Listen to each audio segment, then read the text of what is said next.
Hello, how are you? Um, hmm. My bot is not working. It should. Whatever. I'll have to figure that out later. Thanks for being here. Um, we are going to do all black everything. In just a moment. So, oh boy. As always, let's see who the fuck showed up. We got some people here. Amazing. On time. That's a fucking shocking. That's absolutely shocking. Doesn't happen on Thursday, but I'm grateful. We can talk to them while we wait for the rest of these Negroes to get here. But yeah, okay. I mean, hell, if Finster gave me a chance, I might. And he's biological and identifies as a dude. I like a certain look. That's me. I like feminine looks. Ah, so femboys. That they will work for me. Yes. Oh. What about you, Prime? Femboys work for you? I have no idea what you guys are talking about. That's a weird noise that just came out of I'm guessing Dream's mouth. That was Dream. That was half me and half Dream. I'm reporting this woman who scammed me. By the way, remember that woman I talked to you about, Prime? That you talked to me about? Well, it was in the group, the group chat, accountability group chat. But you were like, I feel your pain. I've went through something similar. Oh, yeah. I'm reporting her to the police. Okay. Really? Yeah, she scammed me out of $200 some. Nice. Yeah. I mean, not nice, but good that you're getting after it. She deserves to be in prison and never get out. So could if you don't want to do it in public, that's fine. Public, there's like no one watching right now. But if like, can you remind me on exactly what she did? I remember the scam though. I remember that she scammed. Yeah, I mean it was a boat party she invited me to. She said send me the money for the fee ticket and then send me some money so I can come over there and pick you up. So money for gas, and then send some money for alcohol drinks. And I sent all that money and she never showed up. It might be better. I don't know about going to jail. I don't know about that. Like she has a kid, but I don't care, bro. Oh no! I'm just saying that like I don't know how easy it will be to get her prosecuted for something like that. But like it might be easier for like a civil suit, just like I'm not trying to go to court for $200 some. I already called my bank. For a scam. You're gonna go to court for this one though. No, I'm just making a report to the police, and they're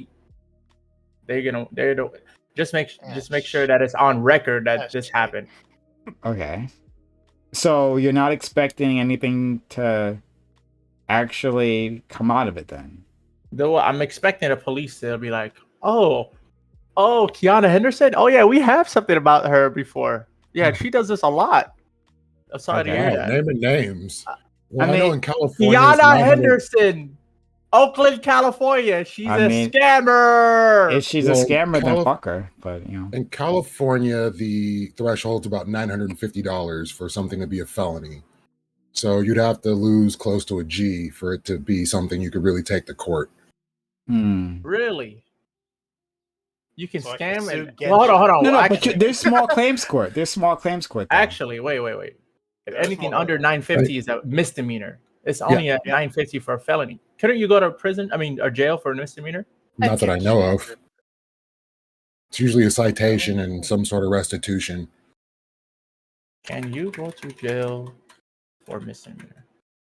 Wait, Ellen DeGeneres in here. Hey, Water Guy. Yeah, again, I'm sorry that I couldn't be on a show yesterday, but I'm actually feeling much better today. I'm glad to hear it. Yeah. I'd rather you not be there, get some rest, and have this great show going on than stress yourself, not be feeling good, not be performing as well as you'd like to. So, yeah, for sure. There's another week. Yeah, thank you. We care about your well-being around here. Thanks, buddy. Seriously, you're a kind dude. Okay. All right. Let's. My bad. I thought I had another. I was just about to go to the dispensary too, dog. I thought time zones, baby. Thought I had Okay. another hour. Oh, okay. Sure. And I also thought it was. I thought this was all black everything too. I thought it was I- going to be on Wednesday. Solus is on his way. Oh no. Yeah. Yeah. Well, I mean, Thursday. if you're the type of person to go to dispensary, you're the type of person to not understand time management. So that's Oh, okay. he said I was on CP time. That's crazy. I'm so mad, bro. I was over here with this old fuck. I'm like, yo, bro, it says 8 p.m. Eastern. That's right now. I was like, nah, bro, that's in an hour. I'm like, no, it's night. It's right now. I'm glad Solus was there to keep on top of it. Thank you. I'd have been late. I'd have been late. I've as gotten used. I've gotten used to that time, to that particular time thing, not just because of this, but because my D&D group is also 3 hours ahead of me. Hmm. So I have to plan around them a lot. Are you playing Baldur's Gate, Razor? I'm not sure if you're a PC gamer. I I am. am not playing Baldur's Gate yet. I was thinking about it, but right now I'm streaming Subnautica Below Zero, and I want to get through that Great all the way game. up until Great game. October. Okay. Like, Not and in then the single October- player, right? The Yeah, dwarf like and then in that. October. dwarf and then tossing is after, disgusting in Baldur's Gate. And then after I get to, and then once it gets to October, I'll be doing like spooky games. I'm probably gonna do Omori, and my girlfriend said she's gonna make me play Outlast. So, fuck me. Armor Core just came out today, and I feel like a part of my life is It missing. comes out tomorrow. No, it's out right now. I was watching somebody. is- RPG Oh, play. it's a- No. They gave promotional. They gave early ones. access to. Yeah. Yeah. Like Star Panda is Yeah. Star Panda is setting it up and playing. Yeah, Right. it's out in 4 hours from now. I just If have you to- want, I- if you want to dual watch, go check Star Panda while watching this. Do it. Do it. Can I just Give get a love. joke off? Can I get a joke off real quick? Because if I don't, it's gonna bother me all stream. Hmm. Prime, you ever play Grand Theft Auto San Andreas?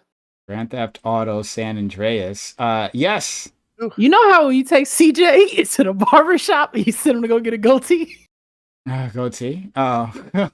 I don't remember that mission. Fuck. Damn it. Exactly how you. I was like, holy shit, he got facial hair. Oh, You did. I haven't played San Andreas in I'm years. glad you I've like forgotten it. a lot of things. I play the only that shit thing I every know, I'm the only thing I Every remember day. about it, That's the my only thing I baby. That's remember one of my about it favorite are the games of all time. memes. It's my I don't favorite remember game of all the time. memes. That's it. I could like argue with people about how Grand Theft Auto San Andreas is one of the best open world game. But that's my baby. I love that game. One of my good friends really loves San Andreas. He's like all Not about allowed it. to play it. You said you're not allowed to play it? I was not allowed to play it when it first came out. Fair enough. That's crazy. I still Yeah. played it, but I had to sneak it a lot. Yeah. That's the way you're supposed to do it. But Yeah. I played San Andreas when I was like 6. Oh, wait, hold on. Pause. Were you not allowed to play it because of hot coffee? I was not allowed to Okay. play it because of Christian grandmother. That was like I guess my- I did. Favorite That makes thing sense. to do at the time. I worked at EB Games at the time, and Mm. there'd be always be some little Hot Bratty coffee was ass only white if you got a kid. very specific one. there would be some bratty ass white kid in there just causing like they'll use a video game store as like a daycare, right? And then they'll come and grab GTA, any GTA, but normally San Andreas. And like they'll try to buy it. I'm like, you can't buy it, you're not old enough, right? Then they'll run and get their parent to buy it for them, right? And then this is my favorite part. I'm like, do you know what you're buying your child right now? Oh my You know about the god, scheme? you's a loser! You suck. Oh no! Oh my God, You you're I was suck! him. You're a I was horrible him. person. I was him. Oh. Ever. My grandma was that person. She used to work at Walmart, and kids would be in the game section. I want this one, and Ah. would pull the parent over, make them buy. Just like, yeah, I want to get it from. Ma'am, that's rated M. I can't let you. I I'm wouldn't getting do it it for for me. every No, kid. you're obviously getting it for your kid. I'm not getting it. I for wouldn't you. do it for All every these kid. narcs, just Listen, narcs for listen. days. Listen, Yeah, I wouldn't right? do it for every kid, but that kid that came in and after I got done organizing the shelves, alphabetizing everything. I'm a grunt at this job. You know what I'm Mhm. saying? All This right. Yeah. is part of my Like, what do responsibility. you care?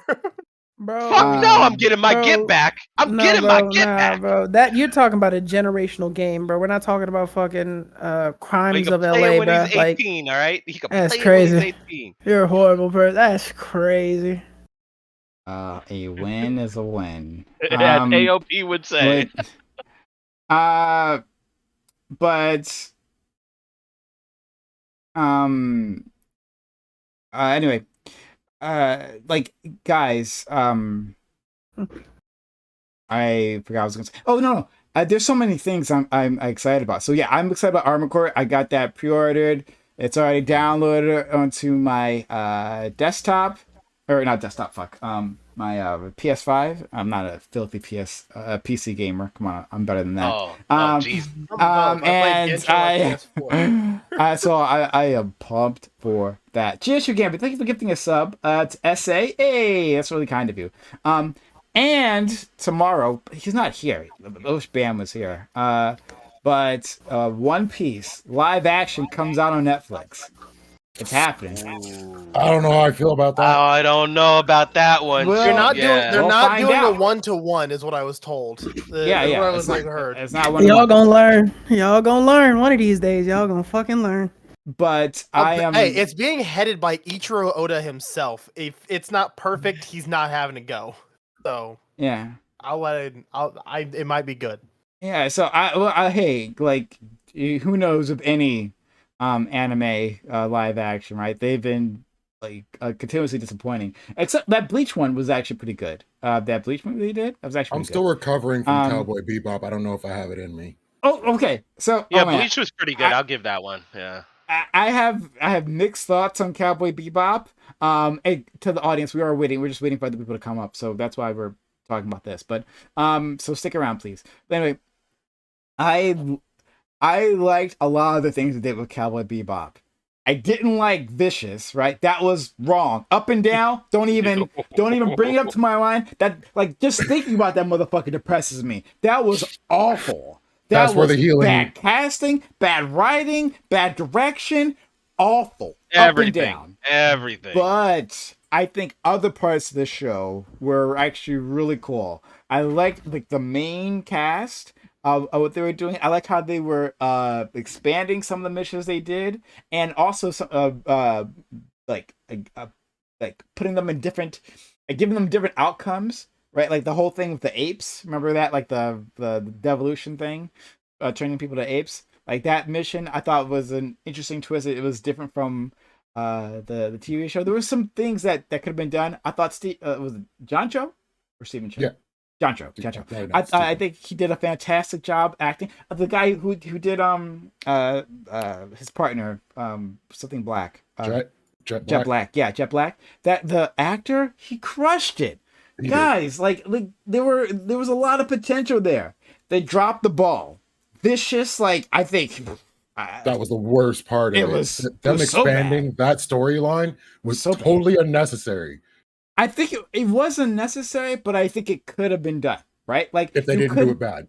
Yeah, you did it badly. You could have like because he Vicious wasn't quite a blank slate in the cartoon, but like he didn't know much about the guy, right? So like you could have this badass character in the background, but like learn more about him, like see him as more of a sympathetic, complicated character.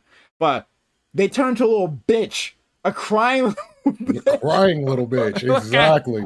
no, pretty He became pathetic. yeah. It was pretty bad. Yeah. So I'm hoping nothing like that happens on One Piece. I don't know. I saw Going Merry and I was not convinced, so I'll have Oh to no, give it hold a on. chance. Like, okay, look, I don't like. So I had this argument with Bam, and again, I don't know why fucking Bam's not here. But I don't like the masthead of the Going Merry, but like Yes. I can get over it. Look, I don't like it either. It's like a screaming goat. I don't know why. It's true. It's Well, it's it's just weird. the whole deal that Where's One Mike? Piece has very eclectic and more so cartoony depictions of things in the show. So the masthead on Going Merry looked cartoony. They could have done that. It still would have been in character for the show, not try to make it realistic. Now it just looks weird and alarming. Yeah, so I don't know. Like everyone thought like that was a joke when that was first released, the masthead. But look, I Like think Sonic the there's Hedgehog still with teeth. oh boy. So like let's just take a look. So I thought some of the previews were good. So I'm gonna look at it going to a positive mood. I hope other people come in and like are with a positive mood. And we'll go from there. Hey, Bam, is finally here. I wish he was here before Hey. because then you could have heard all the things we discussed. Sorry. But oh well, he missed it. So yeah, we're just waiting for a few other. How many people are we waiting for? Maybe one Two. other person actually. No, yeah, the Bacon's gonna be Ray late. Queen. Yeah, so she's gonna be late. So No we can get bueno. started. If someone can get Solus to undeafen, that'd be great. Second, I'm not at my computer. I'll DM them or somebody can. Yeah, hon. What? I need Majin. Sorry, I need you on camera. What's going on? Yeah. Hold on. I'm Well, y'all getting- talking to me? I'm getting my OBS Yeah. and everything Yeah, on you my are. end. Hola, amigo. How you doing? My bad. I Mm. was over there. I was raging. I was reading this entire article. What the fuck is going on? Okay. Okay, you know, On the second topic. I'm always Mhm. willing to turn on the camera to show my pretty face. So Yeah. Okay. I'm gonna like that topic. Okay. All right. So we'll get started. We have one person who's coming online, and another person who is who are gonna it's just gonna be late. Who will let us know they're in traffic. We'll get started now. Thanks everyone for being here. Much appreciated. We are doing all black everything roundtable today. We got a great group of guests. I'm excited to have you all. If you out there are excited, if you liked our intro, or you've been to this channel a few times, like what we get up to, be so kind, help us out, and consider supporting the channel by hitting that subscribe button or follow button if you're out there in YouTube land. Gifting a subbing yourself, or gifting bits, or using the hype chat or super chat function. Like if you want a question read out, if that's what you're looking for, or you want to make a comment to any of these people, then that's the way to do it. Hype chats, super chats get read. It says so on the top of your screen. But yeah, thanks so much for those who are chilling here. So I'm going to introduce these guys. We'll start with my man, the last one I show off. All right, the blackness is showing. My man Bam. Damn. Damn. Bam, how are you? I'm doing all right. It's kind of weird. My week started out fantastic. Like I was feeling like the best I felt in a while, and then it's kind of on a decline, but it's not bad. I'm like I've been bad, so I'm not bad. I'm like just decent. But in good news, what actually took me so long because I have an excuse because we always have an excuse. So my apartment recently installed, like, well, I say recently, literally today, apparently installed new internet, and we've had to like pay for it separately. But now I was trying to figure out how to get transferred onto this new internet. So hopefully I just don't have a bill anymore for that, which would be nice. So that's what's going on with me. Okay. Yeah. Great It was news. actually harder to jump on than I thought it was because I didn't even know what the name was. They didn't leave any paperwork or passwords or anything. Damn. Yeah. Okay. Yeah. Mhm. All right. Well, thank you for being here. We're Mhm. glad and saving money, right? And Do better. maybe the Walmart. difference could be used for gift subs. I don't know, like where else. I don't know where you might put those, but like the Right. difference could go somewhere. I don't know. Thank you. Thanks for being here. And next we'll go to Solus. Solus, thanks for stopping by. One of our new additions to the panel. Very excited to have him. How are you? Good. My name is Solus. Call me what you want. Just don't call the police on me. I'm happy to be here, and I'm happy to debate with y'all. Let's talk some shit today. Let's do Fair it. enough. Next is our friend D10 Dream. Constantly happy to have him here. Great character. How are you, friend? I'm doing great. And Bam, I'm finna be out in your way soon in October. We should link Shout up. out to that man for sure. Absolutely. I'm with it. Is that it? All right, cool. That's it. Yeah. All right, fair enough. All right, I hope you guys Getting have a some good hoes. time. Oh, apparently between the two of you with the stories I hear, it's not a problem. So I'm gonna leave that at that. Just leave it at that. Let's go Make it to -2. our friend. Yeah, I hear you, buddy. You have more my speed. Let's go to our friend, Water Kai. Water Kai, how are you, friend? Surprisingly good. We survived the hurricane and the earthquake that came with the hurricane. Yet, for some reason, I went to the store. Every asshole and their mom bought all the damn water. So I couldn't get any. So that was the downside of it. But otherwise, it was just some pretty heavy rain, so I didn't have to wash my car. And it was 100% humidity, which felt like shit. Lets me know I never want to go to Florida ever again. So we're good. No, Florida. Well, you went to Florida. Ugh. No, I'm saying it felt like Florida and California. Oh, okay. So yeah. it just reminds me I never want to go back to that place. Yeah. He's lit though. I forgot. Y'all can't drink the water, can y'all? Where? Who? Like the tap. Who? In California? Yeah, California tap. I heard it's like death. No, No. depends where. San Long Francisco. Beach has They, one of the best maybe. water filtration in the world.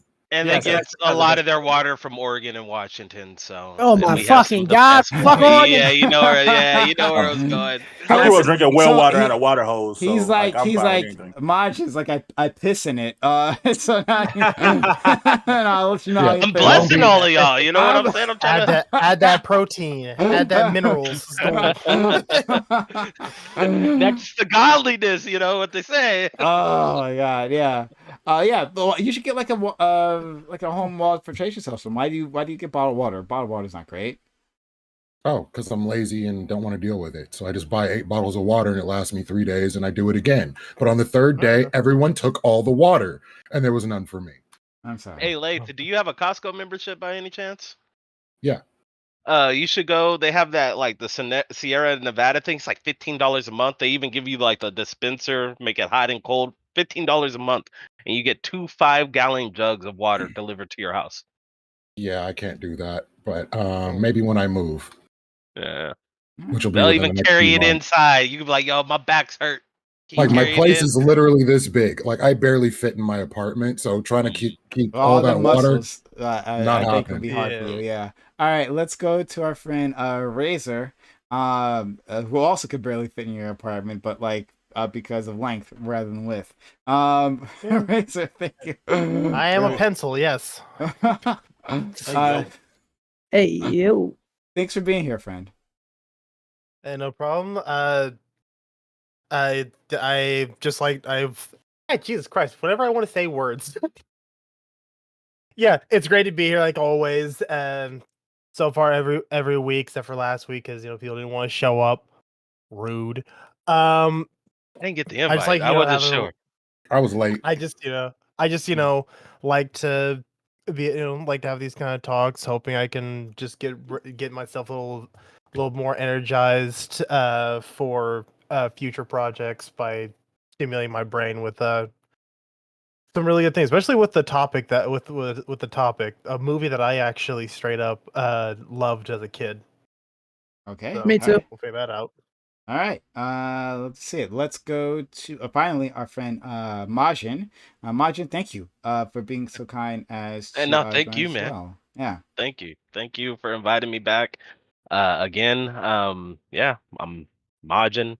You can find me on Twitch at Majin BMac. Yeah, part of Ronin, me and Solus. Also check out my boy Solus's music. Like I said, always since he won't do it, I'll do it for him. You can You will find never him catch all- me being the by my mixtape guy. You'll never He's- see it, bro. And listen, Plug it. I'll challenge everybody on here. This kid is the next J. Cole, Kendrick Lamar. I stand on that. I'll fight anybody on that. I'm not joking. Check him out. Solus, have you ever talked to Mr. Fanatic?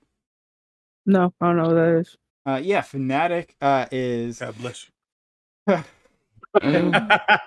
Fanatic used to be one of our regulars here. Really eloquent guy. I think you guys would actually probably get along. He's actually another eloquent person, but and he's very intelligent. And he also produces music in terms of like I think piano is his main instrument there. But That's what's up. yeah, he's a great musician. And yeah, it might be good if you guys link up. I know he's got music out too. He got music out on Bandcamp. Well, let's Yeah. make music too. We should collab. Yeah, I yeah. have- Shit, send me a beat. I'm willing to work with anybody. Okay. Soulless, I'm still waiting for my song for my stream, dog. I told you about that. I gave you the examples. I was like, hey, make me a You Soulless asked me song. for a song in the middle of me having a breakup, and it was not going to be the True, song you wanted. true. It was not going to be the record you wanted. It was not. Okay. All right. Let's get started. And well, let's start with our free discussion. And D10 Dream seemed to have something we wanted to discuss, so we'll. Oh, I'm we should not not talk sure. about that. Oh, we should Yeah, talk I'm not about sure that. about it. Agreed. Oh, okay. I'm not sure. Why not? So Okay. I want to ask these dudes, Mr. Majin and Solus, why did y'all's energy change so hard when Destiny came in the room? Oh, Jesus. Bro. We've had to answer this question. that on Photo Grave, I'm we got that dying to question know. every other day. What Because happened it was real. No, it wasn't even that. It was that Wait, I we- missed it. no, Why that was I entire missed no, real shit. Like that entire conversation, looking back on it, it went from like me and the homie shooting the shit. Somebody was like, "Hey, bro, you was talking about all that shit in DGG. Do y'all want to tell that story?" And I looked around with everybody. I'm like, "Do y'all want to start this shit?" Because when we did it the first time, it caused a whole big thing. And I was like, "Y'all want to do it again?" And we just started to talk about it and talk about it. And it went from that to like talk to Destiny about it, have exact examples and evidence and shit. And it was an unprepared mess. It wasn't a energy switch. It was like, oh shit, I'm not really. I have to remember everything that happened. I wasn't ready to do that, and it just was. I don't know. And even I think back on it, if Destiny had asked me that question, and I'm like, I had exact examples, I think it would have turned into like a tit for tat thing. Whereas I'd rather have a serious conversation. I want to be like, well, this happened, well, and refute it and debate about it. I'd rather just have a serious conversation with them about like the culture of the server. So. Y'all should. Yeah, wait. That's Give what I like was a looking for. 15-second backstory. Like I seen the video. I didn't watch all of it All right, fuck. because I Okay. felt like it was gonna be nonsense. Okay. I'll try to run this out in 15 seconds.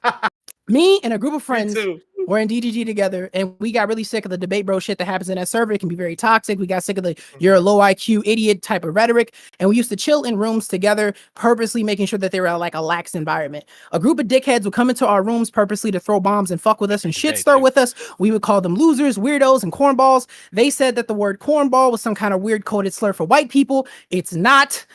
They kept bothering us to the point where we had to go to another server, Ronin, the server we're talking about. They called that the Black Discord and had people like asking us for an invite to this fictional Black Discord, like we had a fucking underground railroad out of DGG.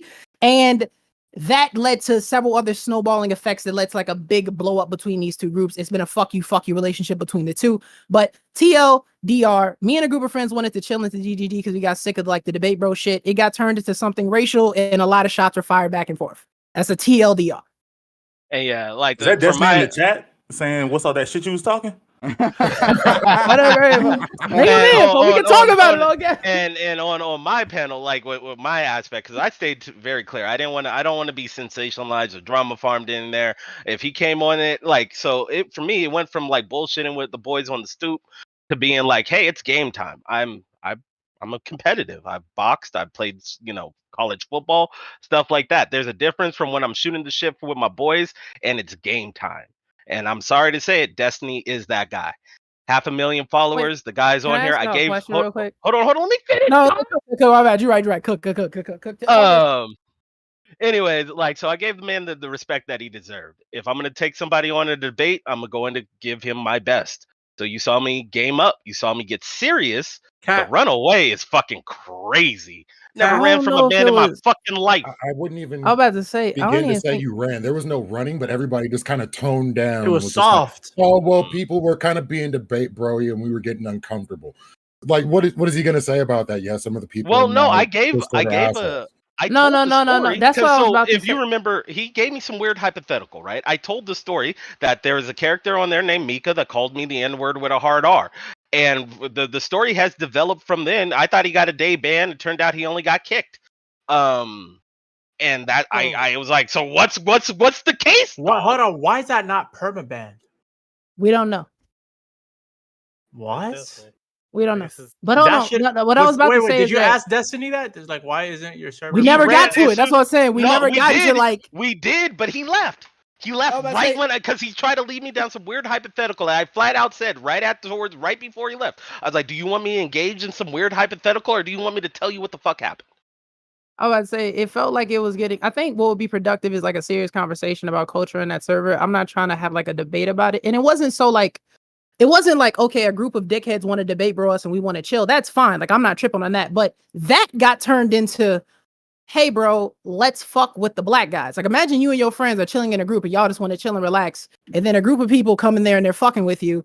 And at first it's on some, y'all like to debate, we like to chill. And then it gets turned into, let's fuck with this group of people that are black. Mind you, it's like that's what it became a race thing after that whole, like, again, we said they were cornballs. That's why we left it. Then they said that cornball was like some slur for white people. Then they would come into rooms we were in and say shit like, what the fuck is this? The Million Man March. They would say shit like, we want to sow dissent during the Black History Month. With like they were saying really racially, you feel me? They were saying like really racially loaded shit, which made it go from, is it like y'all want to debate and we want to chill? Or is this like a y'all don't fuck with us because we're like the black group to y'all? And mind you, when all of that shit got too much and became annoying, we left the server. And then when we left our server, they immediately labeled our server, the one we left to, the Black Discord, which is, it's not a Black Discord. And they had motherfuckers asking us for invites to that Discord like it was a safe haven for black people. It started off as, or at least what we were coming at it was, y'all like to debate, we like to chill. And then it got turned into some racial shit. You feel me? Like, I don't know how I'm supposed to react to that. I don't know why it seems to be the motherfuckers like, I'm supposed to be like, oh, bro, you just take that on the, well, I mean, I guess again, if Destiny feels like that's the culture of his server, like, it is what it is, but I don't know. I just thought that kind of shit is not acceptable there, but fuck it. What do I know? Can I ask you a serious question? What's up, bro? How come it's black people that only play 2K?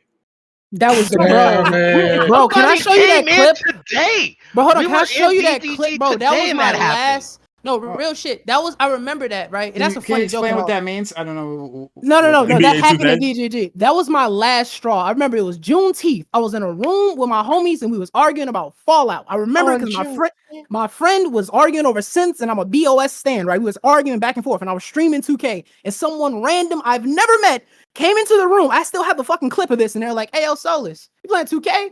Why do all black people play 2K? And I was like, why the fuck would you say that, bro? We're talking about Fallout. Like, what the fuck is wrong with you? He was like, yo, wait 1 second. I'm not saying that all black people play 2K, but like everyone that's black, he said everyone that plays 2K is black, right? And I'm like, I just left. I was like, bro, I don't want to deal like, and it's kinda weird. true. Fuck out of this man. No, but the thing is that it's shit like that where I feel like it's shit like that where I feel like brother plays it. if I could talk to Destiny, I would just ask him of like, as far as the culture of your server, bro, is this some shit you feel like I should just take on the chin, or do you feel like this is something that shouldn't happen? A yes or no to shit like that would make shit a lot easier for me, because I'd be like, it's a middle ground thing of like, is this acceptable or is it not? Because I've seen regs in that server like go crazy over shit like transphobia, as they should, right? I've seen motherfuckers go on banning sprees. You say anything transphobic, they on your ass, right? Okay. But for shit like that, it seems like I'm just supposed to take it on the chin. It's like, I don't know, that middle ground shit is what makes it weird. Do you want? And look, I don't know if he wants to do this, but I'm gonna ask you first. Like, do you want me to like reach out and then like have Crowds him on the come in on? crowd. We were planning Oh on. no, doing that's that it. Wait, too. not today. Not Yeah, today. We ain't gonna do today. today. But no, Yeah, if no, I I'm not can saying actually, today. Hold on. Listen. I'm saying, do you like, and you can tell me your answer. Do you want me to reach out and have like a scheduled time that like you all can get together and have a conversation and just like keep it civil? it'd be much and- appreciated, bro. Yeah. You want to Yeah. do that? Okay. Not a fucking like, not even on no debate shit. Just a simple No. conversation about culture Not and a the server. debate. Like Not I debate, said, no. you saw we put something together. Well, Solus put something together, and we didn't even use all of the examples. I don't even think we used the most damning of that. But just with everything that Solus sent y'all, that if y'all read that what he sent you guys, you can see right there it was fucked up. I did want to, but you had asked for one to take a look, and it was the middle of my D&D session, so I wouldn't have time. I don't blame you, bro. No, that's real. No, that's real, bro. I don't blame you for priorities, gang. I will reach out. I think the three of us are in a group DM already, right? Solus and Majid, we are. right? Yeah, I'm gonna reach out to him, and we'll have to work around his schedule because that's just how that works, right? You know. That's fine. But if he's open to it, then yeah, we'll set it up. Yeah, sure. I will say, like, the 2K thing is kind of true because 2K is the only video game like I've ever played where like the default main character is black. Like they assume you're black when you're playing the game. That That's never happens. crazy. in No, any it's other not video game. even. It's Like not the the bro. voice pattern, the You siblings. can say Bro, wait, majority. bam. On any other day of the month, it's the thing of like, I'm in a room with my friends and we're talking about Fallout. Why the fuck would you come in here and say that? Oh, Juneteenth. Yeah, it's the it's Like- the context and timing. Like, bro, I'm in this, and we're having a heated debate. I'm like, bro, fuck sense. They're fucking toasters. They don't have right. Like, I'm going at my friends, like, yo, it's soulless, bro. Like, why do you, like, no, real shit. Are you playing 2K? Like, bro, why do all black people play that? I'm like, why do I have to deal with that on my Juneteenth? Like, But why the is that? simple answer for that is everybody plays 2K. There are more I mean, that's what we did. than but not black people playing 2K. So it's the entitlement. that's like saying, why do black people I- like fried chicken? Everyone likes fried chicken. What It's are you very trying to get popular at? though. prefer- Like, and sports it's games the is only- very popular for some reason. The only 2K I We'll say play is like FIFA. the NFL. Is like NFL. Yo, Hey, that's Bill, such, okay, you you back played in NFL two- 2K? 2001. I'm gonna say you played NFL 2K. You a real one if you played NFL 2K though. Now that was a good game. Yeah. on Photo. I never wow. heard of it in my I life. You had- real. I started playing it since I played NFL back when it was like the overhead pixelated running around. Yeah, I played yeah, that. yeah. I played that first when it was John Madden. Yo, that's Yeah. crazy. NFL Yeah. to all Our it- NBA Live, baby. That was NBA the Live, one. NFL Shit Live was was the the thing. best. Like they used to make all the like sports companies used to make all the games, and then they kind of figured out their lane. Like there was the NFL Live, there was a NFL 2K. No, Like- please, bro, you're breaking my heart. Don't talk about the I good always- days, bro. Please. I Hey, just wait, always hold heard on. my- Madden? I just There's- There's Trash. not a new Madden? Madden's not the NBA king of football Jams? anymore? I mean, no, No, it is now. It's no. talking about back. It Please, used to y'all be. gonna make my Yeah. blood. We're not fuck Madden. We're not. No, Bro, can no. we talk about how they had NBA Live had the best like dunk contest like mini games, bro? I didn't like playing I didn't like playing basketball want to games, go so I don't on. This is know. a political. I do want to Okay, like get slightly back off to key, that. Sorry. Oh shit, my bad. Okay. Yeah. Blindside. We were blindsided by that. Yeah. Yeah. I thought we was doing open right Next now. topic. That's thought this we- is- are we doing this is the openings? open? We can talk about it at the Yeah, end. Oh, We'll we're talk not about it doing at the open. end. Fine, we can jump into the Hold topic. on, man. but hold on, we're in the free discussion. So like we did the openings in Yeah, terms free of discussion. Well, no, I Oh, when, we're- I if say, we're- when I say open, I mean free discussion, like open Yeah. conversation. yeah. So yeah, did you have a topic? So, I actually do have a bit of. I actually do have a bit of a topic. Okay, go. Something that I've been seeing. Kind of flaring up at least on my within my Twitter feeds and stuff is parasociality becoming being extra toxic lately. Basically, fans of different bigger streamers or fans of people just constantly. Like if you dare to mock or even say one negative thing about someone, you're getting death threats. Or if you happen to like a certain streamer, Vosh, you get death threats. It's just it's a lot of parasocial shit that actually is upsetting because I want to understand why people do Can I that. ask you a Like, ghetto what are your question thoughts? about that? Razor, can I ask you a ghetto ass question about that? So this is just me. Please. All right. Maybe this is me from the background I am. Hot black kid from Southside Chicago. when people be getting death threats, why do that really bother y'all? Can somebody explain that to me? Because I hear Exactly. that. Because Exactly.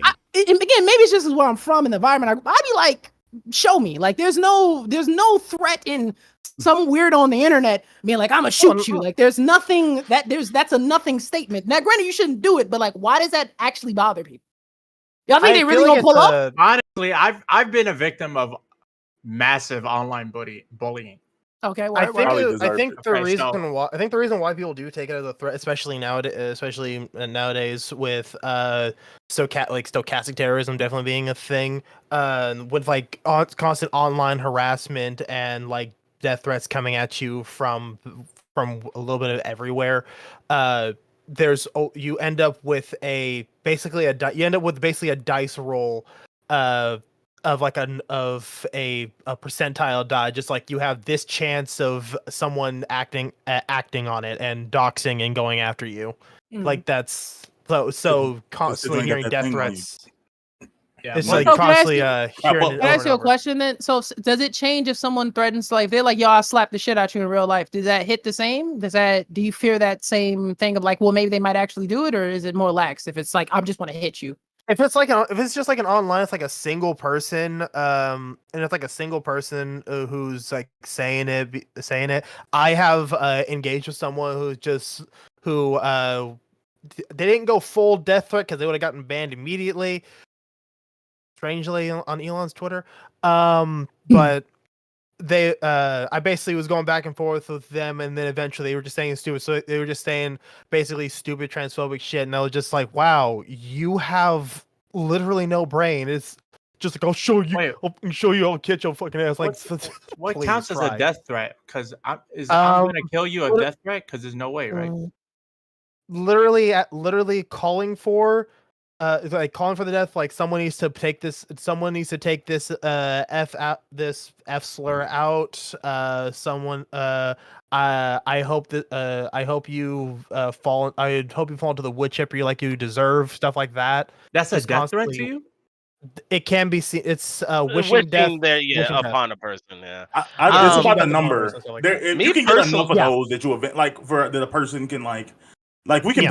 sit and pretend that. That's like, what I was saying we- with the we're- number thing. That's what I was saying with the number thing. It's like rolling a percentile die. Eventually, you'll end up with rolling it enough times to where that you'll hit the 100%, and someone will dox You and said come like after the you. n- That's that in a the chance. nerdiest That's if you're possible big way, enough. but yeah, My but thing- Yeah. Deaner, please try My thing- me. My thing is like, Oh, go ahead, You Ben. go ahead. You can go because you Okay. already had your point. Yeah, my thing is like, what the whole like, oh, I hope you die. I wish you die. I hope you fall and crack your head. I don't think that's a death threat. Yeah. Like, to me, a death threat is like a specific. Queen's in the waiting room. I'm gonna go into your house at night and murder you and your children. Oh, That's, like to you- me, that's a you- death threat. Versus For like, you go for like specifics is what you think is what your thought process that's is. what I, Like, you yeah, have- like, because you'd have to- otherwise it's just like very harsh insults. You know? it's basically just harassment if they're doing it constantly, but without not- actually like saying what they're going to do. It's Basically, that's what you're thinking. faking. Yeah, Yeah, it's I'll- pump faking. I don't even. It's not. Yeah. I don't even think necessarily for the majority of people. It's about like the actual fear for their life. Like, I mean, maybe for some people it is, but I think what the thing is legitimately is if you're dealing with someone who has like a large following, or if you put out the wrong type of tweet and then you get like, if you're like kind of a normie that just kind of says stuff on the internet and you get like a lot of backlash coming at you at once. Yeah. I Like hear what you're the saying. build, Yeah. like you can get, it Yeah. can be like you can catch off guard. Like you start catching strays left and right, people in your DMs. Oh, yeah. Like it kind of. I don't think that 99% of people are prepared for like a large creators community to Man. like.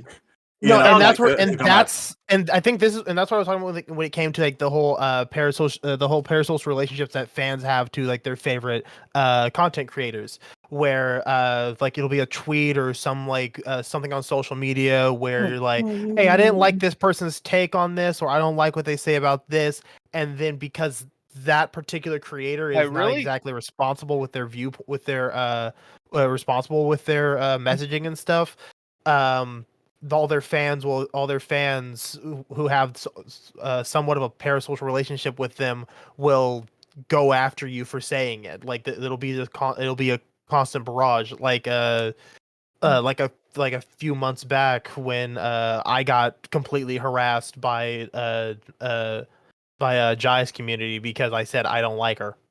But like, I guess Hold on, what let I'm me hop getting in here at. Solus real quick. Like, see, I guess it really depends on what type of person you are. Because with me and Solus situation right now with the Destiny thing, there's a lot of people we know for a fucking fact that there's people out there talking, right? People are coming to us and telling us this, right? Mhm. But nobody's tagging us.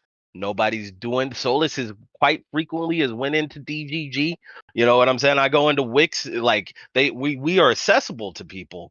But they're not If you looking for trying me, it. you could get to me on. Yeah. So it really, I think it's like the aura you may produce yourself. You know what I'm saying? Like I get a few DMs, I got one or two randoms talking crazy, but nothing too crazy. Well, Yeah. you You know hadn't what I'm you hadn't done anything like that would make people mad enough. Yeah. Like I was said, gonna- when Calling people all of actually get, DGG racist is yeah, that they hear that every day. Yeah, Like, that happens all the time. That's Yeah, I was about no. to say that. That's and a, honestly, they're more comfortable with you talking about them versus talking about like if you would have came for Destiny Yeah. himself, you probably would have got a different reation. Like, Yeah. like it's one thing to sound cool, and it's not even necessarily like oh man, this feels like I'm afraid, but like it starts out with like a lot of people like you becoming the butt of the joke. A lot of people are sending like really, really mean things about you. They hit you like self-conscious places. Like they start talking about your beard, talking about your hairline, they call you I fat. know. Like, I mean, like, I've been so- on the other end of that. Like, Sure, I have. but it doesn't. But the thing is, you don't know. You don't necessarily know where it stops. Like you hope that like, okay, this is it. But then you start getting like nervous. Like, oh, okay, are they going to start scraping up my internet history? Is someone going to figure out where I Not live? really. And not necessarily to Yeah. show up, but like, are they going to figure out where I work? Like, and then you like, I don't know what I might not have necessarily knew what I was I'm getting not into. necessarily And you check afraid out. of that. I've But always it- been can I say something me real quick? personally been He- very he's- a public person with all that stuff. But he's Magic, not can I talking say And this about. is something? He's not another. talking Hold about on, I'm you, gonna though. pass it to you right after this, Solus. Like right after, like, but normally if somebody comes at me crazy like that, I talk shit and I'm good at it. Like Yeah. you call me a fat motherfucker, I'm coming at your head size. I'm talking about your mama. I'm Yeah, going that after one person, everything. 2 people, 10 people, but I got it for 100 people. everybody. I I got was it about for to say that. So everybody. in a case of You don't like got it. this is because I always thought that this Y'all is an ain't built like interesting this. thing, as it's something that I've seen in real life. And it's kind of like interesting to see how it integrates into the internet culture. Like, I was always raised to believe if somebody threatened, the higher the threat, the more you have to prove it. Like the idea of somebody saying, "I'll shoot you," with no evidence. Like if somebody say, when next time we see you, we're gonna kill you. That's like a threat. You know what I'm saying? Like if it's somebody Yeah. that you know, someone that can get access to you. But the idea of Joe Blow Schmo in South Dakota saying, "I wish you to die." I don't understand why people don't have a feeling of like, if you're not gonna do shit, then it don't matter. Because people, Not that's what about people do. They fear. talk. That's not the So- issue. It's not so- a. You no, think no, it's no, a you think it's a The prime pressure goal. thing? So hold No, on, no, hold it's on, not about- hold on, I don't hold think on, it's a- hold on. hold on. Let me give this a try, right? Because I think, well, I don't know. I guess I don't know your lives. But I think I've been on the biggest end of a of an internet mob, right? Like I've been on the worst end of an internet mob than anyone Mhm. here. And it's complicated, right? Like We're Prime? losing. Prime, we lost Yeah, you. yeah, Prime, yeah, Can't hear you, yeah, bro. he's gone. They got you, bro. They're cutting off your The internet. They're trying to ancestor silence you. said, yeah, the ancestor didn't want you to Damn. speak. hello, hello, hello, They Can you don't hear want me? to know the truth. hello, She's hello. still mute. Yeah, Oh, there We you hear go. you now. Matt. We hear you now. Okay. I can hear you now. All right. Halers was trying to silence you, bro. I think I didn't put in my all right, yeah. Anyway, whatever, it doesn't matter. So What's up? Talk your shit. Yeah, so like as a person who's been there, I think it's pretty complicated. Like there's a lot of factors of that'll change how you feel about this. One, I'm not a person that's like easily like flappable. I'm not easily scared, right? So like that's Mhm. part of it. But I also have like gone into this public life like knowing some shit could happen like that, right? And by public life, I mean like I'm not even internet famous, right? Like I'm not even internet famous. I'm not even on that level. You so great. You like D plus. No, I'm about to say everyone, bro. When Prime was like, he's "Yo, a F+. Solus," Pretty He's up there, F+. bro. I literally Yeah. remember when you were Okay. like, "Yo, Solus, bro, you're a pretty interesting guy." Mad friends was like, "Yo, Prime said you were cool. What are you talking Yeah. about? You down? Yeah, Oh really? yeah. You downplaying Yeah, You're he yourself, a goes bro? lot on more a Yeah." big, popular yeah. than you think you are. Even Solus afterwards, I know he don't want me to say this. He was like, "Oh my god, fucking Prime." All right, you dick eating, bro. You Oh, dick I- eating, bro. I Stop. think- Stop. With teeth, bro. Elaborate. Stop. Glazing is crazy. Well, okay. I'll accept that then. Thank you. But in any case, like I went to this understanding that something like this might happen, right? So I was mentally prepared. Of course, there's a difference between a person who is not in this game at all, right? It's a complete different mindset, but still, I went there expecting this. But when the drama comes, especially if you're not like a person who looks for drama, I think people can agree that I'm not a person who looks for drama, right? But when the drama comes, I don't know like- about that one. you You think Prime with the bullshit? You think You Prime think- about that action? Yeah. He could be. I've seen No. I'll come for people like on political terms, right? Like, and Okay. that's what I'm expecting. That's why I want political drama, right? About Okay. like that, but like interpersonal shit. I don't go after people. Like when there's like interpersonal fights between streamers, I keep out of it. I don't talk about it, right? Unless there's like a larger topic to discuss around it. Like I keep it political, and that's it. And I don't drama farm. But when the drama comes out of you like left field, that's like you're not going to be expecting it, right? And when it came at me, like I was floored. And then the wave, right? Like my DMs blew up. with people who didn't You're know me, disgusting. like You're a monster. whatever. Yeah, disgusting everything. monster, right? Like, the worst things deserve to be happening to me. Like, talking to me like I'm a rapist. Like, Whoa. and yeah, fuck? and people, and then there's other people beyond that who are escalating things, right? Like, so there's like the facts of the case, right, which most people won't know in the beginning, and then those who are ratcheting up the drama, and then you can't do anything about that. You can't take any actions, like, and responding back could make it worse, and you feel like there's a powerlessness to this, and like, and you're hoping that you can like clear your name. And not only is it happening with me because I had a famous person who backed me up, but beyond that, I'd have been fucked. So like it's just like it feels like this onslaught that comes that surrounds you, and it just I don't know, it like Can I takes give the I air out want of your I lungs. want to say something real quick, please. Go ahead, bro. Talking shit. Yeah. So I feel like back when I was 19, I had this very, very viral clip on Twitter. It was like almost 1 million views, like 700 something.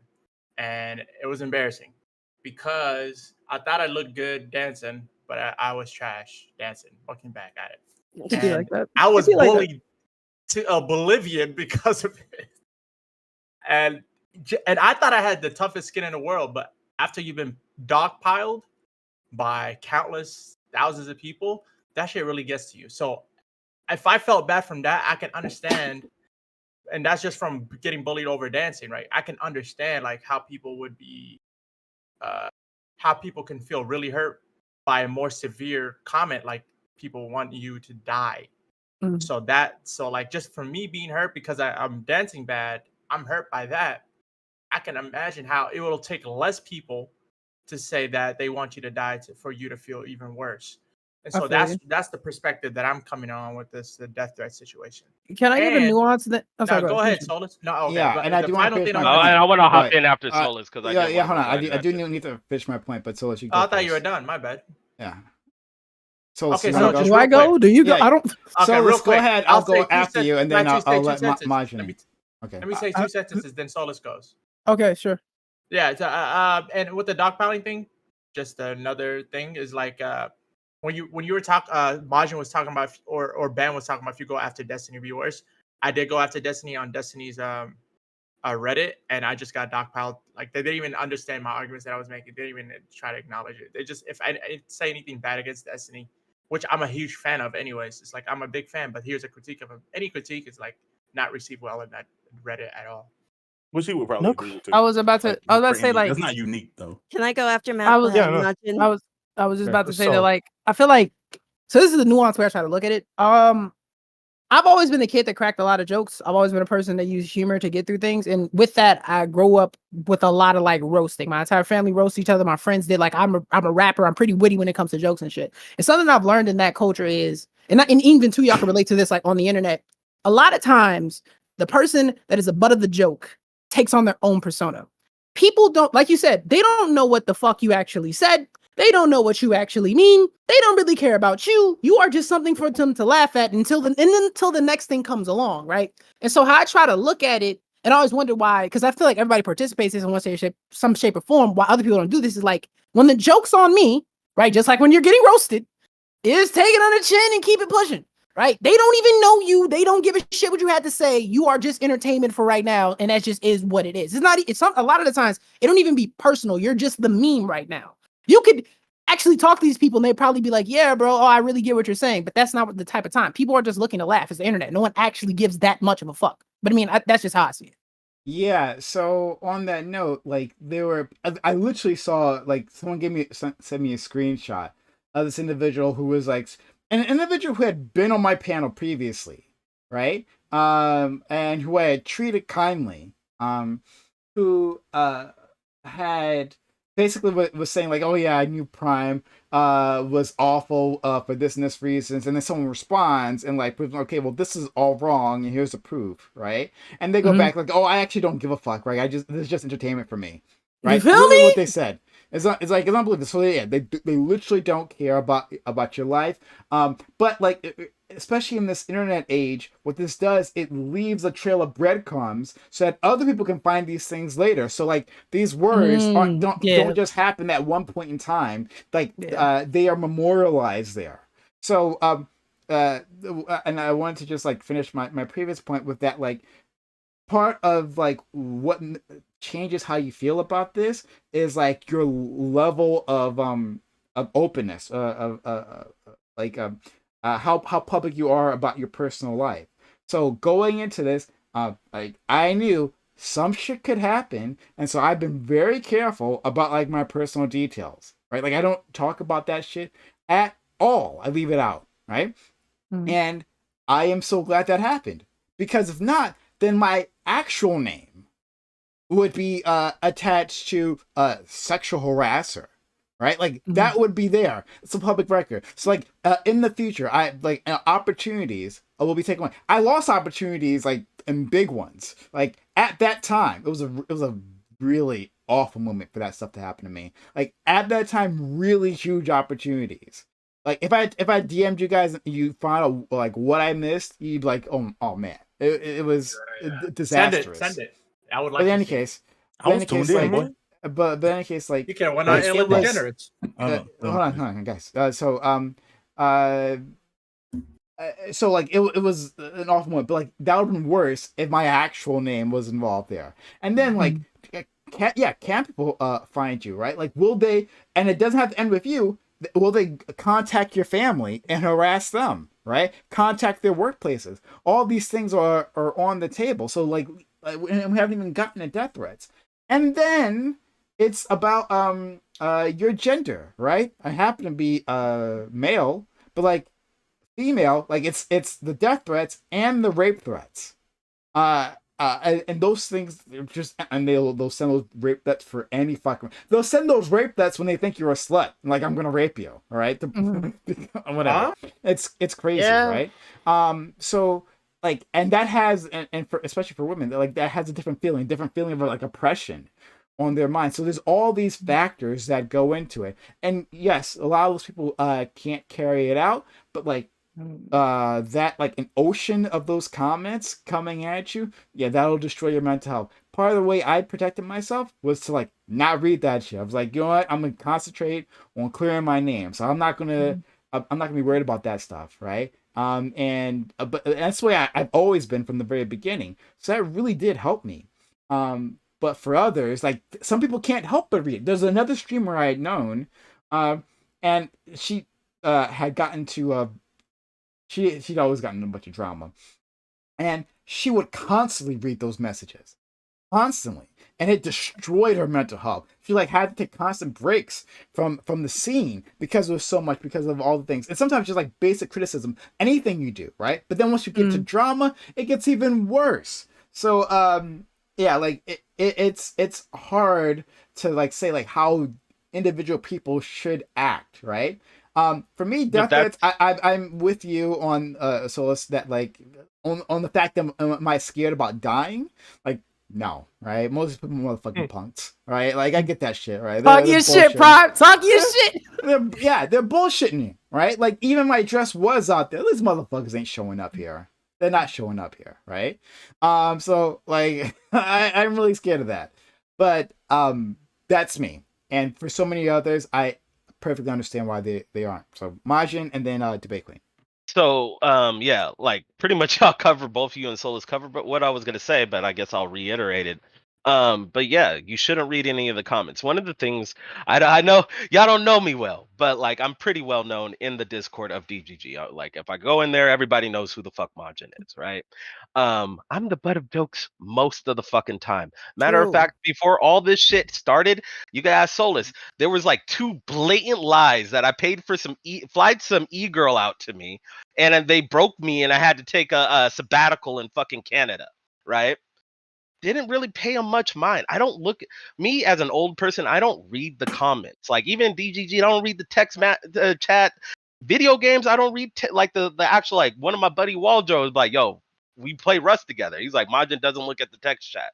Don't read the comments, man. And at the end of the day, it comes down to you as a character. I know in my hearts of hearts and everything about me is I'm a good, upstanding guy. I'm genuine and stuff like that. Whatever shit they're fucking talking, it's not true. But you know what is true is my boy Solus right here are the boys that I fuck with heavy, and their opinions of me when I go into my places of that, and they're like, hey Majin, you my homie, you the shit. Well, I use a that's bitch what when means I'm playing.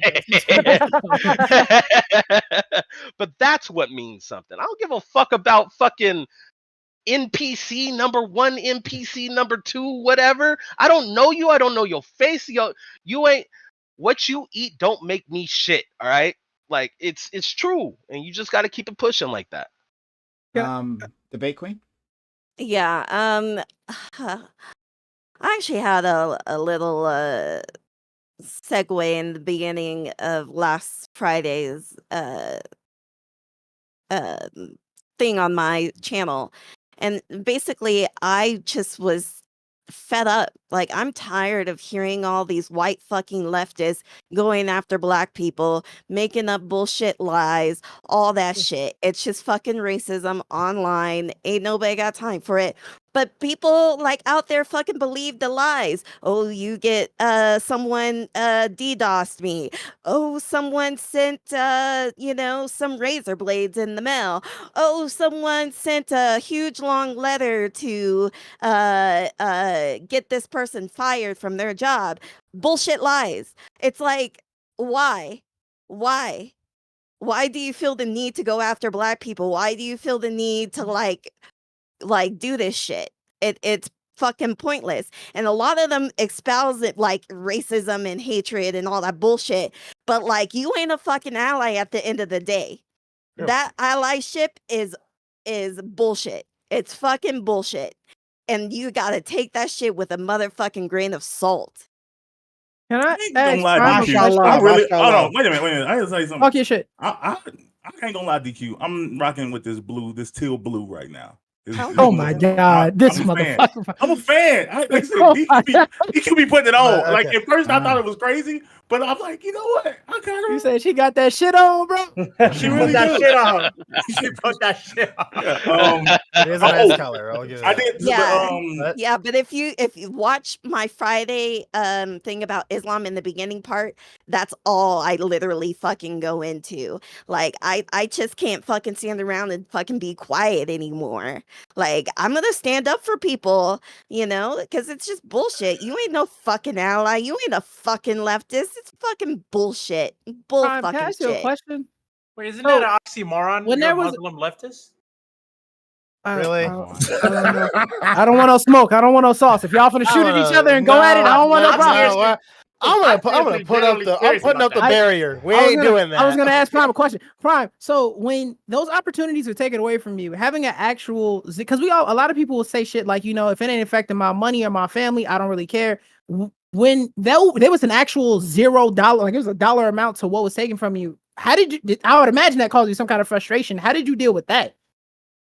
I mean, what am I?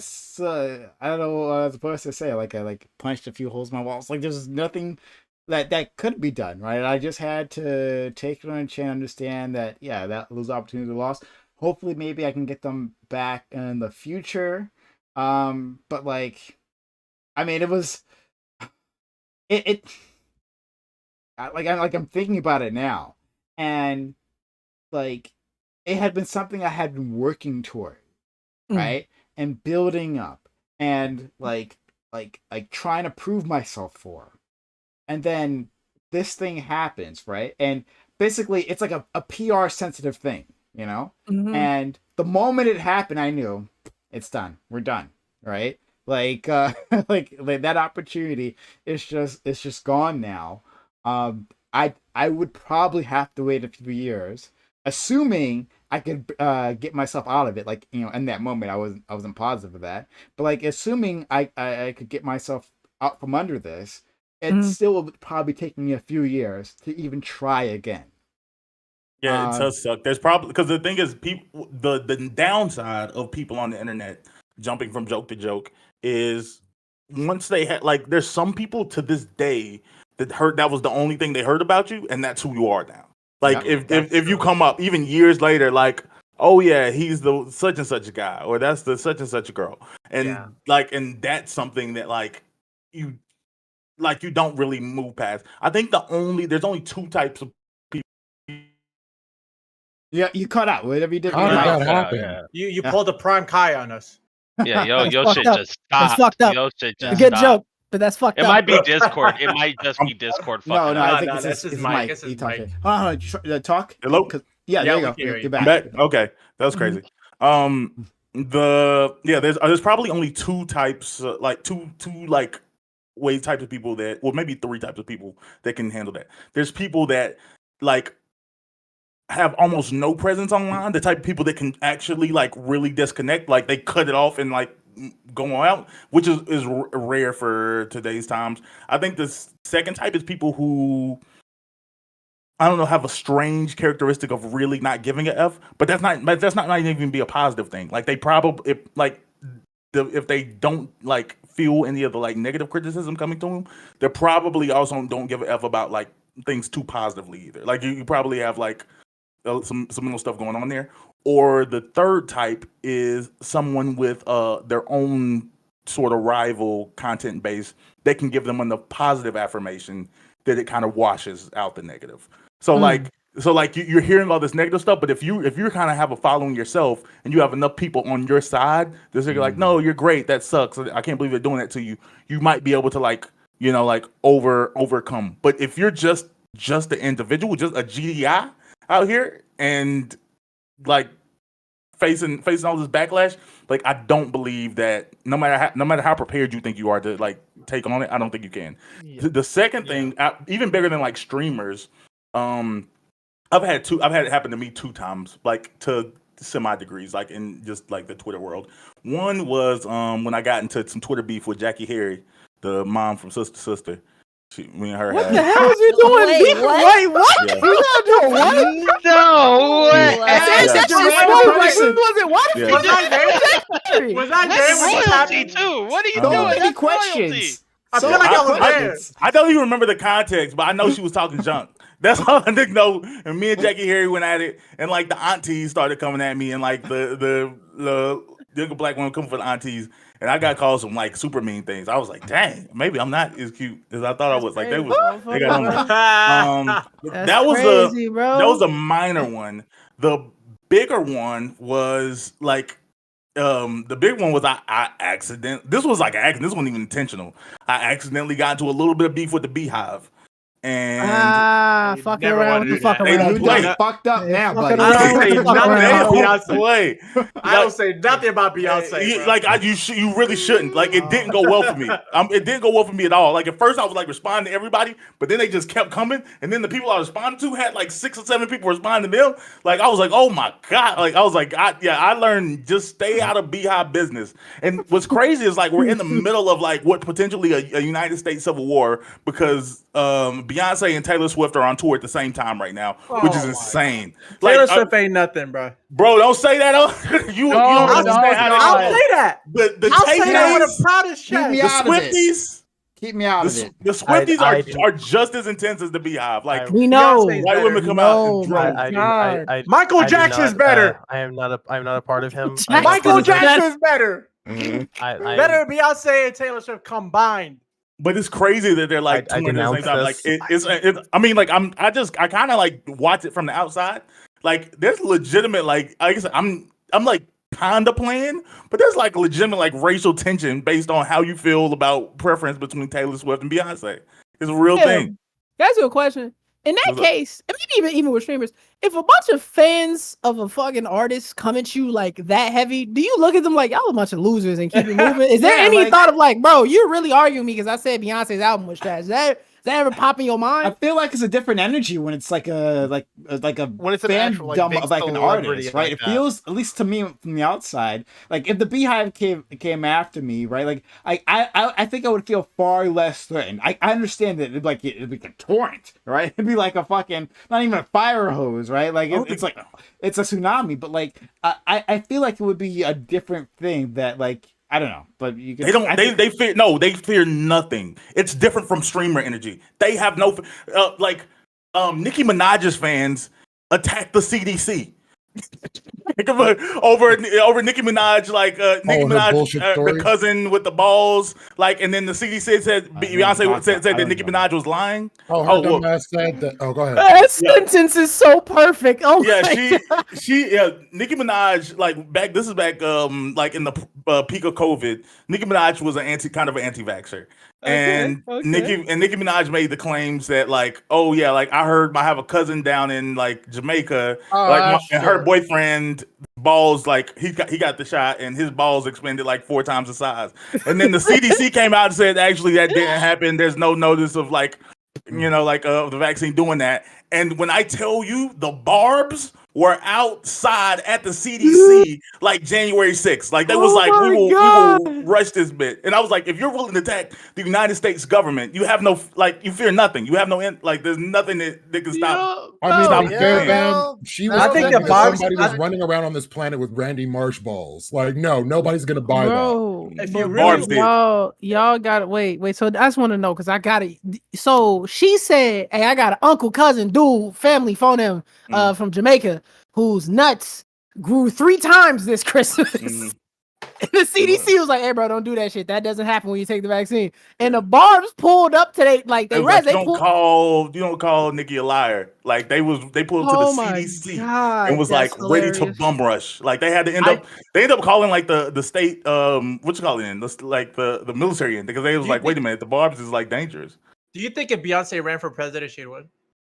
She have a good freaking chance. She have a good freaking chance.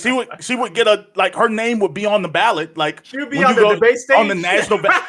Beyonce would absolutely be on the debate stage. She's a billionaire. Like Kanye was one thing. Beyonce's different. Beyonce would get like 12% of the vote. Wait. I feel like one of the most cult, especially in they like very politically charged fan bases of music, is Kanye West's fan base. Like they are, they actually are probably one of the best political fan bases you have because no matter what Kanye does, they will figure out some deeper play that he's trying to make that you just don't understand. GSU Gambit, who's not here to defend himself, he's one of them. No, I'm one of them too. Trust me, I'm a huge Kanye fan, but I'm the biggest. Hold on, let me pause. But yeah, I think when it comes to Beyonce, though, the Beehive, I think they will mobilize more. Yeah. I think Kanye fans will defend, like verbally, Kanye, but Beyonce fans, you gonna have these women move. What she say in the Republican debate last night? She said, if you want something said, ask a man. If you want something done, ask a woman. The Beehive would mobilize. I'm telling you. I don't know, maybe it's biased. I live in Chicago. I grew up, and I just feel like all the Ye fans are like they just like everything he does, they have this whimsical way. Now you have to understand it was a deeper play that you should like when Kanye West started dressing like that. When Kanye West started dressing like Batman, they all did it. Like that's a cult family. You know what I'm saying? Like I don't know. Maybe that's just me. I feel like he could do it. No, I'm telling you, can't. We got one of them. He tried though. I really think Beyonce will be more successful at politics. But yeah, Kanye's also his own problem. You don't know anything about her politics. What I'm saying, very little. Like campaigning. It's not about her positions. I was gonna say she's probably gonna be a bad politician, but if she was, you know what's the weirdest thing about And I mean, you could kind of look at when Kanye West first said. No, the weirdest thing about like the whole Ye thing, why people hate Kanye West and shit. Kanye West, back in the early days, was saying that the government is administering AIDS to black people, and everyone just danced. No one said shit. No one. I swear. I noticed Jesus walks, nigga. It's heard him say, and I think gorgeous. I remember it vividly because I'm a Ye fan, and just then I was the only one that was like, "Hey, bro, y'all hear the shit he's saying on these?" But what's up, Badger? Oh, I was gonna say I'd be a little concerned about Beyonce because I can't remember well, but you remember Jay-Z made a lot of bad choices, and as a black person, you had that side item when he took that NFL deal when he bought into a team instead of buying a team. So you gotta understand, like the way they move is a little bit different. I didn't hate Jay-Z for that move, bro. I was like, I don't know what y'all. Get your money, player. Get your money, player. I was about to say like, but he's got money. What? No, I mean, got more now. like Colin Kaepernick that not to disrespect the man, but Colin Kaepernick's protest kind of ran its course. And like Jay-Z said, we're moving on to actionable items. Like, what are we? Okay, we protested. What are we about to do actionably? You can not like it, but I understand the play there. I mean, I'm I a get getting your I'm a foot in the huge- door, but getting actually cucked out of owning the team for whatever reason it was. You know what I'm saying? Oh no, he has a position in the NFL. He runs all the halftime shows, if I'm not mistaken. But he tried to buy a team. I forgot what team it was up, and he was told no. And they allowed him to buy into it. So you have either Couldn't leave own it with directly. nothing or be able to run the biggest show in America every year. True, Like I, true. Yeah. Yeah, I mean, it's a step. It's the foot in the door, It's right? But encroaching, I yeah, would have exactly. liked to see a black person own a team, right? You know what So- I'm saying? There is some disappointment in that. It'll happen eventually, I feel. Yeah. Plus, So when I it feel comes to like- Colin, I'm a big Colin hater when it comes to his Netflix show. Why is it called Black and White, bro? Come on, that's too cliche. oh my god. So let's. I want to. What's up, guys? Try to stay focused. So I think we've like run the course of on this death test thing. Unless Razor, who's not here right now, Razor. Okay. So I'm assuming that he didn't have anything else to say on this. Bam, did you have another topic? I thought you wanted to jump in. With something. I didn't. This is not an entire topic. This is just my like 30-second comment on like the movie of the week.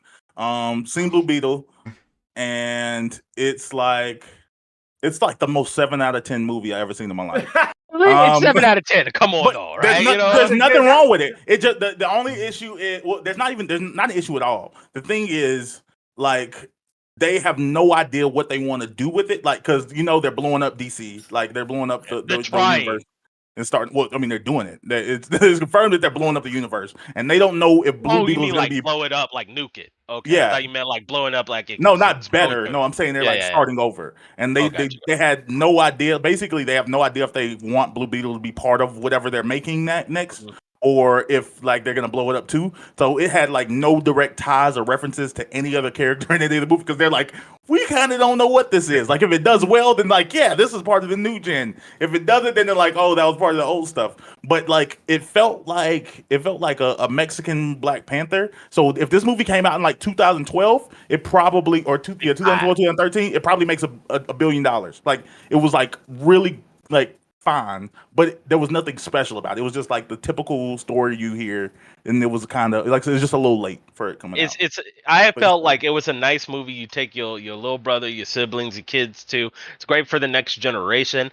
I look at a lot of movies, especially when it comes to like Marvel movies and stuff like that. Like it's not necessarily meant for me.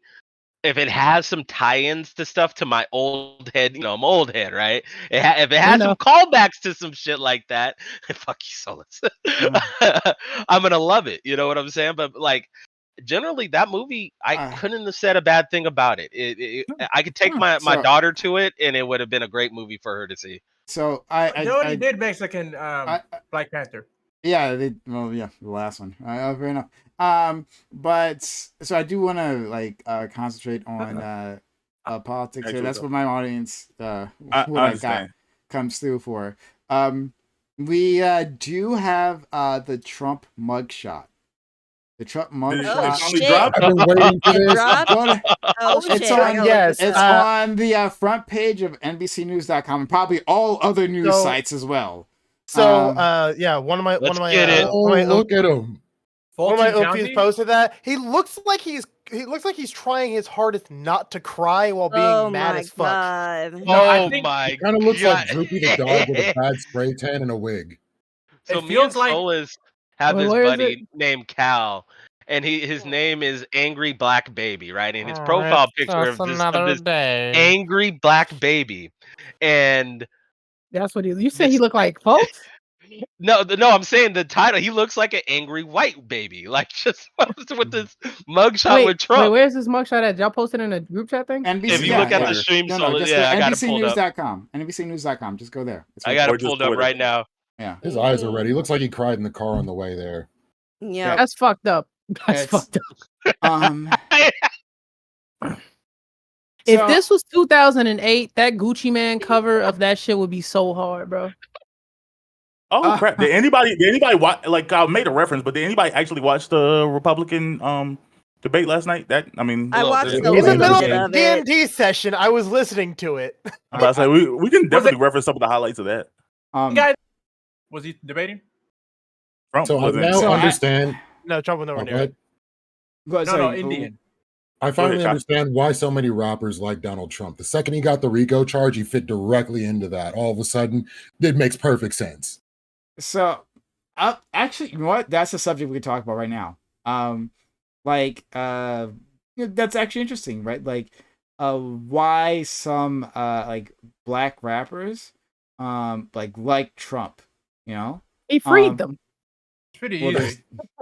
He's rich. He got him out of exactly. jail. Oh, he was I a, mean, he was no, a for literal real, though. get out of jail So free card.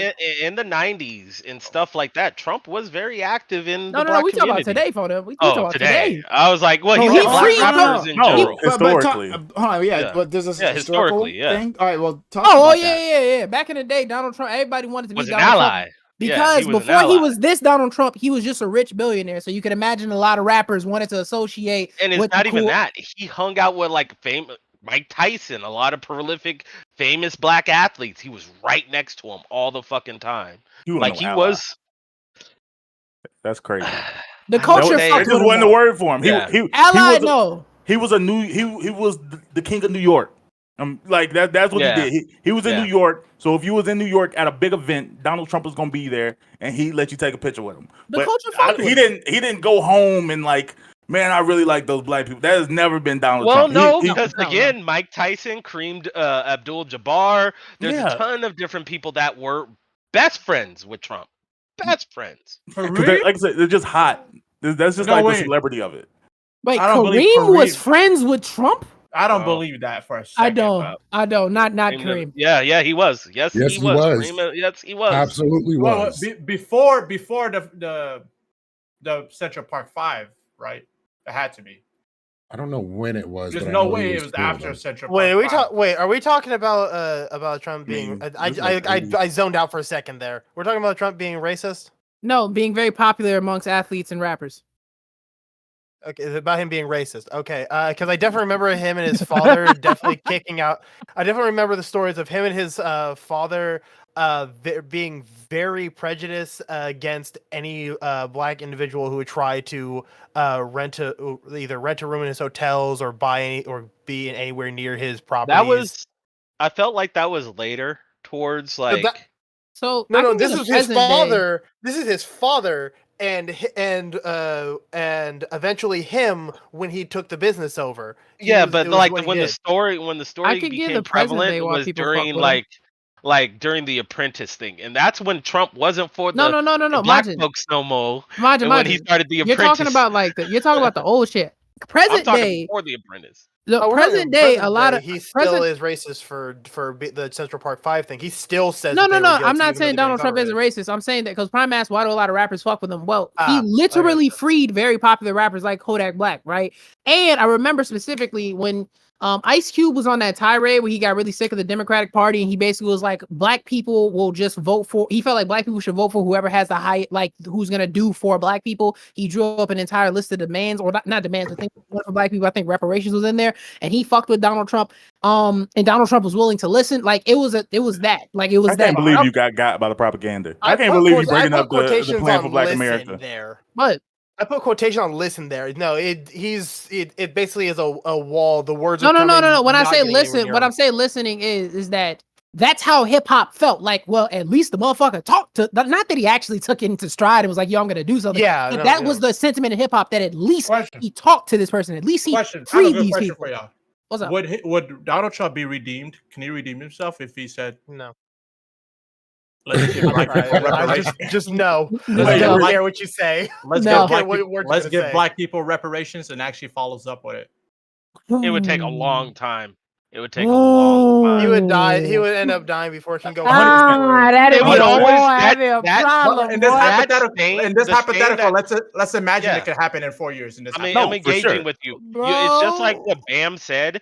Is like he would, because listen, you could be the biggest saint in the world. You could cure cancer, right? You fuck up and do one bad thing, right? You're gonna be remembered forever for that, right? You could be all yeah, the the whole- You could be the person that cured cancer, but you diddle kids or some shit like that. You know what I'm saying? I think Like that's true. Many Trump famous will- people that- that did amazing that things whole- and actually done fucked hold up on, things. hold on. Let me cook. So with Trump in this situation, yeah, he could give reparations, but that stain of what it would take years. It would Hey, take bro, time Gandhi for that allegedly stain of what he did. Gandhi to get- allegedly had children service him, if you get what I'm getting at. So with that being said, I don't know if that's because you can do something really amazing in history and people will just remember the good things you did. And then Well, you honestly, gotta what's up? Not, I think that's because people didn't know. Now, Okay. If okay, if okay. Trump Yeah. if Trump dropped reparations, absolutely, his black approval rating would be in like the mid 80s. And I would be one of But them. how does that work? How do you do like I don't even that would go against everything his fan Yeah, base. I don't know how the fuck exactly. that would work. It wouldn't happen. But I'm saying like if Trump Yeah. dropped like a comprehensive They'll like start saying his ass billion, There's- probably talking $1 trillion reparation package. Like, yeah, like regardless of how you feel about the aesthetic of it, like that would be the most progressive piece of legislation ever passed in U.S. history. He would get a pass. They would be saying that Donald Trump is a clone. I can hear Oh, it no, right now. Because Gucci Mane? even though I definitely hate the dude, I am willing whenever he does good thing, I'm willing to just, hey, good job, you still stuck, but good job. Like, Yeah, I could do that. But my deal is like how many rappers throughout time have mentioned Trump? You got Snoop Dogg that like Trump, Migos like Trump, Lil Wayne like Trump, Yeah. Kanye, of course, Juicy J, Rich Homie Quan, Diddy, Mac Miller, E40. All these people mention him, whatever. I think Bam hit it right Mm-hmm. at the start of this, right? Like before he got most is before he was president.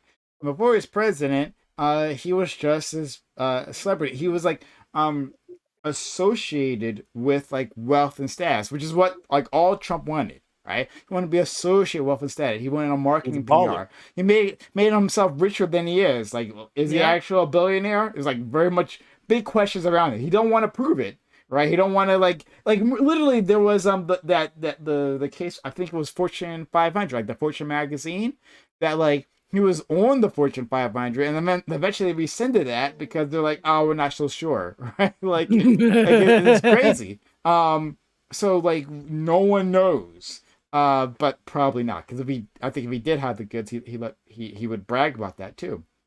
So in any case, but he managed to like work himself within the popular media. This is the guy who would be calling newspapers, right? With a different persona. He had a different name. He called himself Barron at the time.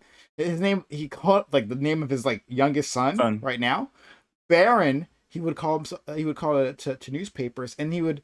I think sometimes he would even try to use a different voice, but like the newspaper journalists, like in the 90s, like they knew who it was. Like it was just him, Trump, and he would like report on Trump. Be like he would call, like imagine him this call, right? You're a newspaper journalist, right? Phone rings, right? And this dude, let's say it was Barack, right? It was actually Barack Obama, right? Barack was, he was like, hey, have you heard what Obama is up to? Right? Did you hear about? Yeah, Barack Obama guy. He's a pretty good guy for all. Did you hear about his new legislation? Right? Like this guy's amazing. He just never stops. That's what he did. That's what Trump did. He actually called. He would talk about like look at this accomplishment he made, right? Or look, he was hanging out with. Like, did you know about that? He would actually tell reporters this. Right? That's what led to like his legend. That's why people like found him. The shit like that's why people find Trump entertaining. I mean, all you want to say, Donald Trump is the most famous person from the most famous city in the country. New York is the most, like, when people think of America from wherever in the world, the first city they think of is New York. And LA. Donald Trump is the most famous person to ever come from New York. The next is probably the Rockefellers, but like Donald Trump is number one. I mean, he like at this point he has to be.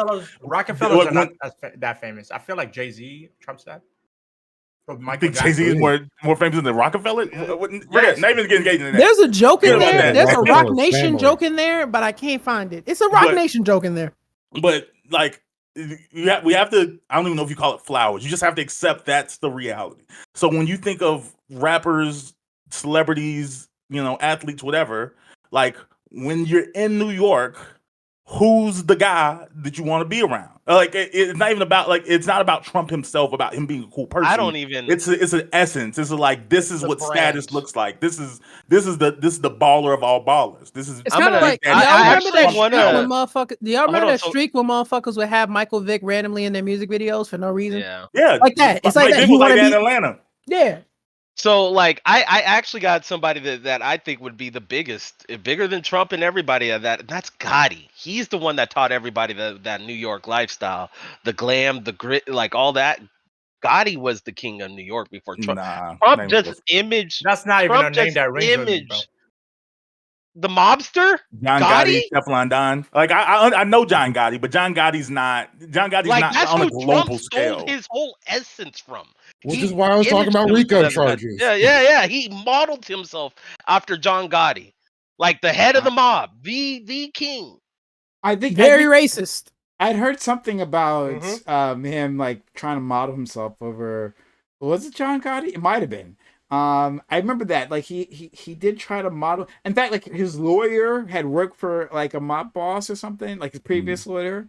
Yeah. Like way back, like before he became president. Holy Cohn. The shit. Teflon Don Cohn. is like the coolest nickname of all time because he kept beating like Rico and murder cases. Like you took him to court and he was untouchable. It was the Teflon Don. Well, John Gotti that's got an his awesome ass. name. Bro, John Gotti he got his ass booked, bro. His ass. But don't do that. Don't He's act like- done. Not for a long time. Motherfucker. You don't get a name like Teflon Don because like they kept coming at him and he kept like slipping Yeah, they off. couldn't get him.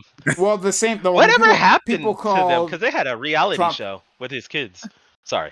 Oh, it's just I don't know. It was a dumb reality show, so I don't want to talk about I it. didn't hear about it. Yeah, but like anyway, the point is that so I don't want to get too far away from like the political To the point here. politics. Yeah. But like but Teflon Don, like they call Trump that. Donald Trump right? that. Yeah, that's Yeah, what he they- modeled himself as. Yeah. Yeah, I think you might be right about the John Gotti thing that him. Like, I know I'm modeling right it. about it. Yeah. But I'm saying I don't think in he's more terms famous. of famous though, like I don't think that he ever reached that status, especially like Nowadays. internationally. I don't think people Yeah, know. yeah. No, I don't. But even before, right? Like, and maybe I could be wrong about this, but I don't know if John Gotti ever reached that international fame. Trump He took is it the worldwide. mobster. It It is not like I'm when you not- talk about Capone, when you talk about like Gotti, I- he's name, No, not no. Capone. Can I like wait? I can find a middle ground here. So John Gotti's entire thing, the reason that a lot of people in the close and Nostra Mafia families hated him was because his thing was to do shit you're not supposed to do, which is to make yourself popular. He wanted the TV to see him. He wanted people to see him. He literally would tell his underbosses like, "Yo, I'm a celebrity. I want to shine." Right. That's why a lot of people didn't like him. And I could say in America he was extremely famous, but Donald Trump has motherfuckers in Scotland making jokes about America's political system. Like this is a different level of fame we're talking about. No, I'm Yeah. talking about pre even in the 90s. president. I don't think even anybody- Oh. president, he still had that level of fame. I don't know about Not this level of fame as the equal to president, but like he was internationally known, and like he was good at marketing himself, like putting his name on buildings, right? Like he makes it look like, well, look, I'm such a great real estate developer, and this is why like you'll find a Trump hotel and countries all over the world, but like he was literally just putting his name on there. Right? He just put like the Trump name, and this is owned and managed completely by another company. He didn't own it or anything. They just used his name because it was of value to them. And then after he got elected, people realized, oh yeah, he's a racist piece of shit. They took those names down. Like it was just a facade the entire time. But he was known. But yeah. But you've heard of me, that thing. So yeah, they respected his gangster. I understand why like celebrities at the time because especially because like I mean there's still a gap between like being black people and like political activism. Like our activism, you had a few, you had like Tupac and a few other rappers that we're talking about, but there were some rappers, especially in like the late 90s, that like the popular rap was you were really getting into the like gangster rap and murder music. Or going into the early 2000s, we got sort of into the dance hop, the snap music. Nelly. But, yeah, like so they kind of separated themselves from the politics of the politics of hip hop. So it was just kind of cool to be around them and hang out, like just facts. be in the space. You know, be on him. All right. So why I think don't we could go for jump into the topic. I feel like we could go for a while. Yeah. We're warmed up. That's what I was. Nice and gonna- warmed up. I got it. Hey yo. I was literally just about to say Doing that. all that. All right. Doing Thank you. doing all this, and having a debate. All right. Anyway, but thanks all for being here so far. We'll go to our second topic, guys. If you've been enjoying the conversation so far, hit that follow button. If you're not already followed, hit that follow button here on Twitch. Subscribe button there on YouTube. Consider supporting the channel so that we can do more of this. We got 1 sub tonight. Hopefully we get more of those. That's how we power this community. So consider subbing to the channel on Twitch, or gifting bits or gifting subs, or using a hype chat or a super chat. Both of those are great. Like if you want to get a comment read, if you want people to respond to you, if you got something you want to say, then hype chats or super chats are the way to do it, and they keep us up and running. So we can't do it without your help. So consider supporting this community, keeping us alive for months to come. Okay. We'll go on to our plan topic and see how that works out. Topic, quick one, I guess. Michael Orr is a famous black NFL player. While he was already a star in the league, a hit movie called The Blind Side released and exploded his public presence. The movie is supposed to be a biographical picture based on his life as an adopted child who was raised by a white family. However, he now says the movie is inaccurate for numerous reasons, not the least of which is that it incorrectly depicts him as literate. Beyond that, it seems that the white Wait, family what? never actually... Illiterate. Illiterate, yeah. I was probably fucked up. It seems that the white family never actually adopted him and instead put him under conservatorship. What do you think of Hollywood movies that depict black struggle? Is this an example of the white savior complex? And should Orr be grateful for all that he's been given?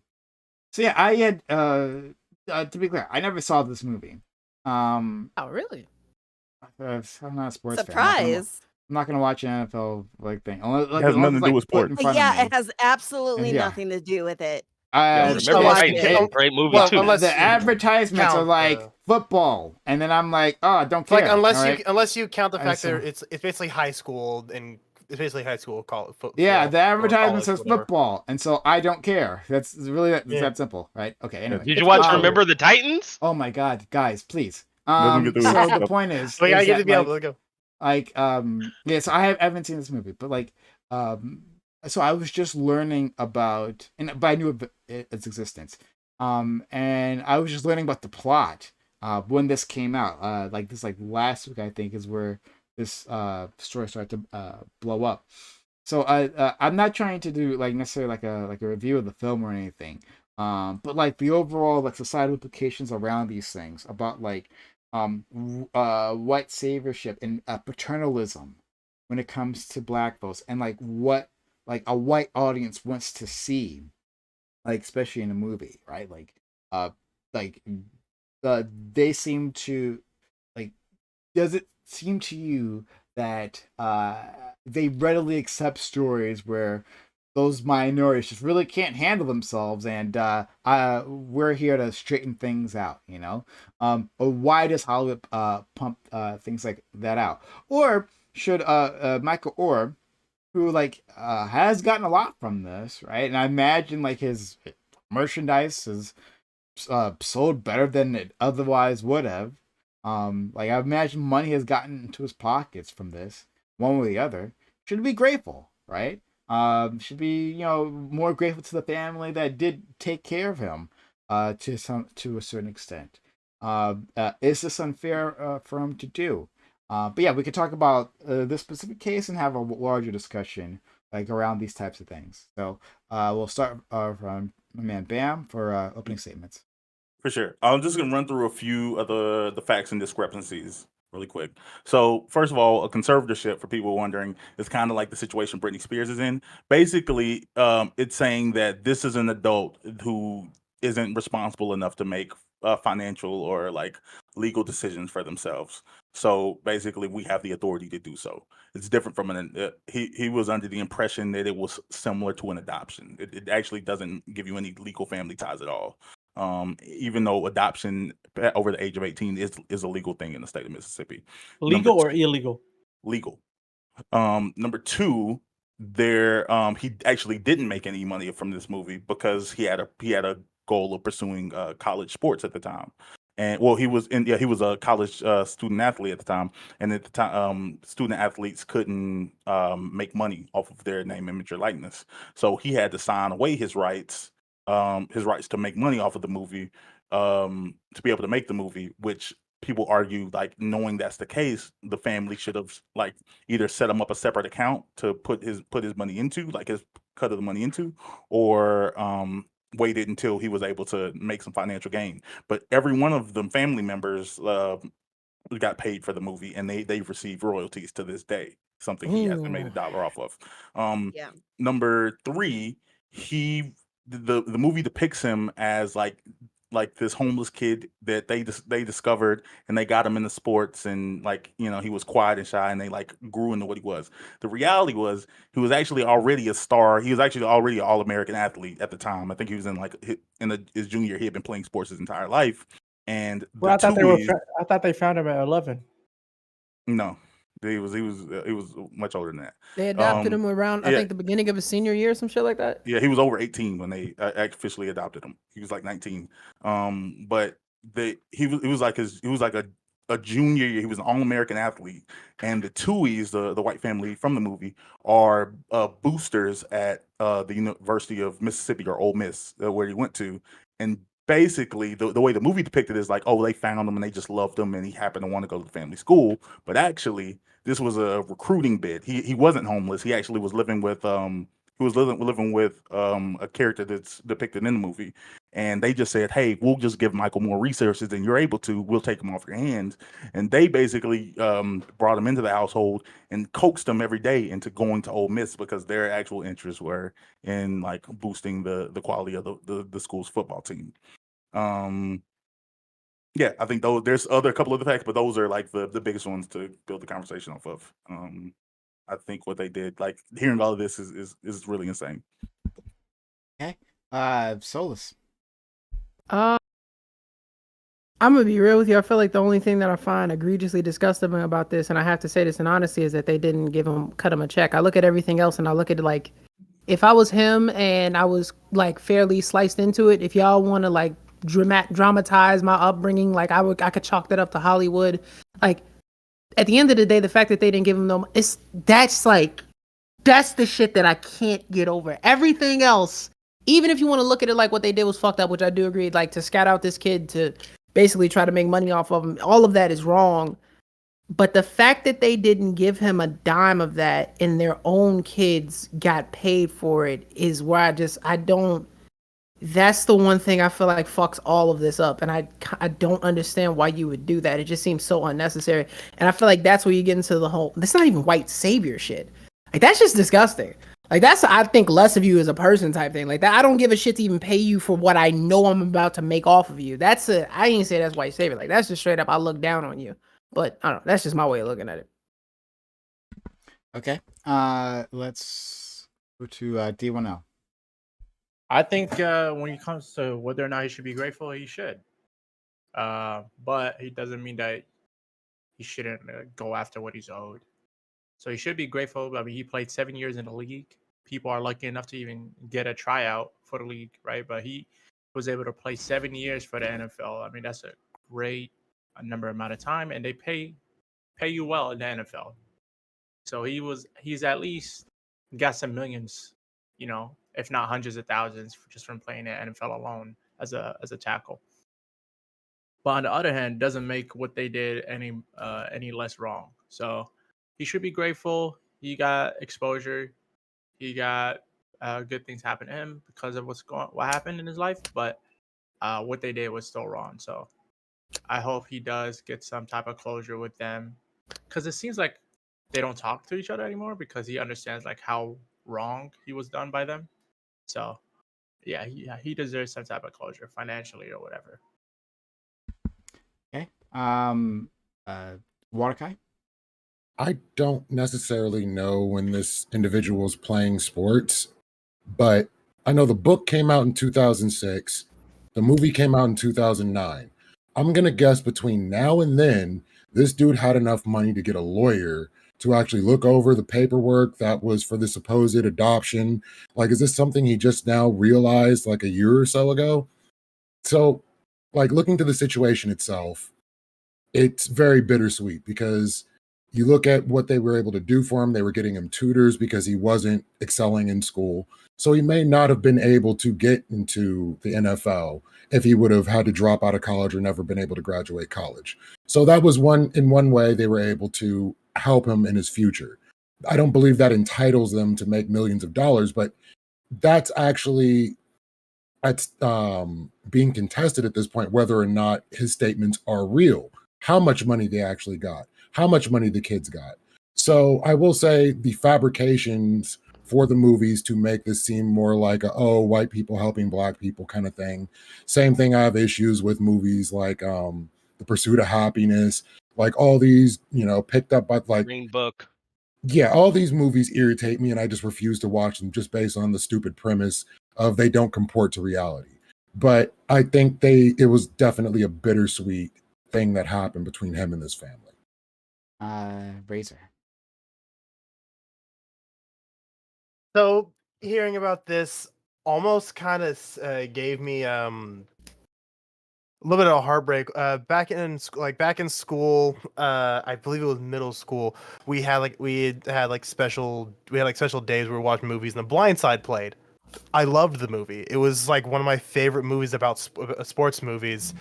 Obviously, it's not better than Remember the Titans, but Yeah, I was still about good. to say that. Don't worry, I'm not stupid. I'm crazy, but I'm not stupid.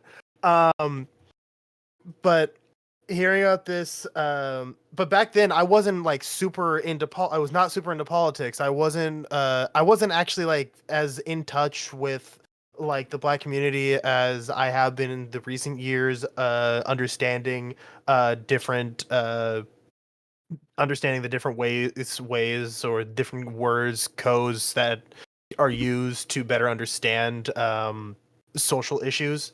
So the white savior complex was super new to me as a concept, and I never circled back to this movie until today, because as soon as I got this topic, I ran through the entire movie. I still remember like it was like I watched it yesterday. I still remember so many different scenes. That part where he gets his own room, it's just like, I never had one of these. A room, a bed. That made me cry when I was a kid. That made me cry. I was so and Oh when I my look back at it God.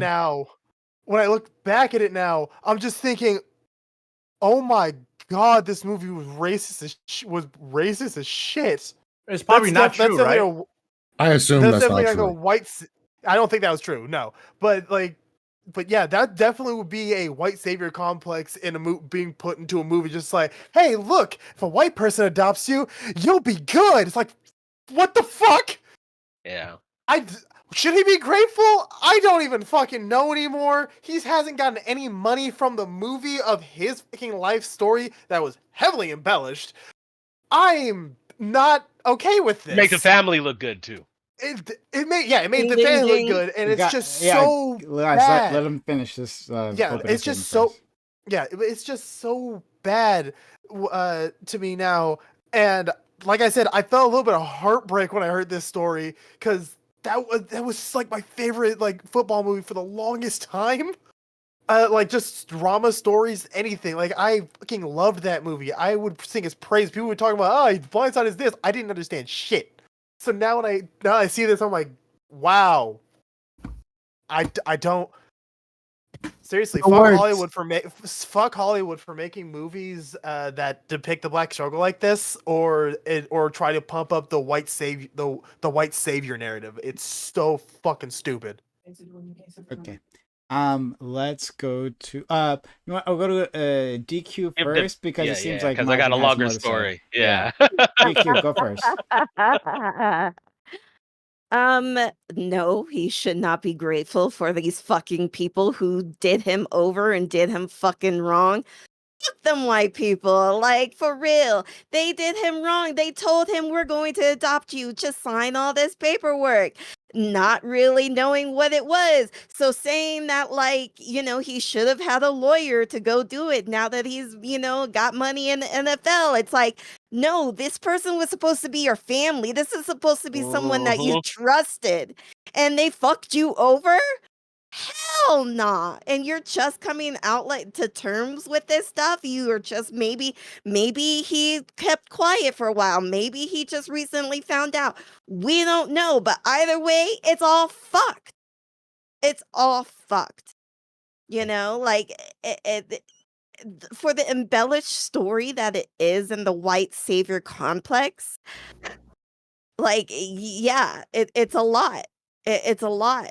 And it's just like, yeah, they made him look really dumb and fucking stupid and like poor and like he didn't have the ability to have a bed or his own room or like these things. Like, okay, so you get saved by a white family and now you can have a bed. Now you can have your own room. Now you can have food. Like, nah. And if what people are saying is that he was already famous, he was already doing his own thing before, like, he got quote unquote adopted, then yeah, like, he should be getting money. Yeah, he should be suing the fuck out of them and everybody else, because that is his name. That is his rights. They made the family look good. They made him this black man look stupid. And let's also account that he's a dark black skinned man too. So they really doubled down on the fact that he was stupid, he was poor, and everything. Let's go to Majin. So, yeah, y'all pretty covered a lot of the stuff that I would have said about this. I feel a little weird about when companies can take on entitlement to make a story on somebody. We recently had that happen to Mike Tyson with the Hulu story. Mike Tyson did not co-sign that or anything like that, and they released this whole and I liked it up until Mike Tyson told me not to like it. But Mike Tyson told me like he didn't have any say in it, and he didn't like the way they told that story. And I think even with this family right here, if they want to call themselves, in my experience, which I just shared in the DMs, I know it not to be that case. But if they had a talk, if they were a real family, be like, hey, we know you are successful. You got millions coming in from whatever in the NFL. Hey, we just trying to make a quick buck too. Yada yada yada. Would you mind? I would be down for that. You know what I'm saying? Cool, understand it. He should be getting royalties too, but maybe he might have did want to do that for his family so they could have some of the cheddar and not have to worry about giving it out of his own pockets. Maybe, but. But in my situation, so I was a foster parent of my two little twin sisters. This is my blindside story. After my divorce, they went back into the system. They were having a hard time placing them. Two, 17-year-old black girls. Not a lot of people are trying to, foster kids aren't trying to like get them, because usually the stigma is that they're being replaced at 17. They're not good kids. You know what I'm saying? So real hard to find them. Their caseworker had knew somebody, and I don't want to say no names, but I'll give a description. I posted it. You see the lady is on Good Morning America. She is a bronze medalist marathon runner. This is the next foster family afterwards, and I'm in ties with them. She was a bronze medalist in the Olympics. She won the first woman, as you see in that little thing right there, to win that marathon. You know what I'm saying? In 40 years. Very all accolades. The reason why I posted the article was there was a lot of shit behind the back end. Like, they're my sisters. I'm very protective of me's and mines, right? Especially going from my care to theirs. There was headaches. My sisters would come to me, complain like, yo, she's trying to make us vegan. Like, she doesn't let us eat what we want to eat. My sisters are sprinters. They need muscle. They need meat. You know what I'm saying? They need a protein to keep those muscles alive so they can run fast. Just a lot of stuff like that. Now, getting into the picture that I posted when she was on Good Morning America, at the time, the girls weren't staying with her. They hadn't lived with her for like 8 months at the time. But on that article, she made it sound, if you watch the video, that she was their foster parent and used all that clout. There was a whole segment in that video or that picture of where they talk about her being a foster parent and how good that is. And she sure as the hell for a couple of them. It wasn't just that. It was also ESPN. There was a couple articles that she used my sisters to get herself some clout. And not only was she getting money for them being foster children, right? Which she never gave my sisters. To my understanding, allegedly. He was already rich and famous. You know what I'm saying? When Kiana turned 16, they helped, like me and all of them helped Kiana or my sister get her her license, right? They had already been with her or 18. Like I helped her get her but when her 18th birthday came around, I thought maybe they were gonna throw a big birthday party. They took them to Buffalo Wild Wings. The girls only asked for 2 things, some Beats and some Rokus, or Roshis, the Nike Roshis. They work for Nike. They get Nike for free. Nike's from Oregon. Didn't get them neither one of them. They just got them the party. You know what I'm saying? And which is cool. They did something, but I don't know, man. With all the clout and them, you know, getting all this publicity for her being this foster parent, which it was a lot. You can go look through a lot of her interviews. She kept posting my sisters. They didn't get shit out of it. I could go right now. We're struggling with my grandma in the hospital, not knowing if she's gonna get out of this. I just got done talking to him. I could I call him right now. Nah, we're broke as hell. We ain't got none. We're forgotten about. Okay. Oh, thank you for that, and sorry to hear all the struggles your sisters had to go through, and you and your family in general. And a shout out to you for sharing that with us. So yeah, open to the panel. What do you guys think about this situation and like this type of relationship? Real quick to Razor, my chat wants you to know that remember the Titans exist. I said it like the movie. Yeah. The Longest like Yard. that movie. The Longest Yard. Anyone? No, that's not a better movie. But it's been a while since I've seen it. So that's like saying Gridiron Gang. Okay. I was gonna say the something else I wanted to add is like for the perspective of like being grateful in the publicity. By the time of the movie's release, now like I said, he had to sign away his rights before they could do the movie because he was still at the time a college athlete. But by the time of the movie's release and before the like notoriety of it, he had actually already been drafted in the NFL in the first round by the Baltimore Ravens. So he didn't even gain like the notoriety from being with his family. That didn't. If anything, one of his arguments is it actually ended up shortening his career because whenever he went to like interview or try out for like new teams, the perspectives the GMs and coaches have coming into like, oh, okay, this is the dumb guy, and like contrary to what everybody believes, football players aren't dumb in the modern century. Like there's the playbooks are thick. There's a lot to know, and like he had an entire stigma and a celebrity like sort of background thing that followed him that a lot of teams didn't feel comfortable with, which like I said may have actually cost him money, like in his career from being part of this family. I just wanted to add that in. So I don't think that there's any perspective you can look at it to say that he was like. He benefited or should have been grateful. And also the family was like I said, they were boosters at the university. They weren't like kind of upper middle class. They were like extremely wealthy. I'm like $100-200 million wealthy, which the movie doesn't depict them in a way. They kind of depict them as like, you know, kind of well off middle class. Because yeah, like if you like acknowledge like how wealthy they are, it kind of like doesn't play well with the average viewer. Yeah, but you're right. That's So kind of why. how old was he when the movie came out? When it came, the book probably like 19 or 20. 19 or Who 20. wrote the book? His family did. Or the mother Wait, did. okay. See, this is my thing. I'm sorry, I was on mute. Wait, fuck, I was muted. Damn, it's like this. Like they didn't necessarily have to say that like this family was from like an upper like middle class or high class family. All you had to do was look at the house that they were in the movie to completely describe how much money they really were.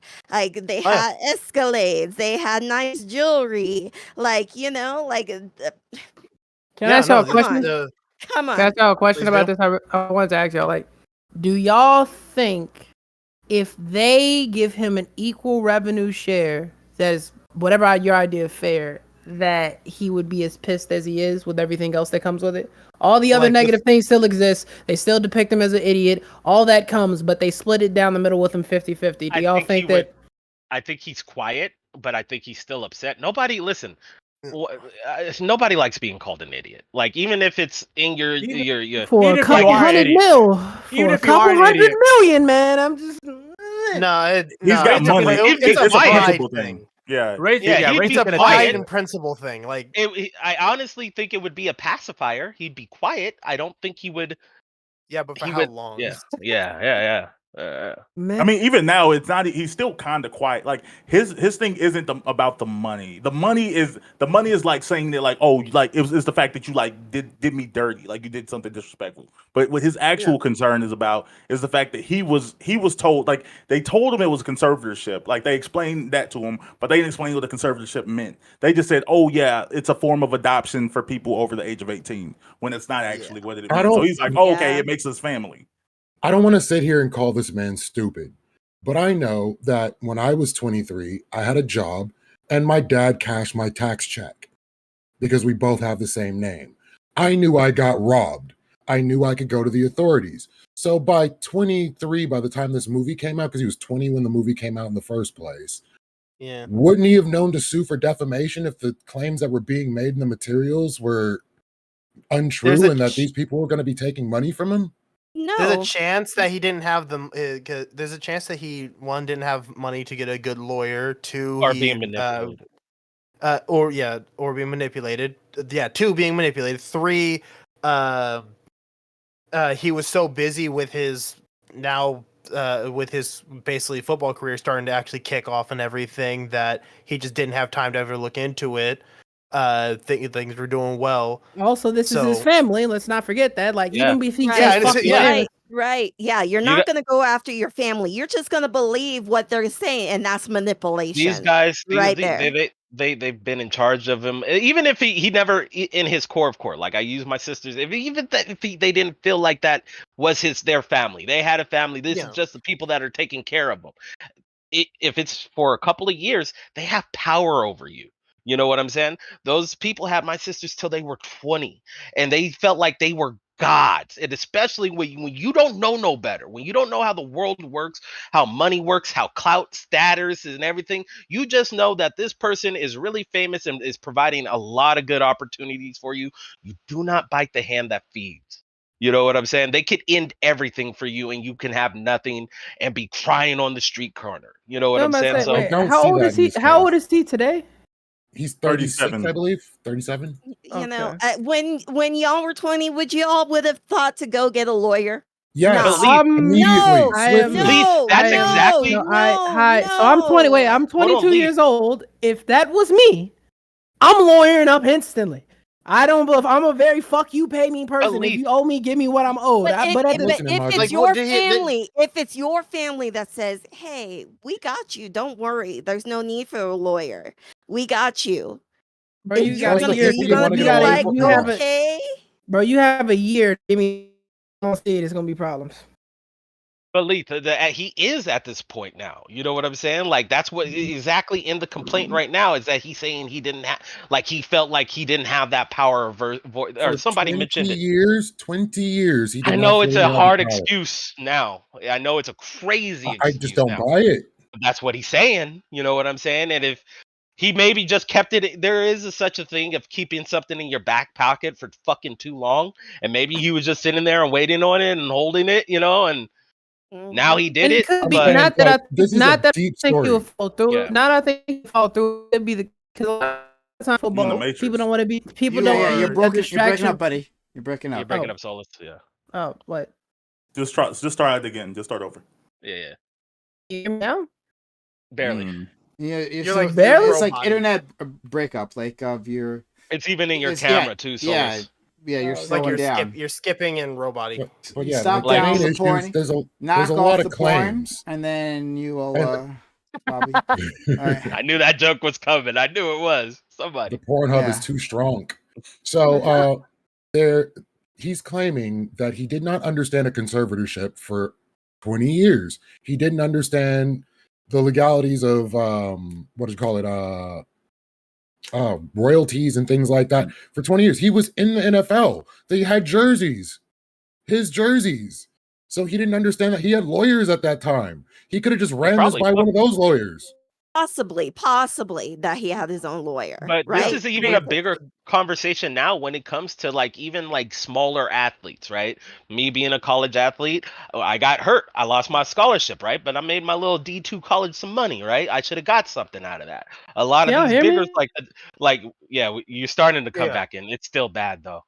But God. a lot of these D2 athletes and stuff, or D1 athletes, you know, Western Oregon, or not Western, University of Oregon and stuff like that, sell millions. There's video games with these players' names in it, and they never saw a dime of that. You know what I'm saying? There's a lot of bad deals Yeah, when that's it a comes constant into the thing. NFL. When it comes to them licensing, you are literally selling yourself to them, whether it's the NCAA or it's the NFL. So there's probably even more that But so yeah, he's coming after the family right now, but there's probably more bad deals that he just wasn't hyped to or hip to, and he needs to go look through all of his paperwork. Yep. Yeah. Yep. Because you it's have to not. think It's about not it. like he's the lawyer. It's not like Right. it's not like he's an actual lawyer. He's just he's the player, and he thought he thought his agent had his back. His agent probably just didn't inform him. He knew the movie was out there, but he didn't think. But he just thought, oh, it's just my likeness. It's just like with the jerseys and the name, of the video games, whatever. It could have been like that. I don't fully know. Who even knows their Swear to agent God, wasn't from someone that makes a movie family? about me. I'm Yeah, watching that that right there, the agent too. Who wasn't the agent? Was Okay. the family friend? He Okay, probably see was. this makes me think of Shiny Happy People. I don't know how many of y'all have seen it. It's about the 19 and counting family, right? And the woman, one of the daughters was like, we just signed things, or like they were fraudulently signed, or like they weren't explained like what was like going on. They just signed this thing without getting any money, without doing anything. They had no reason to she had no reason to like not question her father in any of this, as he was the one who was making the deals and for the family. And like TLC like just gave him all the money. They didn't even was like, well, this person's 18 and they can now get their own money. No, it's about keeping it in the fucking family and about control over what you can and cannot do in this family. Plus, I would say, like, when it comes to like doing something about a problem, you have to first know it's a problem in the first place. We're not sure when he became aware of it being a problem, right? Like I No, said, I mean, that's what's bothering me. well, again, at the time of being in college, he had to sign away his rights to it. It's like that was like that was the rule at the time. So he was like, oh, okay, I guess I just don't make money off of this stuff. And he probably was at the TUI home one day and saw a royalty check come in from this movie, and he's like, y'all, like, from the Sun, like, you still getting paid off of this? Like, Yeah. Plus, I feel like ain't never now, seen it down. if you really think about it, I feel like the biggest motivation now is that he's retired from the NFL. So money probably sold up. Yeah. Yeah. So he's I like, heard shit. he says his net worth is still around 20 million, but you But- can't trust the internet on that. See, I don't get why he would have to necessarily sign his rights away, because when in 2009, by the time that they like showed like the success, he was already in the NFL. So And that's the like release. I can kind of see The this movie because- the movie was being like made before then. Yeah. So this is one of those details that kind but of makes even sense. Is still, the fact that like it's they still added conservatorship. it in there. So usually when you get a conservatorship, that usually means that you are not equipped to be able to take care of yourself, and they make the decisions for you. So we may have Yeah. never even seen that if it was a conservatorship. At the moment it's seen as a conservatorship, that's when you need to go to a lawyer and be like, hey, how come these people are able to make decisions for me? Very, even make very, sense. very Britney Spears. Very Yeah, much that was- Britney I was- Spears Yeah. too. Yeah, I was about to mention. You I was know, gonna in bring her that up, yeah. conservatorship. But she was having some mental issues. I'm saying this Yeah, dude she just, maybe. Yeah, but that's she- so slightly granted, different. Slightly different, but yeah. yeah, she may have in the beginning, right? But it doesn't mean that you need to be on a conservatorship for 20 fucking years. That's kind of Like what I'm that, getting at. If you can go to a that doesn't psychiatrist or make go it. to a medical professional and have them show that you are If competent to take care of yourself, you can get removed from the if conservatorship. Sure, but he didn't think that's what a conservatorship meant. it is the person Yeah. you like, say you go to your family and you're like, I don't really understand this, but I'm gonna go, like, I really want therapy. Say the family is like, oh, I know a good therapist. Here, you go to this therapist, but that therapist is in their pocket, for instance, right? Now you can't the get, other. you cannot now get out of that conservatorship because you are forced to go see this one provider and not be able to choose for yourself who you and can trust and see as like a doctor. Same thing, like I said, happened to fucking Britney Spears. Same exact thing. For sure. But Can it's like I- it's a different can I say- situation. You back Am I now? roboting? Hello? You're still roboting? Yep, you're You- roboting. Yeah, you got the No, Roboto fucking font on. You're skipping. No more robot. You're skipping. You got the Roboto font on. Yeah. Anyway, the But, thing that like the difference is like for Kai, it seems like, oh, why didn't he just realize this? The thing is, whenever he finished up high school, he like the family for whatever reason, or maybe he wanted to, whatever they had talked him into going to Ole Miss. The NCAA was really like sketched out about this at the time. They were like, what are you doing with this kid? Like, it sounds like you're doing some type of like poaching. It sounds like you're like feeding him into school. You have these like direct ties financially to the school. This is an issue. So they said, well, he's like our, like we're helping him out. He can't make choices for himself. Like he's got nobody else. We're this person for him. So the way they explained it to him was basically the only way you're going to get to be able to go to college is if you sign this paper. And he's like, what is this paper? This paper basically, they explained it to him. This paper just says we're family. It doesn't mean anything. It just says we're family. And it's like an adoption, but you're 18, so you're over 18, so we can't actually do an adoption because you're not a minor. Like I said, which come to find out that's not true. But like, It's not true at all. At a face value, I would have like even that, like I didn't know. I had to Google like, can you be adopted like post 18? Like I didn't even know that was a legal thing. So I can understand taking that at face value from these people that you believe you trust. So like, oh, okay, like this, Yeah. I will have to prove we're family. Sign the paper, whatever. plus even past that, that's before, right? But even past like all the deals and the movies and stuff like that, him not seeing the money, he probably trusted that somehow his family would give him money in some Yeah. way. In the late So end, it's- and that's probably why they said no, and this is why we're hearing it now. Yeah. It's either Yeah. that or they're like, oh, you're already making millions of dollars in So, the yeah, we NFL. just You start- you don't need any of this money. Like you're fine. You're being taken care of in the NFL. You got your career. Yeah. Like and maybe Probably not gave even and maybe not even secretly tell him that like he could get royalties, but no. Probably chastising them, being like, "Oh, how are you broke already? You made millions in the NFL." Da da da da da da da. and all. Like the normal Probably making rhetoric that we hear. Yeah, the Probably rhetoric. making the slight racist remarks, backhanded microaggressions, and whatever. Yeah. I don't even know if it's that far. Like I said, I don't know. I don't know if Possibly. they had negative, because it seemed at some point in time he did have like, it seemed like they had a positive relationship with him. Yeah. Like he legitimately seen them as his family, like for whatever reason, for like a number of years. So I'm not gonna But that's say what that- I'm saying. Like, it's a level of a manipulation and abuse. We don't know what kind of rhetoric or what they're saying to be like a black child in a white person's house and what Like, he's used to hearing and stuff like that. This could be so Mhm. deep in him that like I said, that's his family. You know what I'm saying? And like again, now he's mad. Obviously, that's the one thing we can go off right now. That is the absolute. It's he's mad where this is at, and we know what's the terms that people use against us when shit like that. How are you broke? You were famous. Who was it? There was that guy that came out with let me see you bounce right to left and let me show the lean, Young Dro or something like that. He was Could have been. I caught think doing yeah, I think that was Young Dro. he was caught doing Uber. And some girls put him on blast, and stuff like that. And like, how you fuck up like this? How did you fall off? We hear this from normal people. So then when you have a family member, like I'm sure you've heard from your parents when you were a kid, like you had $40, you went to Toys R Us, bought the most expensive toy, and you ain't got no money anymore. You're like, I need more money. They're like, no, you know, and this is probably the same situation, but not realizing that, hey, man, this is a little fucked up and took money from this man. Yeah. And he's relying on you now.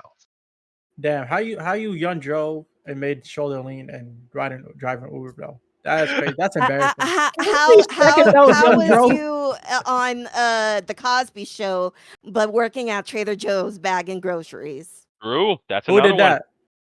one. What's her name? I can't remember. Joe? his name. What's his The face? neighbor?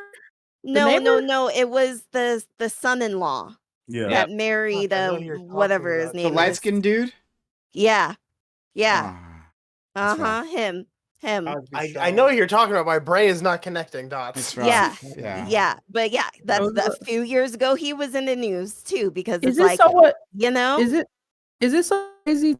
Wait, am I roboting again? So I can shut the fuck up. Little You bit, can just a keep little talking. bit. It's Talking. fine. Anyway, it's crazy to believe that a kid Jeffrey who was a Owens. prime athlete in high school and college just trusted his adopted parents, didn't really have money, got older, started to have his money not come in from NFL checks, looked at his books, realized it was fucked up, and is just now getting to it. Like, is that actually so crazy to believe?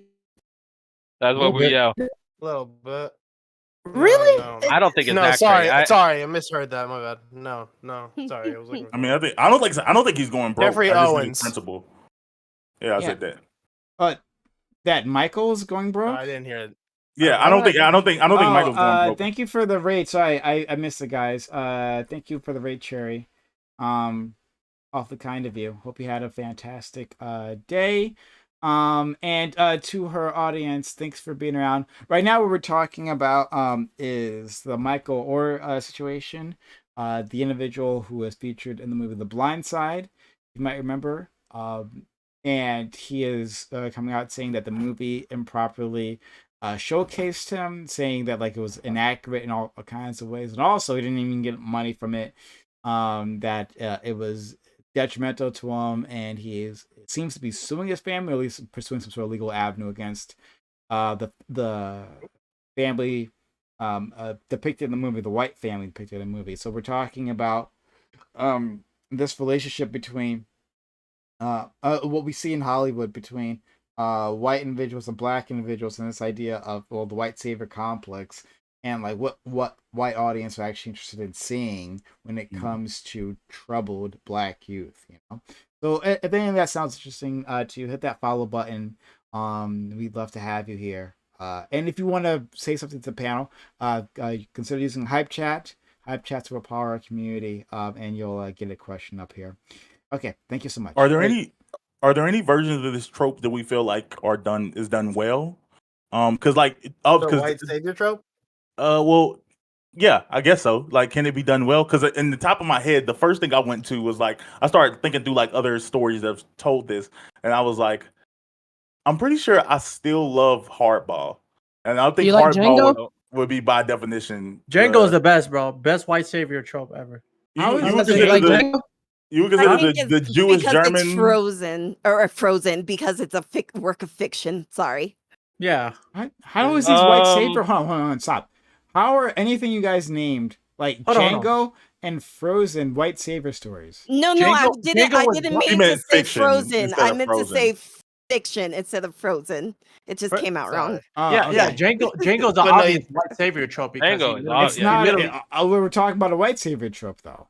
mean, Put you kinda quotations saved it. on the put in Unless big you're, quotations on that maybe one. you're expanding it. Maybe you're expanding to something else. No, Okay. no. Oh. Well, yeah, white savior. Like he, Yeah, it's Django about literally that got German bought. guy Yeah, by the German guy. so and he that could be white saved. guy helping him get his vengeance. Talking Yeah, about that's shoot. not the same as white being a white savior, though. Like that's like What is a literally white not the same. savior? There's not that a white He's person talking more literally- like if there's like an action movie, right? Like Bruce Willis, like in a cop movie, a buddy cop movie, with someone else, and he saves the other guy, right? It hasn't turned to a white savior movie. Like you understand that, right? No, but no, A that, white it's close. savior movie is about you need a white man's help in order to be saved. Yeah, to be fair, like I understand what you're saying about Django. Like It's the not the German a white the, savior the, movie. the German, well, technically he was like German Jewish if you want to consider that white, but he literally purchased Django and freed him from slavery and taught him trained everything he him. knows about bounty hunting to like go on and like Be the badass. Yeah, be the hero. needed Yeah. He could have a been the white man. badass without that story. With It like gets a quick the plot like, going. hey,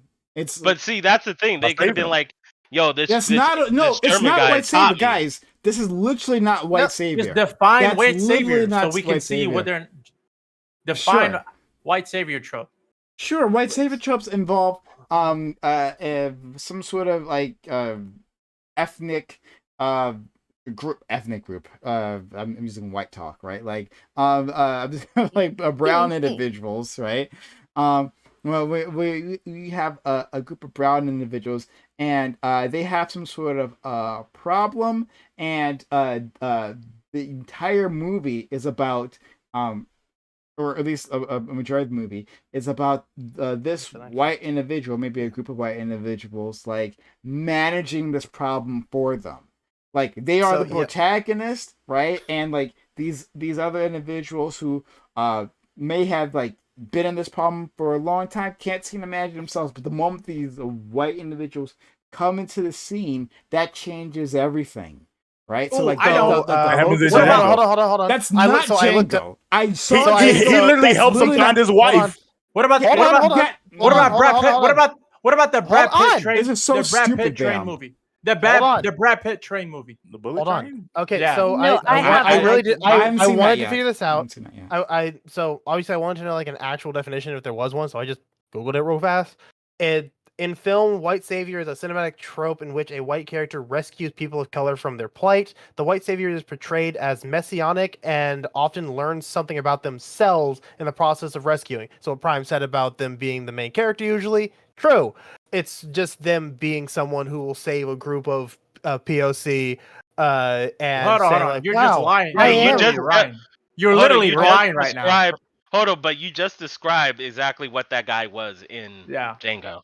Yeah, no, I'm not disagreeing with any of you when it comes to Janko. I'm Yeah. just saying, He's no, not I'm telling a you what Savior messianic. said. He is not a white savior. Oh my! This is like the stupidest thing. Like it's literally black I'm and not power. lying. I literally looked at a white savior black, trope. the Label it. black, Guys. No, the you're black. talking about he I has have to an make- I Wait, can't let even Brown have read this it. conversation. And this is like well, not surprising from Bam because What- Bam calls himself what- the movie guy, but Louis doesn't I am understand the this movie trope. guy. That's fine. But like Django is literally a black power fantasy. Right? A black power fantasy of where, yes, a white person is there to assist, that provides He's help, insane. but it's not them. Just because you guys don't seem to understand this very simple concept, just because the white person helps you in the movie, right, is a helpful person, is your sidekick, does It's some, not- is But you useful have to- in the hold on, movie. hold on. Like the movie Does not Avatar. realize Does anybody white watch savior. Avatar? Yeah, Avatar is a white savior movie. Okay. Avatar is straight up That- that. Okay. Yeah, Sure, but I'm- Wait, but- what- because it wait, does Ronan- occasionally. Let What's Queen this go. movie about? Well, he's old. He's an older white guy, and he like It's saves like this white, or excuse me, this Asian girl or boy. Teaches like them how to fight and tell them not to like be on the streets. Do y'all remember that movie? Green it's Green an Uh, old one. It's an old one, right? It's like yeah, like it's in the later tens or like early tens. Professional? Are you Are you talking look- about what? the professional? Are you talking about No. Clint Eastwood's movie? Yeah, Gran Torino. Clint Eastwood. Clint I've said it like Eastwood. 7 times because I'm the movie guy. Well, he said That's Asian right. girl. She said Asian It's girl, an not Asian Asian boy. Yeah. The Asian boy. Yeah, Yeah, when I hadn't even say seen the Asian movie. girl or boy, I was like, I couldn't remember which Okay, That's it pretty, was. that's pretty why. racist, but go ahead. What are you gonna is that Queen the DQ? What was the point? What's the point No, of it? no, the point is that's a white savior movie. Like classic white savior tropes all throughout that movie. I haven't seen, so I don't know. But I'll Honestly, take your word for it. There's a white savior movie that I really kind of I hate it, but I also fuck with it because of the actors, right? And that was Green Book, man. I love me some Marshalan Ali.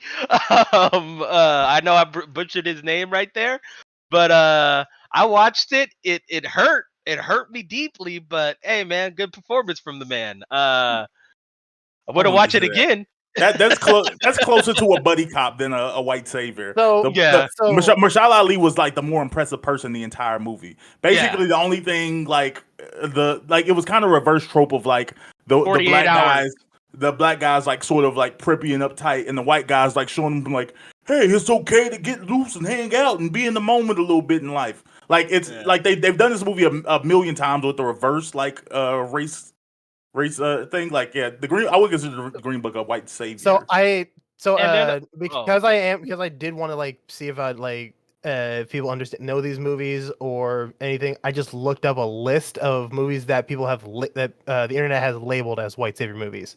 Well, before you name the Straight- one that I want to name, that also one with Kevin Hart and Bryan Cranston, where Bryan Cranston was the in a wheelchair, and then Kevin Hart Upside.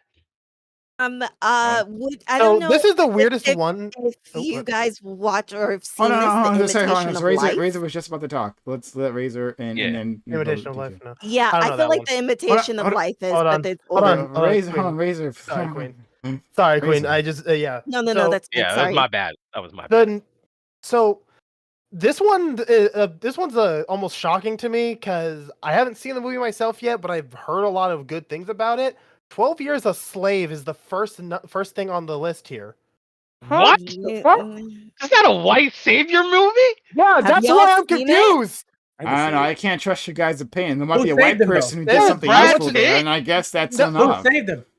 It What says else? so it says for the description that Michael Yeah. Fassbender was an like, historical hard to- film set in 1841 onward. Freeborn African Americans. Solomon Northup played by I can't say his name correctly. Just get to the point that matters. Like, It's kidnapped slavery from Joseph. I mean, if you haven't got- seen it, just keep going. Just go to another topic. He got to. Yeah, a I don't know. point I don't in know. that I don't know. movie. I don't He know. had two- Again, I haven't watched the movie. I'm reading from a list that I they have. labeled That's it what on I'm there. saying. Wait, at Sure, 12 yeah. years a Let 'em read the slave? list. yeah, but I Oh, you're can't going trust down your the list. opinion because you guys are wrong on Django. Wait, Categorically, second no, one wait, is- you are consider, categorically wrong. do you consider a white savior to be an inherently negative thing? Because that was kind of my question. Like you're saying that it's categorically Yeah, like obviously. incorrect because it's not bad, not done. No. poorly? I didn't say it was bad. I don't know what you mean by bad in this point. So Well, you by say- Meaning, bad, I'm like- saying that like it's like because my thing shouldn't- was like, could it be done in like a positive way? Like another example would be Freedom Like I said, Hardball, Freedom Riders. If you've seen Freedom Riders with the Freedom Riders, definitely with Hillary Swank. yeah, the white lady who like meets the kids in the hood, A teaches them how teacher. to, you know. Yeah, Yeah. because the types of stories that again, I'm just fully transparent. Michael It B. is from Jordan a and wiki John article Lewis. on white. It is from a wiki article on white saviors, so I could go into deeper detail if I wished. But the sure, type just of read. stories that a lot of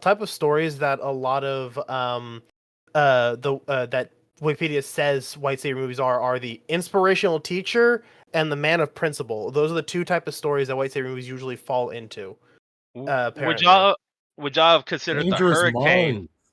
Dangerous Minds? yeah, Dangerous. Would Minds. y'all or Ooh, lean yeah. on well, not lean on me. Lean on me was more. Lean on Me was the other way around. He was the Yeah. asshole in that movie. He was. There it is, Django Unchained. It's in What- the list. What about? It's not white savior. It's literally not. Hold on. He It was didn't? just useful. Was he? He was literally just useful. The Listen, He was a listen. sidekick. Prime. The point about white savior films isn't just useful white White person. man It's that saves everything. Without that white person, nothing. Django wouldn't have been would have Django. happened. Yeah, So literally. hold on. So That's what? usually what it's going for. That hold on. That doesn't matter within the context of this though. Okay, Like- here we are. Like Let me maybe narrow it down even more. I think white savior is like a white person is needed, or is framed that a white person is needed in order to save this person. He brought you out of destitute, like brought you I was from like a just about destitute. to- like he's your the- savior. He's your actual. Like, Yeah, no on the other- because like on the list is the movie from 1994. The air up there about a disgraced basketball coach, white basketball coach who traveled to Kenya to recruit a prospective player. Oh God. Matumbo? Wait, I was about to it say, Matumbo? wait, Prime. I'm so because in Django, which is one of my favorite films of all time, it's a white man literally coming to save a black man from slavery so he can go save his wife. How is this not white savior in your mind? I'm genuinely interested. yes, he does saving, but that doesn't mean he like white savior doesn't mean that if you have like okay, like I gave that example before, right? Like put the Liam Neeson, I'll use him now, whatever, it doesn't matter, in a buddy cop movie with a black man, and like if he goes and saves that black man, that doesn't make it a white savior movie. Yeah, Right, like, because that's, it's a like, buddy not the cop. point. Because those are They're considered equals. They're equals. But Yeah. in But in white Django and saviors, Batman there's a became hierarchy. equals. There's a Yeah, power they dynamic definitely hierarchy. became equals. Yeah. Yeah, No. but it was first of all, in that But world. At that's the why end, it's not. It's after he really died- not No, even to the each point, right? other, not But to the world. No, That's but the that's what world. okay. But I'm saying to each other, he had to have the white man had to free him in order for them to be It equal. doesn't. But Not that just no, it's doesn't not even just matter. freeing them. That's You just keep step saying one. the same thing. Oh, and then educate him. And He teach him taught everything. He was Django already everything he knows. educated, No, he wasn't he? wasn't. No, No, Django I not as a thought- bounty hunter. Not as a bounty hunter. No, I mean he wasn't educated as Oh, at anything. He taught Django every single thing he knew. Oh, yeah. Django went from we're talking about a- Django. I thought yeah, 12 years a Django. slave. Yeah, no, Sorry. Django was a Sorry, that's a nothing different thing. slave who was taken in by this by this Magically. this wholesome Jewish slave owner. In And the he middle taught of him slave owning literally South America. everything he owned, everything he knew, and Django said, "I want to find my wife," and he said that I'm gonna dedicate a journey, take you to Candyland, spend $10,000 to purchase your wife, and I'm gonna sacrifice myself so that you can live on. Yeah, it Like- couldn't have been done with any other race. It had to be a bit. Now the end of the movie was Well, about not Django necessarily. overcoming, like You don't. was he actually That's ended not up? how whiteness works. But Yeah. but go ahead. No. In But yeah, that setting, yes. No, The it doesn't. That's not how No. whiteness It was works. going Whiteness for was it. expanded back then. You actually don't need a No, I'm talking about in the Asian setting of the people. movie. I know. No. Hold on. I'm responding to you. I heard what you Yeah. said. Like they literally considered Asian people to be white at some point in time because of their white skin. Like the concepts of being white, basically not being black. So that was an expanded concept. Our current a racial concept is different from what it was back then. These things are not the same. But in Like, any I think case, it's it doesn't- historically that- opposite. that's I think it was still- more- That's still not important. That's still not important for First of this, all- right? And so, like, I'm gonna give a shot my man Aiko because he had a good point. So I'll give for this. I'll give you credit, friend. But he says, yeah, for it to be a white savior movie, the person of color has to lack all agency. This is what it is, right? Like, Yeah, Django didn't have any. He did like agency Django- until he got saved. oh my god! All He right, was Even a after he was slave. saved. he had plenty of. He was literally the hero of the movie. He was At the literally the end. hero of He the was movie. given agency by the end. white Oh my man. He God. was given All agency by the right. white Quentin man. Tarantino would disagree with you. I'm not Quentin gonna. Tarantino literally. I'm not I gonna. remember this. No, I remember this There was vividly actually an because in the article movie, about there was a movie in the movie. I remember this scene where, the dentist looks at him and he's like, "Look, I hate slavery, but if you're also not in a position to fight me on this mission I'm on, all the better for me." He literally said that in the movie. He's like, "I hate slavery, but you helping me kill all these three bounties I'm looking for and not being able to refuse me kind of helps me." He said that in the movie.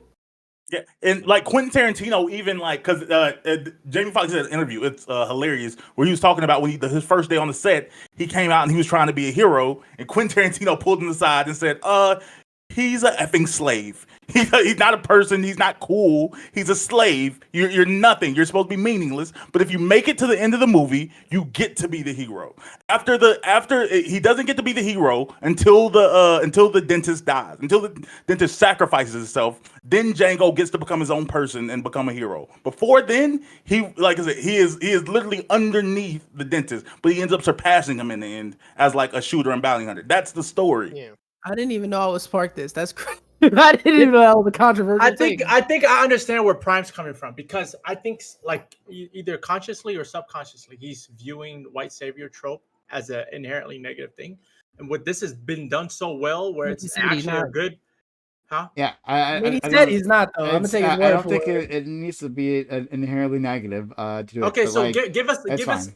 Tell us how this isn't a positive Uh, white savior, or rather give us positive white an savior. example of a What? positive I white don't think savior. it's a. Well, I don't know off the top of my fucking head. What how many? I don't know. Fuck. But So, like everyone here agrees except you. Okay. okay, so yeah. I mean, yeah, you can all be wrong except for me. That's fine. Like, Sure. and what Bam said literally doesn't matter in terms of like, yeah, you're a slave. Yeah, that's the role. Like, Mhm. obviously, in the context of the, or not is it Antebellum? Antebellum, I think, is after the war. Yeah. Like of slavery, of the slavery South, right? The slave South, like a black character is limited in their actions, right? That goes along with like the setting of the movie. It doesn't mean that this isn't that this makes this a white savior. But I don't know. Look, whatever. I already explained everything. So when I mentioned the two type of tropes within the trope, the type of stories that the white savior trope is, I said inspirational teacher and man of principle. Based on what Bam described the German dentist or whatever, the bounty hunter that Save Django. bought and then freed Django. He would be under the man of principle part of it. Shit, both. He was a teacher and a man of principle. He was both in the movie. Yeah, it was a little bit of both because obviously taught him everything he knew, and then the man of principle, the white savior principle position to chattel slavery and to Jim Crow laws makes him an advocate for the humanity. I don't know why I say chattel like that. Makes him advocate for the humanity of slaves and defender of the rights of black people, unable to independently stand within an institutionally racist society. In films such as To Kill a Mockingbird, Conrack, and Amistad. John Brown was an actual white savior, and I respect John Brown. That man died because of the slave revolt, because he was like a real life. He wasn't even a movie scene. Yeah, despite being stories about racist oppression of black people, the white savior narrative relegates non-white characters to the story background as the passive objects of the dramatic action. And Django's probably the only one that does. I haven't seen Django fully. That would be fair. He wasn't like a passive background character. He was literally like right there with Schultz. So I mean, yeah, if you want to make that argument, it makes sense. Wait a minute, but Sandra Bullock made that argument. Wait a minute, so we agree Sandra Bullock in Blindside was what, but she was probably a more prominent character than Michael Orr himself. Like Miss Tui. Yeah. Well, wait, you were arguing that the white savior is supposed to be in the background. No, the black person in the foreground. The black people, in the man of principle, the black person is usually in the background, with the white savior being in the foreground, who militates to save the non-white characters from the depredation of racist white folk.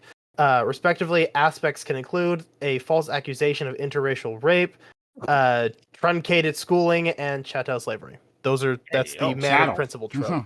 But yeah, I don't know why I say chattel. Just say chattel real quick. I need this. Chattel. There you go. Yeah. Would you consider the first Sister Act to be a black savior movie? The first what? No, the first Sister Act with Whoopi Goldberg. Oh, what movie? That's a Sister Act. Yeah, Sister Act, not the second one. With the first one. The first one where all the nuns were white. The nuns, the white nuns. She was the one that That's jazzed a them up. good one. Would that be a black pretty savior? good. That's pretty good. I think there's a term for that. That's like more. I think it's more Magic Negro type thing, right? Like, I would say call that's it more black like a savior. Magic Yeah, Negro. but like, It's like Bagger Vance shit. Yeah. Like some Green Mile. Let's say that's my favorite one. I've never heard. Say that again. Magic what? Magic Negro. Magic Negro. That's another. I've never heard that term. I've never heard I know that one. Old. Yeah. Have you ever heard of Song of the South? I have. Yeah. Uncle Remus was South, the original Magic Negro trope. Yeah. Got you. Yeah. That's crazy. Okay. Learn something Yeah. new every day. I don't think she was actually magical in Sister Act though. I don't know. Well, if no, it needs to be She required just magic. did something magical. miraculous. Yeah, It she was did. a religious movie, so it was a miracle. Yeah, fair enough. Yeah, fair enough. Yeah. But yeah, I would look at it in that way, but I don't know. Maybe black savior. That's a good question. It would be pretty close. Category. Yeah, I guess. Yeah. Black Yeah. savior. Actually, you know what? The more I think about it, because those nuns couldn't do anything for themselves, right? And they were in the background. None. They were goofy. Yeah, they were. And then the best singer was like the young pretty one, but she was like shy. Okay, She's like, give me your voice, but she had like the big bombastic. Can I give y'all voice. an interesting one? How do y'all where would you put Training Day in this spectrum? Well, he was an anti-hero, or maybe even a Yeah. villain. No, but He I'm was a thinking, straight up villain. about like, because I'm like, as I think about this, because I remember watching that movie as a kid, right? And I mind you, I was raised in a very pro-black household, and I remember, when my aunts was screaming at the movie, was, "Why the fuck is this white man the most like the savior of this goddamn movie?" I remember that vividly, and I was like, as I look back, and I was like, I don't know if it's a white savior movie, but Yeah, the I don't earliest know one where I was put it. I don't know where I put it. I- Because why the fuck was a random white man in LA So- the savior of that movie? Who's like the most recent ones? You know, I I'm don't kind of know. glad that Madam we President. moved from the white savior thing to from the black guy dies at the beginning of the movie. I just watched Jurassic Park, the first one, back in '93, and that was still alive. The first person that died in that movie when they let the Velociraptor into the cage, black guy. I'm kind of okay with the white savior thing versus us being the first body caught by everybody in every But single. isn't that movie. the reason why Night of the Living Dead was such an awesome movie for black people? It was a black Yeah, dude saving 'cause all the nobody- white people and ending up with the white woman at the end of the movie. That's Oh, a I was movie thinking the Brown wrong can movie. truly get behind. I was thinking Dust Till Dawn. I wasn't thinking Night of the Living Dead. Think of a single horror film black character. He's not wrong. I can't think of a Resident single one that was Evil. memorable. Resident Um, Evil. Who the fuck was There was a black? Resident Evil movie where one of the characters, where one of the black characters, about he was traveling with, I think her name was Elizabeth. It's been a while. The main female character, and halfway through the movie, it looks like he gets taken away by a horde of zombies and killed. Oh, fuck. But then at the I know end what of the you're talking movie, about. I know. Just yeah, but then at the end of the movie, he crawls out of a pipe. the movie take star out one last motherfucker zombie, with the two like, pistols. Yeah, I know. Was what it you're talking Barry? about. No, he wasn't an actual. He wasn't a character. The Resident Evil movies had nothing to do with the game. Don't even. But You- always you, think Barry uh, is not dead the when he game, shows up movies. with the You blaster. always I had want to progressive- move. I don't. Sorry, I don't want to too fast. As you guys keep going to like hard tangents, man. Like Sorry. So, yeah, like I didn't want to kind of focus on the topic. I don't know. So I think. So what the reason why I'm bringing this. One of the reasons that I thought this was worth discussing, is like, do you think that this became like a popular trope because like that's the only way like white audiences could really relate to our stories, right? Like our pain is featured, our pain being brown people in general, right? But our pain is featured in these stories, but like it's like a struggle over another one. Last Samurai is another one of these. Yes. oh shit! Oh my god! Oh, that's the Oh, worst fucking one. Oh movie. my Yep. god. Yeah. Yeah. It's on the list. So Last Samurai with Tom Cruise. yes, no, yeah. But so like our pain is like featured in these things, right? But it's not like, hey, look, like here to sympathize with us. It's like this is a moment of character growth for a white person. Look at them going to foreign land and finding this issue and overcoming the struggles, or like civilizing these folks, right? Like you guys have your backwards culture, but like once we pop this white man or white woman here, right? They have this point of clarity and they're helping you, and it feels like it's like a power, even when it's not like an action movie, it becomes like a power fantasy. This is my head. For these white individuals, where like I have the civilizing ability if I just go into these areas. And I think that has some real world effects. But like, go ahead, guys. I've never thought of it like that. What I more so thought of it was like, if you just display racism or like the struggle that comes with being a particular minority, a particular group, and like the cause of that racism or the cause of that problem, for all intents and purposes, people are going to view it as like, well, white people, they're going to look at this movie as white people bad. That isn't going to sell to a white audience very well. But if you look at it like white people bad, but white people fixed, that's easier to sell. That's easier to give to somebody than just white people did fucked up thing. Yeah. I also think it was useful for the time. Like I think there's a necessary like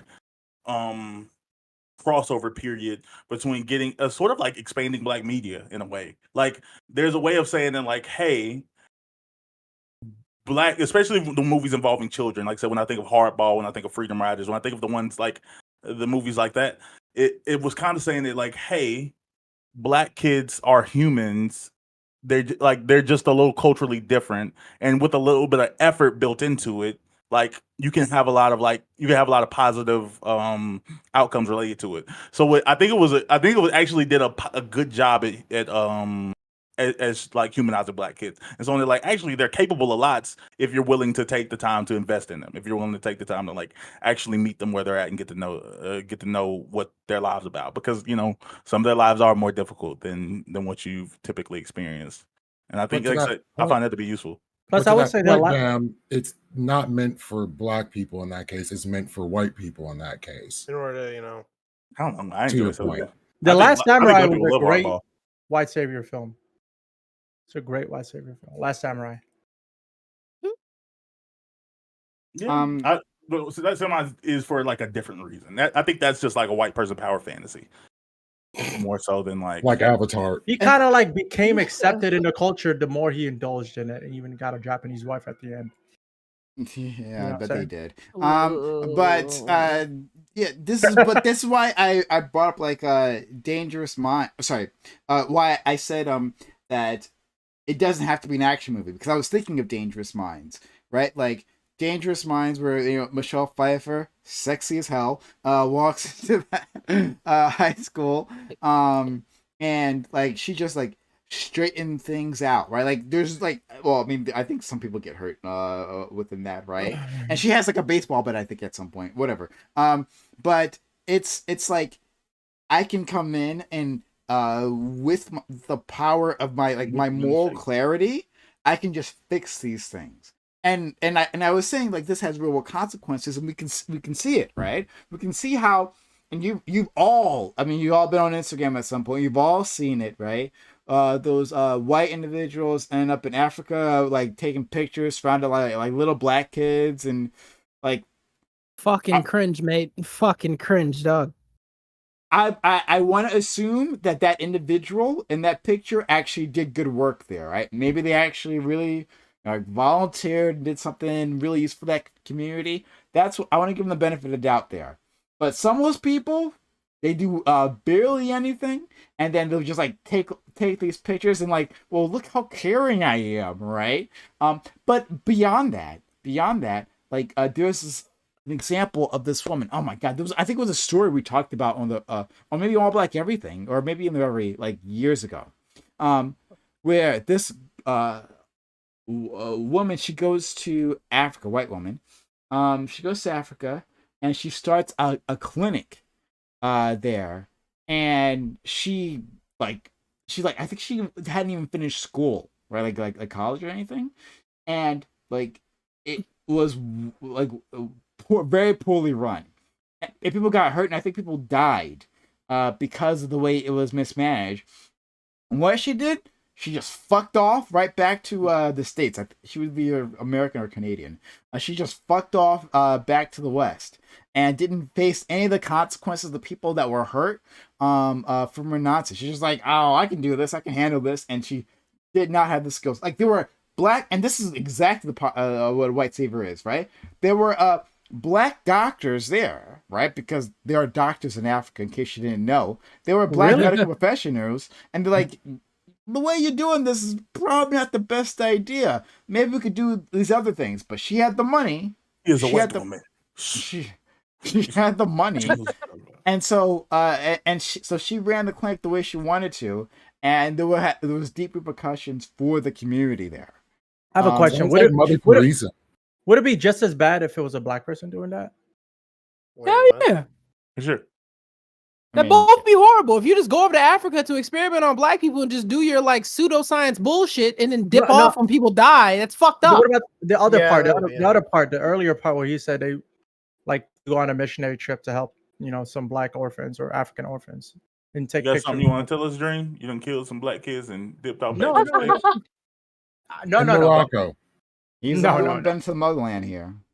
Yeah, I've been to Ghana, I've been to Liberia, and when I went to Liberia in particular, I'm just trying to figure out what the line is, because we can't really read people's minds in their intent. But I've taken photos with the orphans that I helped in Liberia, and I was there for Yeah, stuff like but that. So everybody takes everyone takes the Did you kick a soccer the ball? the porn. Basically, it's like poor people porn. Like basically, it's like, oh, we go to Africa to help the children. Take the picture with all the children I helped. Oh, I look so good because I helped some children in Africa. You didn't do shit. You just went there to make everybody else If think you, you look good on Instagram.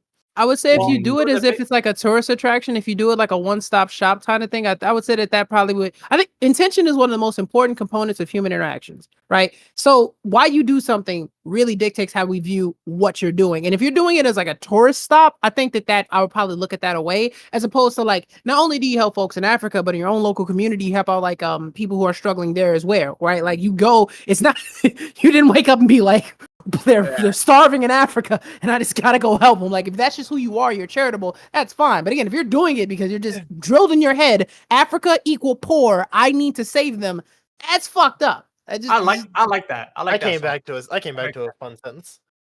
Yeah, it makes sense. Like if you're already helping people in your local community and you just want to help people else, it's like more evidence on your side that you're not doing it just for I think it's photo op. more. I think it's more about like.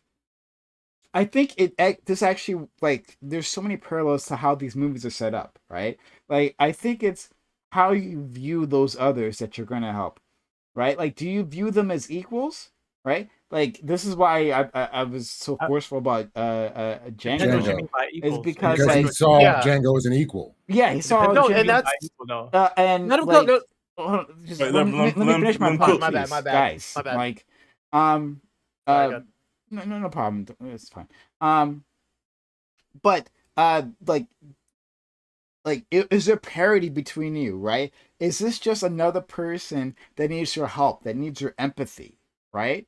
Or is this a person that like you think needs saving by you, right? Are these people who like can't really get their act together? Are these more NPCs to you?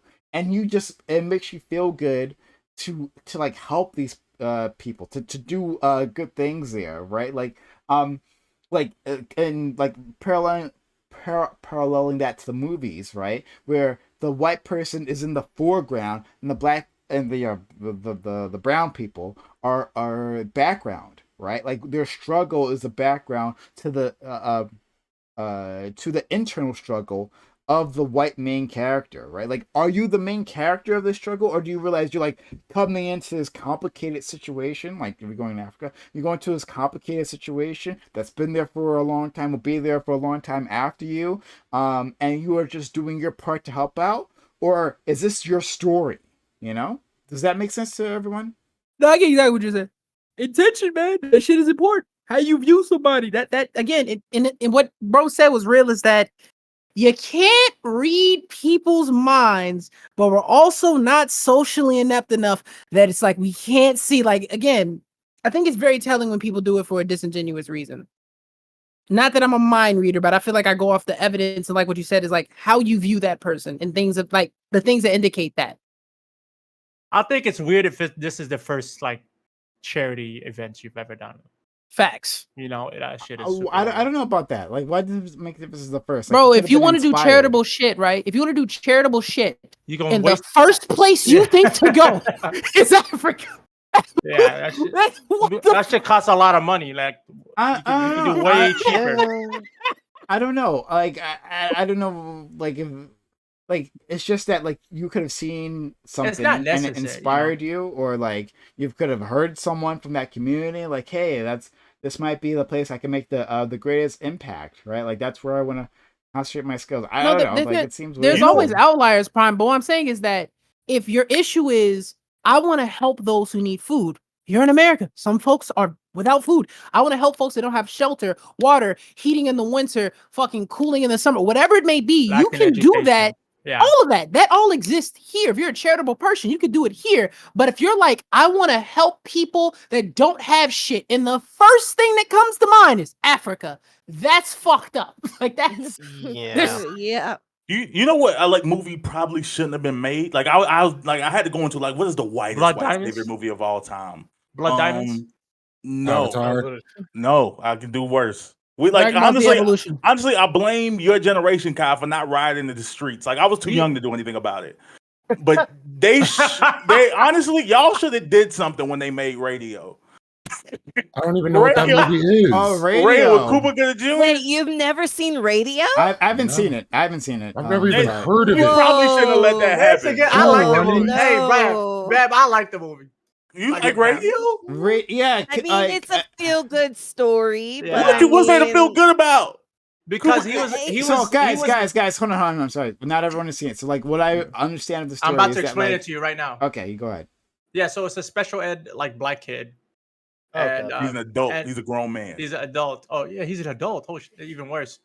He's an adult, a special ed, and like he's always hanging around the football field of a white school, right? Was it a white school or is it mixed? Mhm. yeah. Right. Yeah. And then basically like he gets bullied a lot, and then like but the football team takes him in as like kind of like the Mascot. assistant manager or the mascot, and then like he gets basically loved by everybody after that. Like after And they finish, call him Radio because he likes to play with like broken radios and fix them. But when I say like special ed, like Cooper Gooding Jr., like I'm talking about like Buck T. Holy shit, Oh, that man. movie! Is this Oh where my they made the Simple god! Jack joke? God. Is I this know when the you mentioned movie you're Jack and talking Jill? about. When you mentioned the radios, holy shit! I just got. Oh my god, flashbacks. And then like this white coach is like, no, don't nobody mess with good old Radio. What kind of pie you like, Radio? You want apple or cherry? Both of them. Get Radio, both of them. Both Radio want both pies. He's a good boy. Then Radio mama died halfway through the movie. And then like there's like no positive. No. Like Radio goes to the high school, and then they show like the real Radio at the end, and he just running around like he like 60 years old, just running around like as like the team mascot. Like and he's a grown man. He's a human being. But they like, we can't play a game without Radio. Ain't that right, boy? No, That's like oh god. But my thing is, terrible. damn, See, Yeah, this damn, is what- when you put now- it that way, it makes me feel like okay. Now- he's Like, put it it- in it- the- he's- feel when I that's said because my- he's putting it in the worst light possible, Bam. That That's was the a feel- movie. No, I thought we no, were that's friends, Bam. I thought we were No. cool. Bam. See, I blame see, you, Ken. hold on. Hold now. See, back in my opening, how I said about when it came to the Blind Side, I was not at all like into any like social political things. I didn't understand shit about different dynamics between people. So that's why the Blind Side was like one of my favorite like movies that had to do with like football stars and everything like that. Not counting again, Remember the Titans. I still love that movie a lot more. But something like Radio for it to come back to my memory. I'm like, God. Like How everybody did I knows, see everybody it? knows that scene from Tropic Thunder where Witchcollar in blackface says like, "You never go full," and he brings up Radio. Come He was back. like, "Yeah, you never go full." I'm not even gonna say the word. I said it already. Yeah. Oh, Oh, radio. Y'all making me feel Full so retard. bad. Y'all making me feel so bad he for was like, because laughing. he was like, you can play slow, like you got a heart full of gold, but you never go full retard. He said because if you go full retard, like people don't Never vibe come back. with We're it. Well. quoting. This is a quote. I Twitch hate Tech. I Quote. hate. Oh my god, that was such a good scene. He said, "Yo, Forrest Gump. You know, man, maybe a little bit autistic, but He was a war not hero.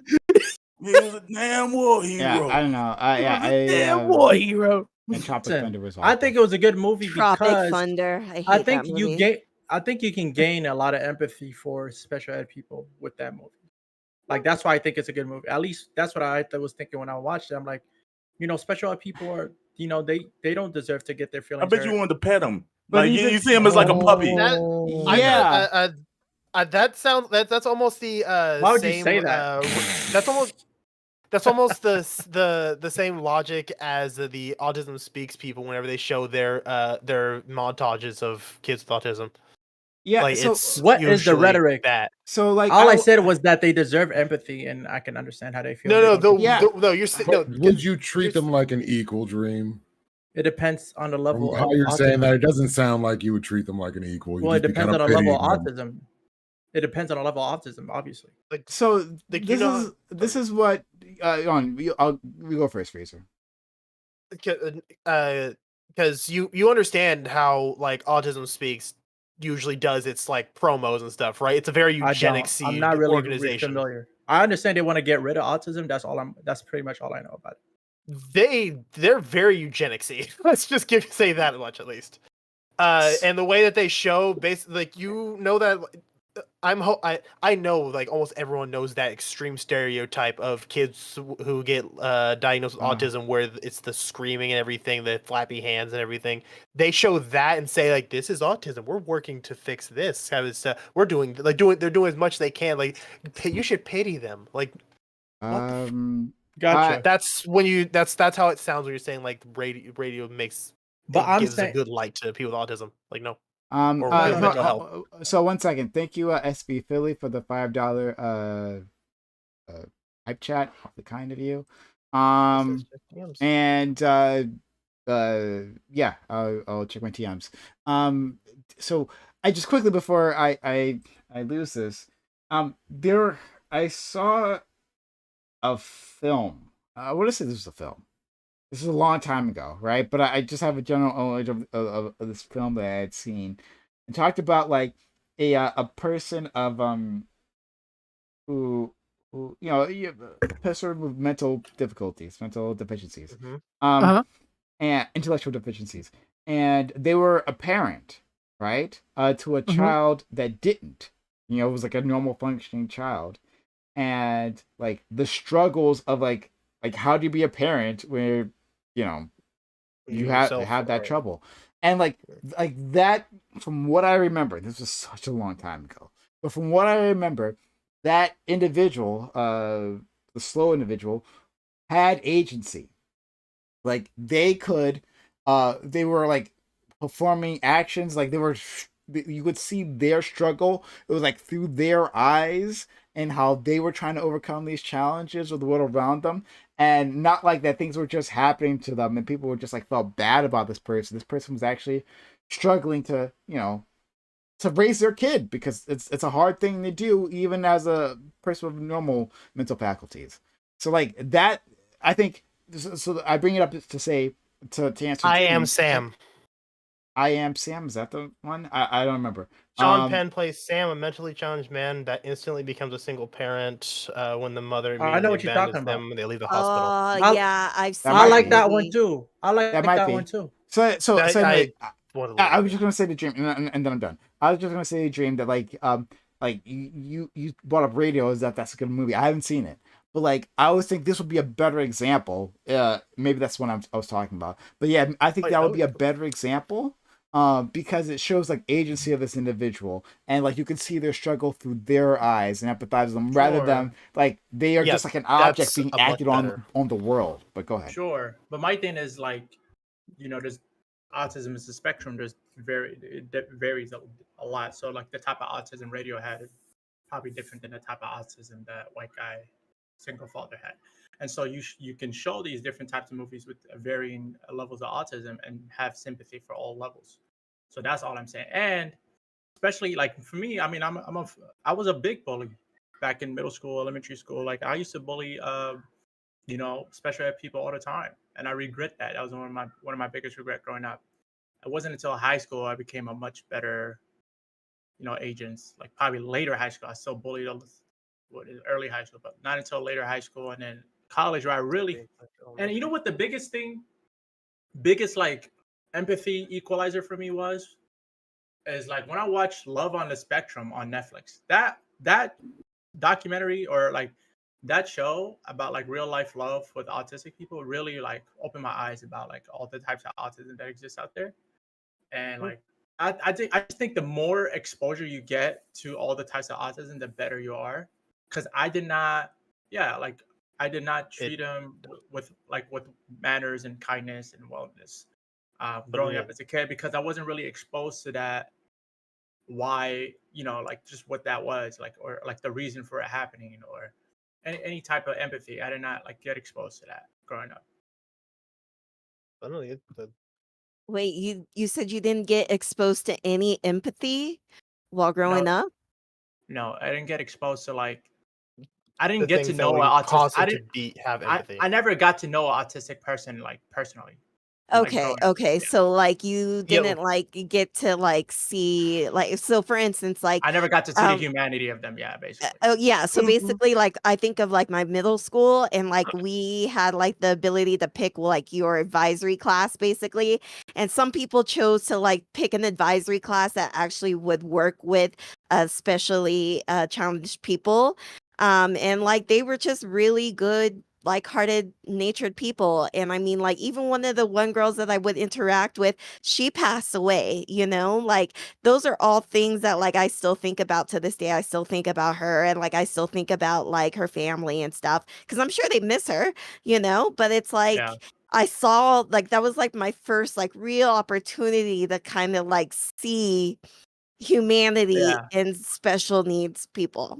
Yeah. I Plus, worked at a delinquent school for special needs kids. I got like bite marks all over me because of that junk. It was an experience though. Bro, But like they was cool. bro, it was such a Plus, sweet moment. What the? I would also say like I was yeah. traumatized. I was traumatized like because I had to ride the short bus for a while because of safety, and the short bus was the only bus available to drive me, and that was some of the most annoying things in the world I've ever had to experience. STV, why are you in my house? The background. That was a good joke. It's a great joke, even. Stole your Wha- background. Why are you in my house? Why are you got too playing many my rooms. piano? Portal. You got Yeah. room? Yeah. I got it's- no Yo, room yo, for this we gotta- man in my house. Nah, man, we gotta let black people come up together. You know, like we gotta support Yo, one Philly another. used to pray for times like that. No, Facts! Don't worry. The couch is free. The couch is free over there, and he can play music for you on that 100%. piano. That's good. right. So, That's right. Philly, you said you had some Lean over differing opinions. Yeah, so I apologize, everybody. I'm on vacation right now, so I apologize for the background. I was listening. We just got back from the boardwalk and everything, and I was listening on my phone. So I caught maybe the last 15 minutes, and it sounded like everybody was in agreement with Prime on the fact that it matters. No, I'm sorry, I don't know the full context, but from what I heard, what Prime say, he said, it doesn't. I would rather the money if you're doing it like a charitable cause, if you're donating to Africa. Prime, could you restate the position just so I don't get you wrong? Let's just start there. Okay, so we were talking about, I guess, white saviors in Yes, real it was life. right at the end. Yeah. Sure. And I talked about how there are white saviors who go to, or people who go to Africa rather than or other like brown countries, and they don't look at the inhabitants as like equals. Like, I'm there to assist, right? I'm coming into the situation. I don't understand what's going on. I'm here to assist you, and try to enrich whatever you're doing. Enrich your communities rather than like this place is a mess. I'm gonna come in there and fix it, right? I'm gonna end up basically civilizing you. Like you guys clearly couldn't think of the solution yourselves, but like me with my white intelligence and my my moral standing, I can do this. So yeah, that's like those are two different types of people. Yeah. When I was listening to that, what came to my mind was I disagree for two different reasons. The first reason being when you are, I guess, when you're a leftist, you look at the outcomes of situations, not really the intentions. And so I'm curious to ask you, why is it different in this situation? Wait, that don't even make any sense. Why? No, I'm saying just because somebody perceives that they're being helped and not knowing that they're being taken advantage of does not remove the responsibility from the person that is doing the taking advantage of and doing these things, looking down upon people, and probably not doing these things. Well, these things are probably not going to be to the benefit of those people because once they leave, they haven't fixed anything. They haven't taught them how to handle things from there forward. Not That only would be that, the Philly's perspective on outcomes. That would mean the outcome didn't yeah, but not only that. Like, I've never heard a perspective that leftists have to be or required to be. Consequentialist. intrinsically have to be consequentialist. Yeah, I've never heard that in my life. Voluntourism, my chat is saying, is called voluntourism. So when we talk, I can see that. So go ahead. Mhm. I'll answer your question, Philip, because you wanted to ask me something, directly. Like I think it actually does matter with the outcome. And I gave that example afterwards of this individual. I'd have to search for it. But I know this is a real case that I'm bringing up. Where this woman, she was like either fresh out of college, fresh out of medical school, or like she hadn't completed it, you know. And she went to some African nation, and she set up this clinic. It was like a general clinic. It wasn't. I don't think she was experimenting on anyone. Like, but she just like set up this general clinic, and she just fucked everything up. She had money, but she fucked everything up. And there were black medical professionals there, and rather than like working with them, like, okay, they may be my employees because, you know, I'm funding this operation, but like these people have more experience than me, and like and they're like, they understand the community, and so I should like listen to them and take them their situation. Now she just kind of ignored that. I'm gonna do it my own way. I got this, right? Because she looked at them basically as below her, and then that ended up having disastrous consequences. So I think that starting intention, like what Silas was trying to say previously, right? That starting intention matters because it manifests like in what direction, what path you're going to take. Go ahead. Prime, I don't think you would consider yourself to be a consequentialist to begin with, would you? I'm sorry, I don't want to go down there. I mean, that's what this question is at the end of the day. He's saying, like, are you breaking Rawls. from your morals, like your consistency on consequentialism?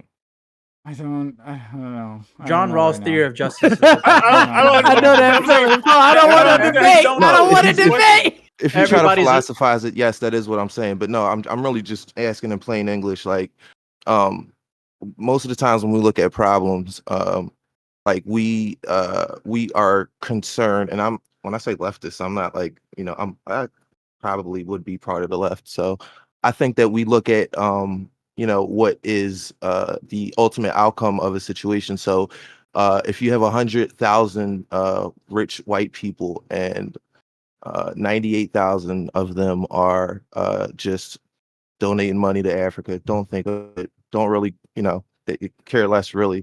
They just know they have extra money, and they heard that this is the best place to donate was to this some certain organization in Africa. But the other 2,000 are like the person that Prime was describing, you know, like they really are like they're kind of like racist a little bit, like they really like, you know, or they might be on a power trip, or like they're really on some shit. But like at the end of the day, all the money that is contributed, you know, ends up like so this is like part of my first disagreement. But so to finish my sentence, like all the money is eventually going to help. So what is that? Would that change your mind if you knew like, you know, regardless of intentions, that this would help the situation? So that can be for Prime or anybody. I want a piece of that. So how do you know where the money's going? All they're doing is showing fraudulent pictures in places like Somalia with little kids with bloated bellies and the whole deal. They're showing the worst case scenario, showing that these people cannot save themselves. You donate money. You don't know how much of that money is going to these actual people. You don't know how many people. Well, yeah, you're one of the 98,000 that don't give a fuck. You don't care. You just, well, you're saying you don't know. You say the money does get there. Say the money does get there. Say, you know, everything's on the up and up. I'm just asking in this hypothetical. If that were the case and it actually went where it was supposed to go, then it would be a net positive. There wouldn't be an regardless issue. Their intention. That's just not the reality. And this happens on both. Like we've have people that try to monetize like poor black children across the board, from saint to sinner to half the YouTube that goes over there. But like, yeah, we brought them shoes. It's like, well, yeah. I understand, you know, what Prime's saying about like, you don't want somebody that's sinister, or you don't want somebody that's like with bad intentions. But what if somebody just has neutral intentions? You know, they like just don't neutral intentions of like, I don't think that so neutral intentions are just that, it's neutral. But if you're just like throwing money at a problem, not really looking at where it's going and just trusting that it's going to go where it's going to go, I feel like that's good ultimately, but it seems I've never heard of a neutral intention to donate for the good. I know, right? It's like, because if you give a fuck, once you make sure that your money is going to where you want it to go, I feel you, but I don't know. I guess if that was the case, I don't want to fight your hypothetical. Right? I'm trying to engage it. I would just say it's neutral, right? That's a net positive. It's good. You're just throwing money at the problem, not really looking at it. Let's just say, for all intents and purposes, that's cool. It's at least going in the right direction. About the dream, before you get confused, I don't think he means neutral as in like amoral. I think he's saying neutral as in like just low, like a low level of care is getting into it. So for an example would be like when Like you go most through people when that you go donate money, right? for sure, like the lowest level of like, oh, okay, like when you're going through McDonald's line and they ask you if you want your 12 cents to go to the Ronald McDonald House. You don't actually know what the Ronald McDonald House means, but you feel like it might help a kid. So you say, sure, you can keep these 12 cents. Like you're doing it a positive thing, but it's a really low level of engagement. Okay, that's better. That's a better way of putting it. Because to me, to be neutral is to not do anything. Right. Not, You but mean that. yeah. Well, I'm that's just saying your intentions are neutral. Like you don't care. I'm not saying your actions are neutral, but your intentions, like you don't care one way or the other. Like you're not like really Is it invested safe to if say, the like, problem get. You're saying like better in the you're trying to fix this problem like throwing a coin into a fountain. Like if this does something good, great. If it doesn't, who gives a fuck? Oh, like okay. that? Okay. Yes, So exactly. you're just throwing your money around just to throw money around. You don't care what's going on with your money. And if it happens to go to a good, fuck it. It happened to go to a good. That okay, I understand now. It makes sense. Well, the reason I say this because at the end of the day, that's what most of society is like. You know, besides not the activists, but most of the people that donate. Oh, philanthropists. Yes. That's what most of philanthropists. I put them in there, but yeah, anybody who donates money. But definitely philanthropists. Excuse me. I'm not used to saying that word, but yeah, definitely them too. Most people don't really like have the best intentions in heart. You know, like most people aren't really thinking about these problems. But isn't it a good thing? I think it. Go ahead. I was gonna say I think most people who donate, the vast majority of them are going to be ones that probably don't have much to give in the first place, but give anyway. Yeah. And then because they care, that's why they give. Like if you think about church. What depends on what you mean by care, right? Like if you didn't care, you wouldn't really give. Like so like when I first came in, so let me just make this point. Like let me succinct this a little bit better. When I first came in, somebody, I don't remember who, but somebody was complaining about people who take, I think it was you, Debate Queen, complaining about people taking a trip to Africa and not really. Dream, I think. Was it? No, I forget Debate who. Queen said it too. Okay, yeah, I don't know who. Taking a trip to Africa and not really caring, about the problem per se, like very, they're not really engaged with it all the way that it's just, it might be a photo. I think the phrase you used was photo op or something like that, right? Am I? Okay, I use that term. Pretty much what you said. I did use photo op. That was me then. What I was saying, what I was making the distinction was because I've been to Liberia in particular for 9 days. They still have this program. It's a yearly program where it's called Planting a Seed International. Basically, it's a yearly program where I can only afford 1 year because it costs $4,000 to go.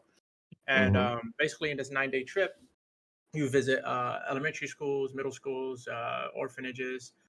You stay at a local hotel. You experience the culture, and most of all, you interact with the locals there. And you actually get to know them. I'm still in contact with the people I met when I was in 2017, when I was 19 years old, and we still keep in touch. So my point was, there's good ways and bad ways about it, and the bad way would be if you're there just for a photo op. And my question to Prime was, and to the panel was, what is the distinction between going there, taking photos, but not going there and taking photos only for a photo op, right? I think I understand everything you're saying, but I think what I'm saying is why does it matter? Like what is ultimately what's the difference? I think ultimately to the receiver it doesn't matter, because at the end of the day you're giving them more than what they had before you came and gave them. So you would hope to think though. We're not sure of that. So like not in all cases. Assuming it's the case that you're donating more than you're taking, right? Assuming that's the case, to the receiver, I don't think it matters that much. Right. But I think the receiver would prefer that you're doing this because you actually care. Because is we definitely never. Wait, can I there- say Would no, they no, something? no, real quick, Solar, Wait, Solar, and Solar, Solar. Would they? hold on, I'm not done. Like Because we're gonna move past wait, this. Dream, hold on, real quick before Okay. you move on. If you were on the plane on the way saying, actually, I really don't give a fuck, and flying away waving, do you think the person like down there would really care? You know what I mean? Like they got what they needed, right? Well, the assumption is half of these things they don't get anything. Half of these All right. things the people like people go they kick a soccer ball with these kids and then like they create a negative stigma of this community as well. Okay, Hey, so you don't Yeah, even I know. was just- Okay, the so argument is more. That's kind of what Go I ahead. wanted to get in on that too, because you don't know what kind of that Yeah. exposure that actually brings on that village in Africa too. There could be damaging things on top of that. Them getting that much money and stuff like that to that village could have their village be attacked by any kinds of elements out there that Uh, wants what they What if it fucking gets have. good exposure though from the It does. influencer? If it does give good exposure, awesome. Anything. Can I Just can I wanted give to a type. shout Hold on. out? I'm almost done. What I wanted to tap into there is like we shouldn't shame anybody that is trying to fucking do something good ultimately, right? Even if it is for a photo op or it's the guy that's giving 12 cents at McDonald's and stuff. The only time that we should ever shame anybody trying to donate is when they try to put hubris in it, when they try to get arrogant behind it, when I am going to try to monetize this video to get famous because I went to Africa and stuff like that and whatnot. Yeah, we could get a little bit like that. I donated $1 million. I like look the at me, silence. guys. Please I'm pass just Solis the basically ball. amazing. Please Yeah, pass I don't like Solis that. the ball. Wait, Margin, you can't monetize that YouTube video where you went to Africa? I said If when you're you make doing it, it purely for yeah, that. hubris. You know what I'm Pass saying? Like Solis the I did such a good. I went to Africa, so praise me for it. You know Yep, what I'm look, saying? you Look can at me. find plenty I'm of that so shit on fantastic. Instagram. Or I Yo, donated Plenty of $2 it. million to some nameless organization, but my name and face, I didn't do nothing but gave money that I wasn't worried about to some organization. Wait. But now I want all of the credit. I'm not setting up the infrastructure. I don't even know what the fuck the company Wait, fucking hold on. does. Like, How do you feel? How do you feel about Mr. Beast fixing eyes? That's and what I was shit? gonna ask. I was about to say Mr. Beast does this. I feel like he inspires people. Beast Well- actually gets into the infrastructure of it. Yeah, he Mr. actually Beast works with gets them. involved in it. It's not like Yeah. I'm just putting my name on something and I'm Can buying it for all the credit. Solis. I That's not true. still feel Let- like hold on, he's let's get still Solis- trying to do it. hold on, let's get Solis Solis. is trying to speak, Go ahead, yeah. go ahead. Please, I just want to cook and for then 3 DQ. seconds. I'll pass her the ball back. Okay, so to your point, I think that somebody just like mindlessly throwing their money at a problem on its face sounds good, but I think that encourages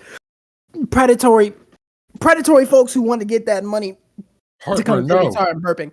I think it encourages people like if there is a group of, let's say there's 300 millionaires that are giving $10 million to some place in some fucked up part of the world, and everyone knows that they're just kind of mindlessly doing that. I know this might sound like a shitty thing to say, but if you're gonna do a good thing, you shouldn't half-ass it, because again, if you half-ass it, that's when shit goes left. I know we want to just pat people on the back for doing something good, but you gotta follow through. It's on its face a good idea if you're just throwing money at a problem, but if you're not really following through to make sure that it's having the effect that you say you want, that's ultimately going to lead to people predatorily probably taking that money and using it for something I don't even say nefarious, just putting it in their own pockets, right? Because no one knows where the fuck is going. People donating don't really give a shit. Two, fuck. Wait, no, y'all talk. I forgot the second point. Y'all go. So I don't think that So, really. yeah. My whole point was the intention part. Like all that other, like you don't really know where the money's going and all that. I think that doesn't really get to my point of. Why do you say why does matter? intention matter, right? Yeah. Oh yeah, that's what I was about to say. That was my second point. So if somebody goes to Africa and their intention is to just look like a white savior, even if what you did was positive in Africa, you're going to take that mentality back home with you. And that kind of person interacting with black folks, becoming a manager at a local business, being a person that extends loans or has any position, like it's a society, we depend on each other. That kind of mindset inside of somebody that has to operate in society with black people is probably not good. That's why intention matters. And if you go do bullshit like that, no one calls you out on it and it's encouraged, it emboldens that mindset. It Also, solidifies it. I want to add something about why, like, just to solidify the point that Solus just. Nope, You cut out, Bruno. Thing unplugged. Yeah. He'll be back in a second. If all else being equal, I'm just filling up the space. All else being equal, like the assumption would be that, like, oh, okay, like it shouldn't matter, like what this individual person thinks about it, as long as like the outcome is the outcome.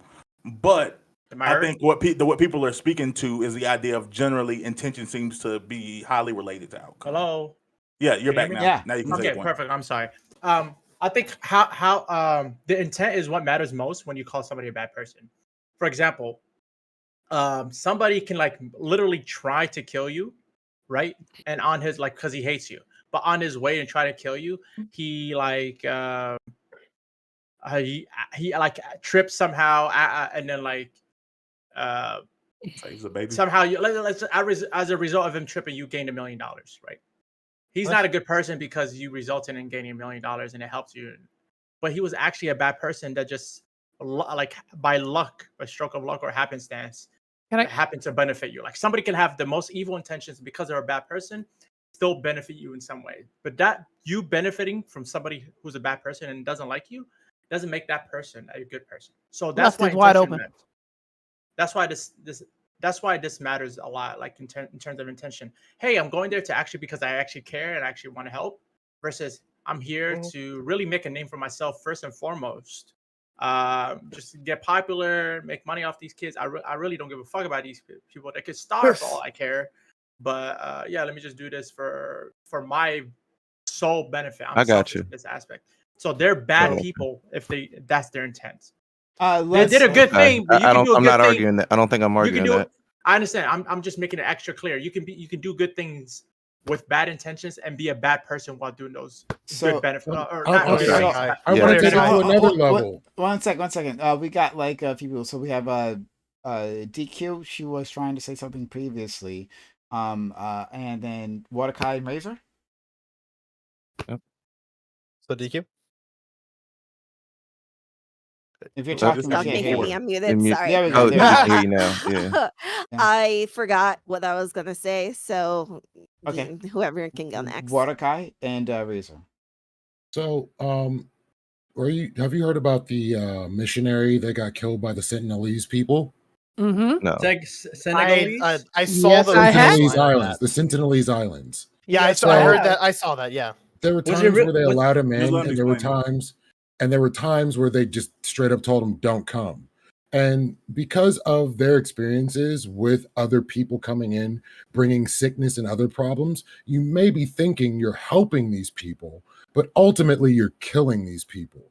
You may, in trying to help and maybe try to gain clout, whatever the case may be, what your intentions were, ultimately be hurting these people by killing off parts of the ecosystem, actually bringing things into their communities that should not be there. So I think you're helping my Ultimately- point. Yep. But I think you're see, agreeing with me But Can yeah, I- but How am I based- agreeing? real quick, based on what because you're just saying said, intention doesn't matter. I'm No, saying no, no. intention does matter. Well, I'm if saying you come in may with have the good best of intent, intention. if you come in with the best of intentions and the And the hell outcome goes is wrong. bad, then your intention really doesn't But- matter, does it? no, it does matter. Let me tell You you would why. still say that's a bad thing that Can Can they I give an did. example real quick? Yeah, he's not. He doesn't care about the person. He cares about the action, whether the action But good or bad. Not Lee- is Lee- the person good That's or bad. not my question. Can But I- I Well, understand you. I I'm understand, talking but what you feel. No, I'm agreeing with you. Can- That's what I'm saying. You're talking about the action itself. Dream was Yeah, speaking yeah. to like whether The or not they were a person. good or bad person, and Yeah, I'm yeah, saying yeah. that doesn't matter to you. Whether you think No. that person. Well, Can I give an example where this can go to shit? Wait.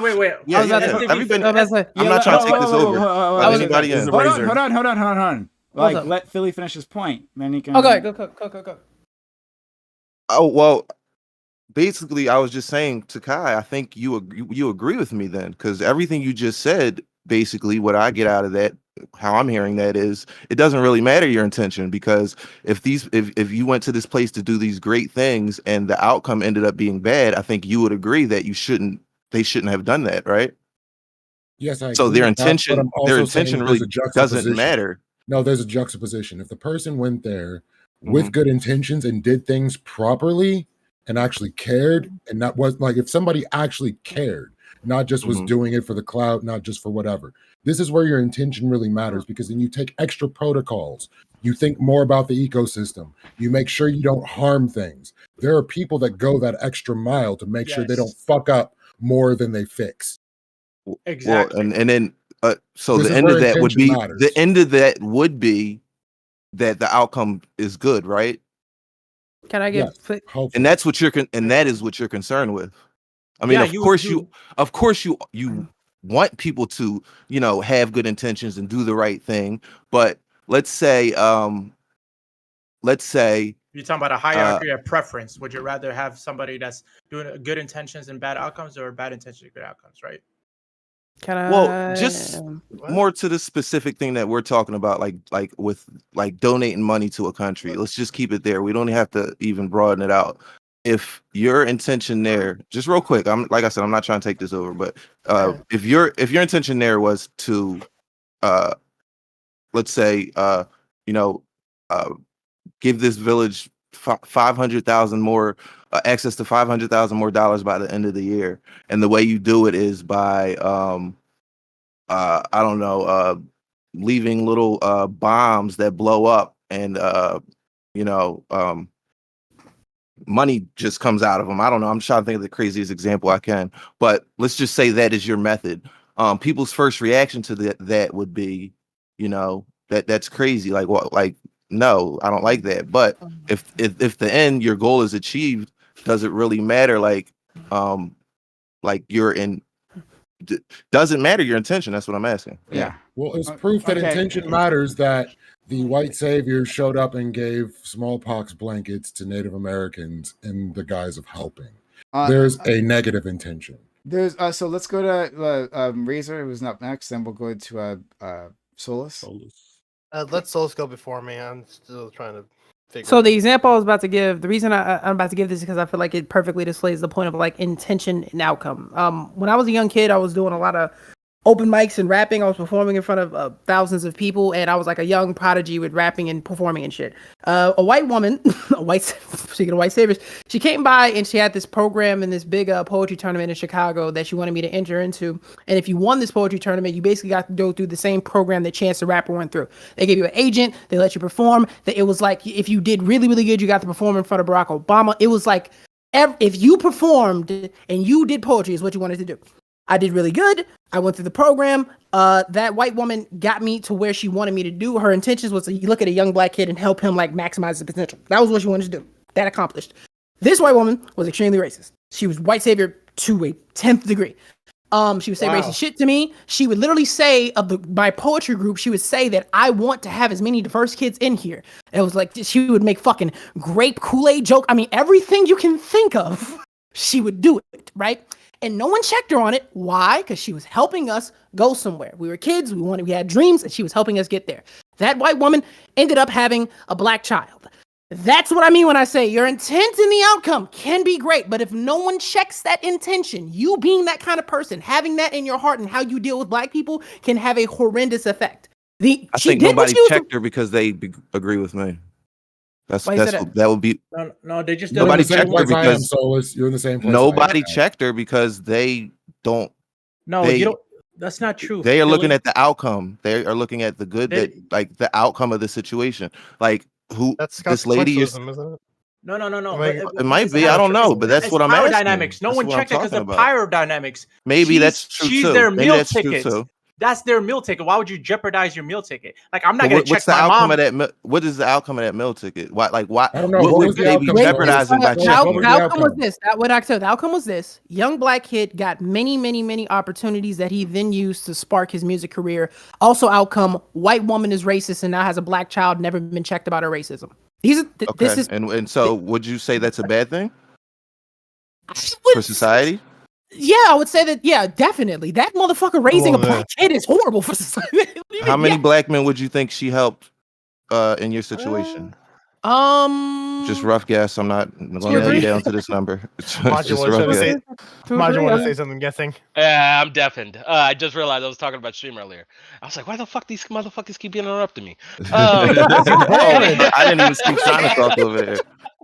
But no, this goes back to an episode of Atlanta that recently happened.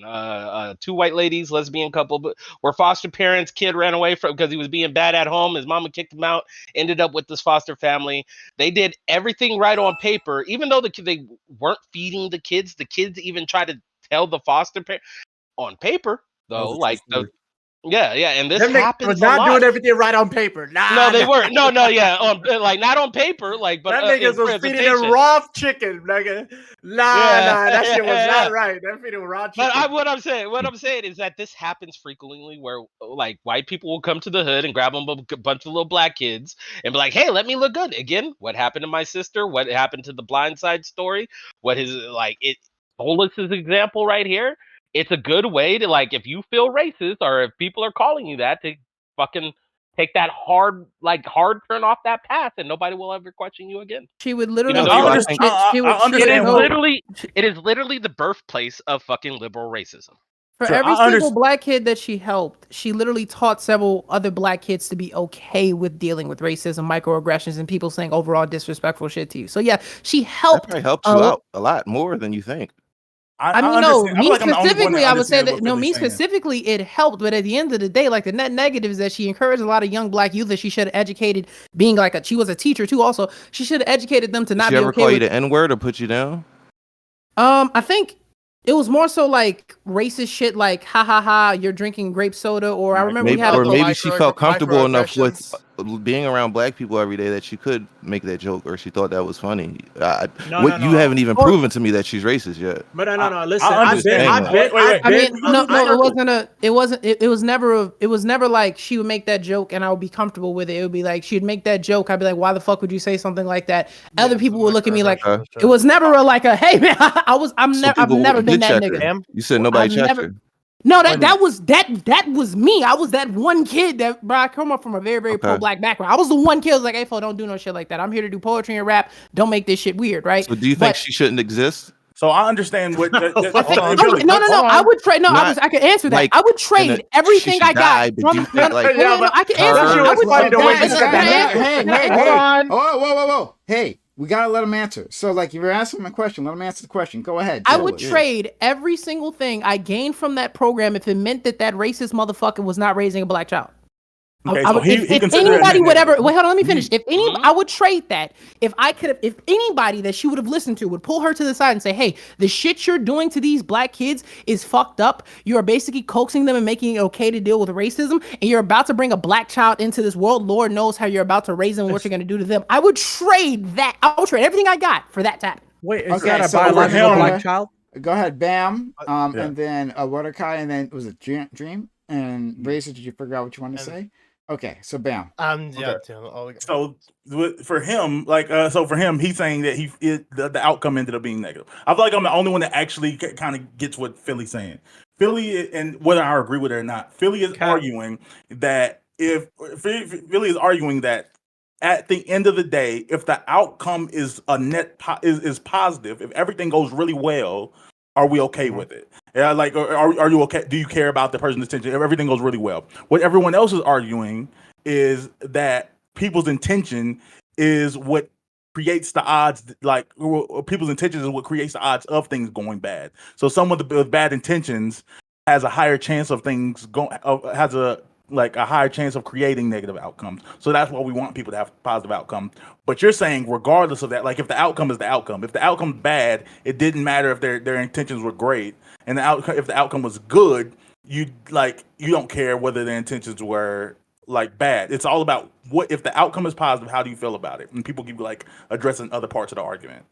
Because it could be like materially speaking, yes, things turned out good, but morally. No, we say it not even could be morally. bad. Everything was just good. If it was just good, Oh, we just think it was all? good. Oh, Yeah. So let's go to. There was no what- racism in there, sure, right? Let's That's go the to- perfect. Yeah. I just want to move things along. Waterkai and then Dream. Well, this might derail, but like, what if having that black child changed her perspective, and would that make her a white savior in this instance? if her having that black child Made her was the less- thing that. You mean like she had that black kid and that was the thing that woke her up, but like, damn, the way I treat black folk was a big fuck. Yes, and she had her white savior moment of understanding the Oh, community. finally and understand. helping Oh, you. wow. And then at That that does point, after happen. helping you and helping It this does, kid, yeah. she becomes a white savior. We've gone full circle. What exactly are you asking me in regards to? She's She stopped being racist because she had a black kid. Is basically what he's Do you saying. think that's I'm sure he possible? would- I'm sure he would answer that. That would be a good thing. But Yeah, I was about to say like that would if that Yeah, that that'd was be the good. case, yeah, sure, that'd be so, good. but Solus, Because that generally wait, I don't even happens. think I was next. Yeah, go ahead, D. Go ahead, D. That generally ends up happening a lot. I remember the time when Oh, my German imagine you were ex-wife, talking. yeah, my German Sorry. ex-wife, right? She we I used to work at this place called the Lloyd Center. There was an arcade in there called the Tilt that I was a manager of. My sisters would come after school, wait for me there. My wife would come pick us up. We all go home. Normally, when the girls would come up, I give them like 20 to 50 bucks each. They go do whatever they want in the mall, whatever, right? One of these days they went down to Old Navy to buy them some stuff. My wife went down there to go pick them up to bring them up to the arcade so we can leave. I guess when she walked in there, we've all seen Loss Prevention, right? When they're in action, they all, super covert, tucking behind the clothing, little whatever the shits, the little setups, right? So my wife was like, looking at clothes. yeah. So my wife was like, hey, is it cool for me to walk down there? Because, he's obviously doing something, right? And he was like, yeah, sure, but we're watching these two little girls right now, you know what I'm saying? Who happen to be my two little twin sisters. And then she turned around and be like, that's my daughter and stuff like that. Sorry, my little brother just came in. Thank you for the meal, bro. What up? That's my brother. I turned off the camera. But oh, new specialty burger? Good looking out. I ain't gotta make those chicken bakes. Hold on, don't finish this goddamn story.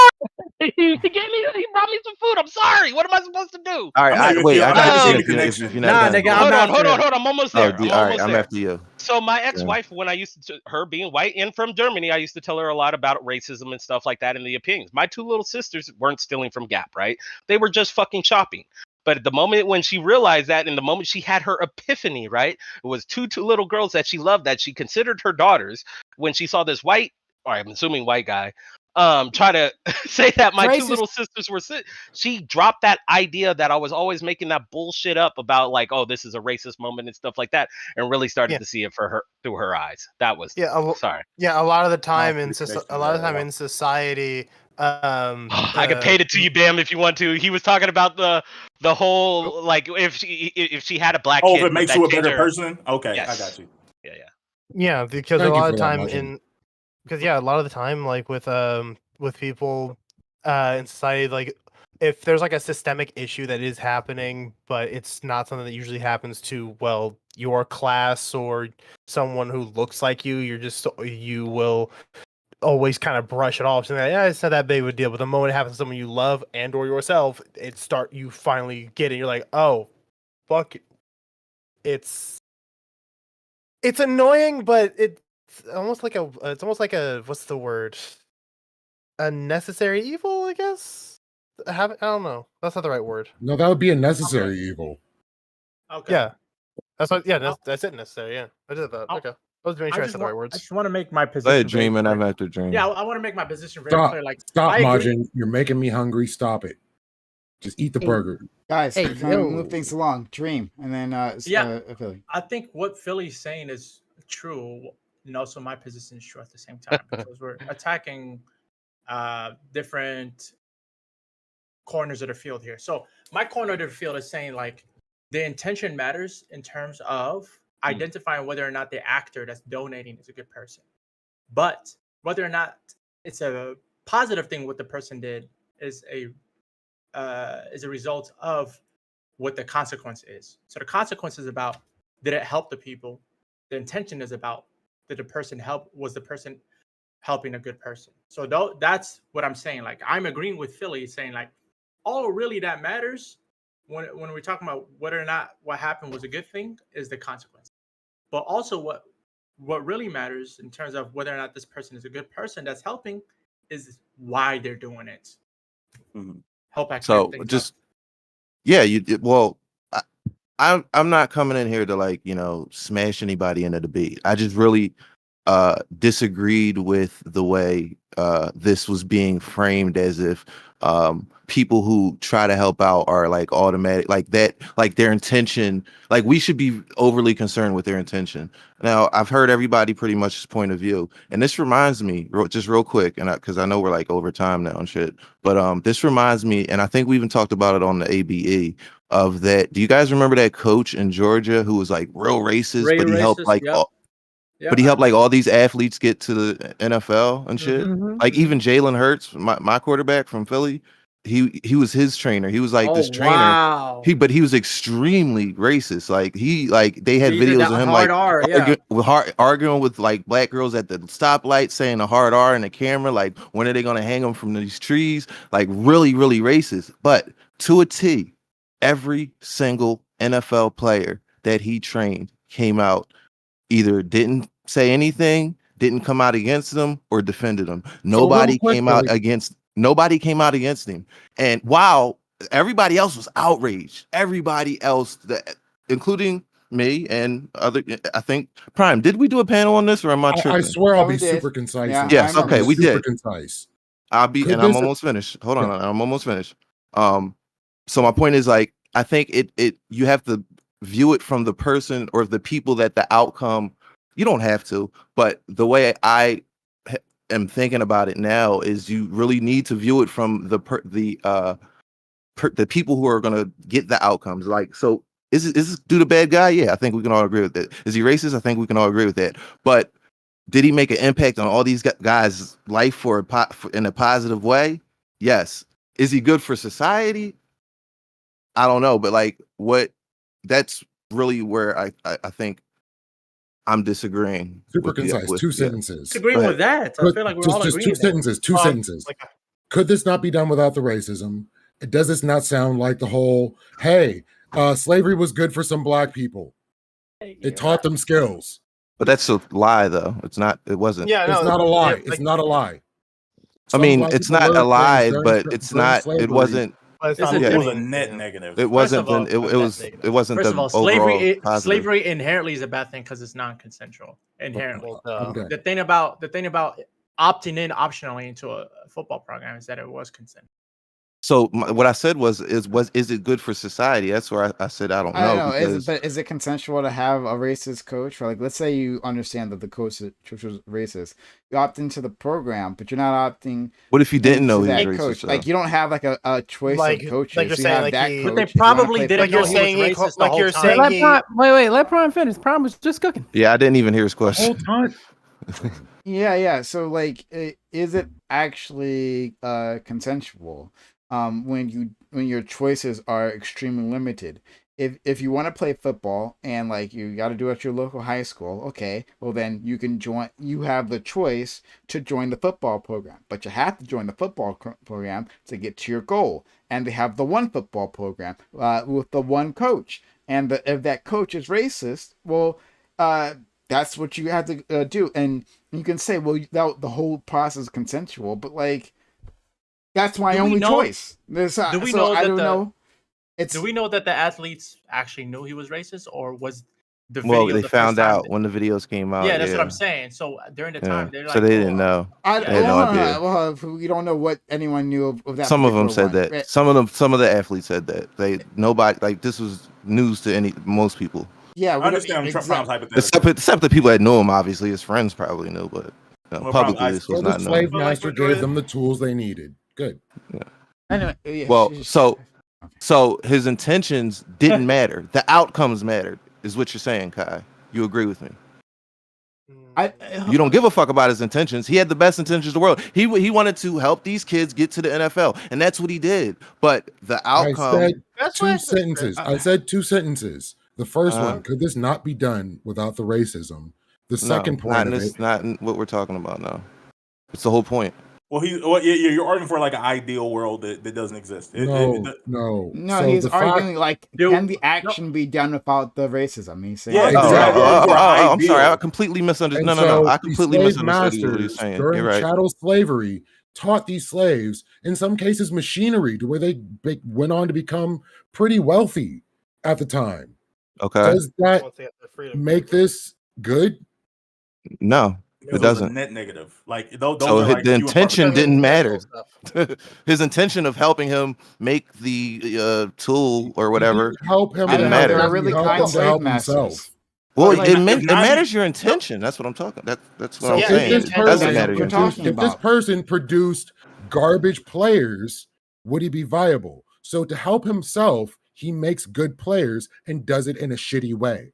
just like a slave master teaches his slaves how to do good work for their benefit. Yeah, It could and be done. and Go ahead. beyond that, Sure. and well, everything that you just said, right? And beyond that, like and like I haven't examined this person's record, right, or anything like that, obviously, but just like intentions matter and how you look at these people matter. So like in a world where this same guy with his same skills is not racist and looks upon the people with compassion, one, is he more successful? Is that a possibility?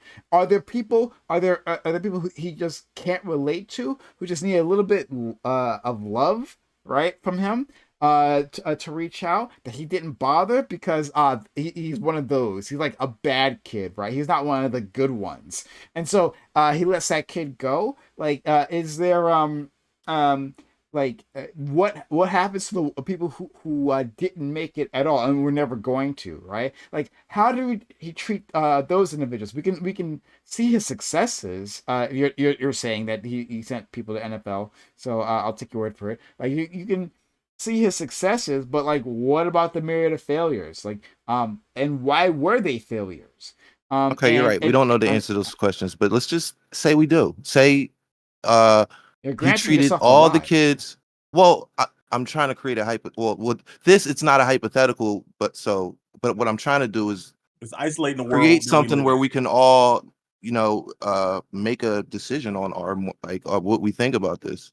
So of course we're going to agree, like, with the nuance, with all the nuances and shit, but the straight answer, my straight up question was, Hold on, I'm sorry. does the You've intention asked this. matter? You asked And I this, think many times. You asked this many times before, so like, I don't have to hear it again. Like, yes, like if you're saying that if all things equal, if there's literally no difference in the actions, well, then I guess from the an outcome perspective, right, of the person, of the recipient there, then I guess it doesn't matter. Like, what does it matter if Bill Gates thinks I'm a piece of shit, or if he thinks like I'm the greatest thing since sliced bread, and he gives me $100,000, and in the end I got $100,000, right? So yes, great, granted, but understanding that like in the real world, like those intentions do have consequences because they affect your thinking, then yeah, it's an issue. And also, we would okay, view so like I slavery would look at the different. outcome of it though, like that. I know. You know, Sure, but like I'm pretty sure historically we'll view slavery different. If slavery was an action that led to like 95% of people that experienced it having like better late term outcomes and like being wealthy and like healthier human beings. Like, if that's what the outcomes of slavery looked like for the vast majority, I'm pretty sure we just like it would just be viewed differently. That's an It could have. impossible It outcome. could have been if we got reparations. Sure, of course, it's an impossible outcome. It's slavery, but I'm saying No, that about still that, leads to the bro. outcome being what's important. What we're talking about, so we have a upper 10% or whatever, the 1% of Balance of 10. people and the 10% of people that are around that area. So in the case of slaves, there was a similar hierarchy. People that got taught certain skills and other things that made them more advantageous than other people that weren't Sure, the taught exceptions. anything beyond agriculture and how to just do basic work. If you were taught machinery, taught how to do specific, very rare things by your slave master, you were fortunate. You probably came out on top. Right, But but for the rest if of the people, they got 95% of people had bad situation, that means it's bad because it's a net bad. But I'm saying if 95% of people had the outcomes that you were talking about, then slavery would be a different thing. Slavery might not be bad in that case. No, it would still be shitty because you it guys are created agreeing trauma. with Because me. you would have to. I know I'm massive agreeing with you, traumas. Ellie. I'm Hold saying on, No, that not you, Bam. I know you are. You're the only one that is. Everybody else doesn't know they are, but they are. Let's stop Bam, the cap, to- Joey. Let's stop the cap. I already told you I'm Bam. agreeing with you. Bam, you would have to at that point put a value on what human freedom really is. We would have to go through each it wouldn't point be in that there. important. Well, no, I mean, human freedom is the most important thing ever. No, you know what I'm we saying? value freedom because we believe it leads to the best outcomes. If we knew that freedom was something that caused you, like I'm if I could talking drop you about on a not- deserted I'm not- island and like say that you have no laws, or I could put you into society, but you're bound by rules. No, we're talking about in the area that we are. Yeah, if we go with that hypothetical, sure, right? But here in the United States, right, freedom has value, right? I'm not in jail. Intrinsically. We even put that because because we still put people in prison, right? If freedom didn't have an innate value to them, the prison system wasn't being. Can we here. all agree that So the for us coach to go is down bad to though? for us to go down to saying like if any of these skills were valuable or not valuable, and if it if we should be grateful for it, then we would have to go to the term of what the value of Can I? freedom is. Yes, and You know value what I'm saying? freedom is not intrinsically valuable. It's the reason Can we I? require children to attend some type of school, whether that be homeschooling or the public school system. So Because wait, can I? because it's not about freedom. It's about we force you to do this because we believe it leads to the best outcomes later and on in life. Can That's I No, pose Bam, something? Can I pose Bam, something? you're in the exact misunderstanding example something. we're Bam, you're using? misunderstanding something. can Freedom you does post have something in inherent chat if you value, want. Go but ahead. what doesn't have inherent value is unlimited freedom. I Unlimited just wanted to freedom pose this could in be the a bad scenario that we're talking about as far as Okay. slavery. Let's say theoretically, right? And I'm going to use mad hypotheticals. If you're a nerd, you'll get it. Let's say hypothetically speaking, slavery led to 95% of black people becoming fucking Super Saiyans, right? I just want to ask a question. Bam, what do you think, if in this theoretical world, what do you think would immediately happen after all black people became Super Saiyans or got any kind of a power because of the Wait, fucked up things they were wait, doing? how What long do you would you think have they to would be a do? slave we for? will continue No, to no, practice it. No, I'm saying those black people that came out of slavery, that got some kind of superpower or became like whatever the fuck. Mhm. What do you think they would do with their newfound power? Sure, they may fight. revenge. They might you can Why say would they they would fight take back. It'd be revenge? Haiti. It'd be Actually, Haiti. Actually, technically, I don't think Why they would would. they take revenge? I don't think they would. I don't think they would take revenge. I think that would be a good thing. I think that would, at that point they would decide that like it would be like they would decide that this is something necessary for society. This is what makes us better. So Like you this think is everybody's going? If Then I why wait, did wait, wait, Frieza wait, die? wait, wait, wait, wait, Bam, you're telling me right now if I shot you in the kneecap with a shotgun and and somehow that it, gave you it may be superpowers, better. Yes, I would. Everybody It would be a would good take thing. that. I would say I would try to recreate it. Then why Not would what would everybody you is do to me? going. Wait, Hold wait, on. wait, wait, wait, wait. Goku But what would punish you do to Frieza? me? But what would you do to me with your newfound superpowers? Nothing. I would ask you. I would ask Fuck you. out of here! Fuck out of here! Fuck Wait, out of Wait. Can I just here! ask one thing? Can I just ask It's one valid. thing? It's valid. I agree Was with that Bam. coach I was talking about? Can everybody agree that like he's bad? Like the outcome like is bad, right? The coach? Yeah. The coach's Okay, outcomes and were not and bad. it- What are you saying? What do you mean? well, I He mean, coached- I feel like he made a lot of people millionaires. Yeah, I'm fine with that. Yeah, how's Like, that I bad? don't For just based off of what we societally, know. we've decided that racism is Bad. bad, and at the end of the day, like he's I kept the outcomes. Oh, is he I a bad think, person? like Sure. I think of his like exactly what Prime was saying. I think the outcomes were probably more detrimental to society than if he if showcases racism, But he during the time didn't though. That's the thing though. Like That's what not I'm saying. I'm outwardly, saying- nobody picked up. So similar to what Solus's story was. Like this lady wasn't like she she wasn't was outwardly. She was jokes again. and shit. That's No, not. no, no. That's microaggressions. different. Like when I took a trip to the South with a bunch of old. So you white saying people. microaggressions is racist? Yeah. It Yeah, can be. yeah. It can be. Yes. Yeah. Especially if it's constant, and then you always have to correct them. After you correct them, they still do the same I would shit. say that a motherfucker, Like- if all of us, if me and my friends are talking about the poetry we got lined up and you walk up to me and hand me a grape soda and start laughing, yeah, I would say it's pretty fucking racist. Yeah, put like Yep. also to go back, like if I That's You another trying to one. end the Prime? if I walk into a room and you're playing 2K as a black person, like, hey, of course, that shit's racist as fuck, dude. That's Hey, Like, look Prime at is you, trying to dude. What do we have? bring this train to a stop. Anyway, What do we I hear the have brakes here? screeching. Well. And then of course, and then there's oh no, God, I'm not gonna do. I'm not gonna. Real do it. quick, Yeah, Prime, yeah, because I it's did want to say crazy. something to Bam and Solus, especially off of Solus's hypothetical. Not in Bam, not everybody's gonna take the Blue Marvel approach. When the nation needs us to rise up and do something better, you know, we're not gonna sit there and do what the nation wants. I think we're gonna be like Solus on the end of like, hey, bruh, I think a lot of black folks is gonna take back what is going to be some revenge happening. So I can I do. bring up real quick uh, a person who gave black people a lot of opportunities, Dr. Jerry Buss, got depicted in a TV show called Magic Time, I think it was. Yeah, the Showtime And- Lakers show. I know what we're talking about. And the family is trying to sue them over what happened, which is Yeah. very similar to what happened to this individual. yeah, okay. So, All right. even I'm rich sorry. people catch We're it. done. Thank you. Bam Oh my first. god. Oh my Thanks all for this. Much appreciated. I wanted to end this before Bam left, but we didn't quite make it. All right. Oh, Bam, you're still there, or maybe not. I don't know. But He froze. yeah. Oh, okay. I think he just disconnected. It doesn't matter. Thanks all for being here. We can go on to our open walk on panel. People want to join in. That's where we let up the audience join in on the fun. So if you have something you want to say, that's your chance to do it. Come on the panel and share your opinions. All right. Before then, guys, we do need your support. We got like one super chat, thank you, SCB Philly, and one sub from our friend Chishu Gambit at the very start. But yeah, guys, if you can support the channel, consider supporting this channel so this space can continue. The space does not continue without your support. So if you're out there and you find yourself coming back here, you find yourself valuing what we're doing, consider supporting us by subbing to the channel. Use your Amazon Prime, says Prime Gaming here. That does a lot and it helps a lot. It's free for you.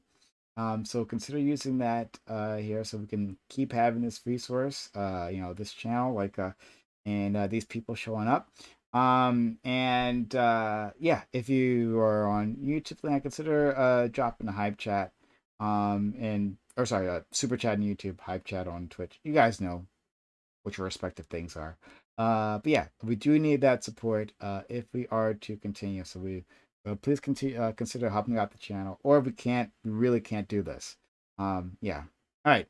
So I'll give an outro to all these individuals, and we'll see if people want to join in for the open panel.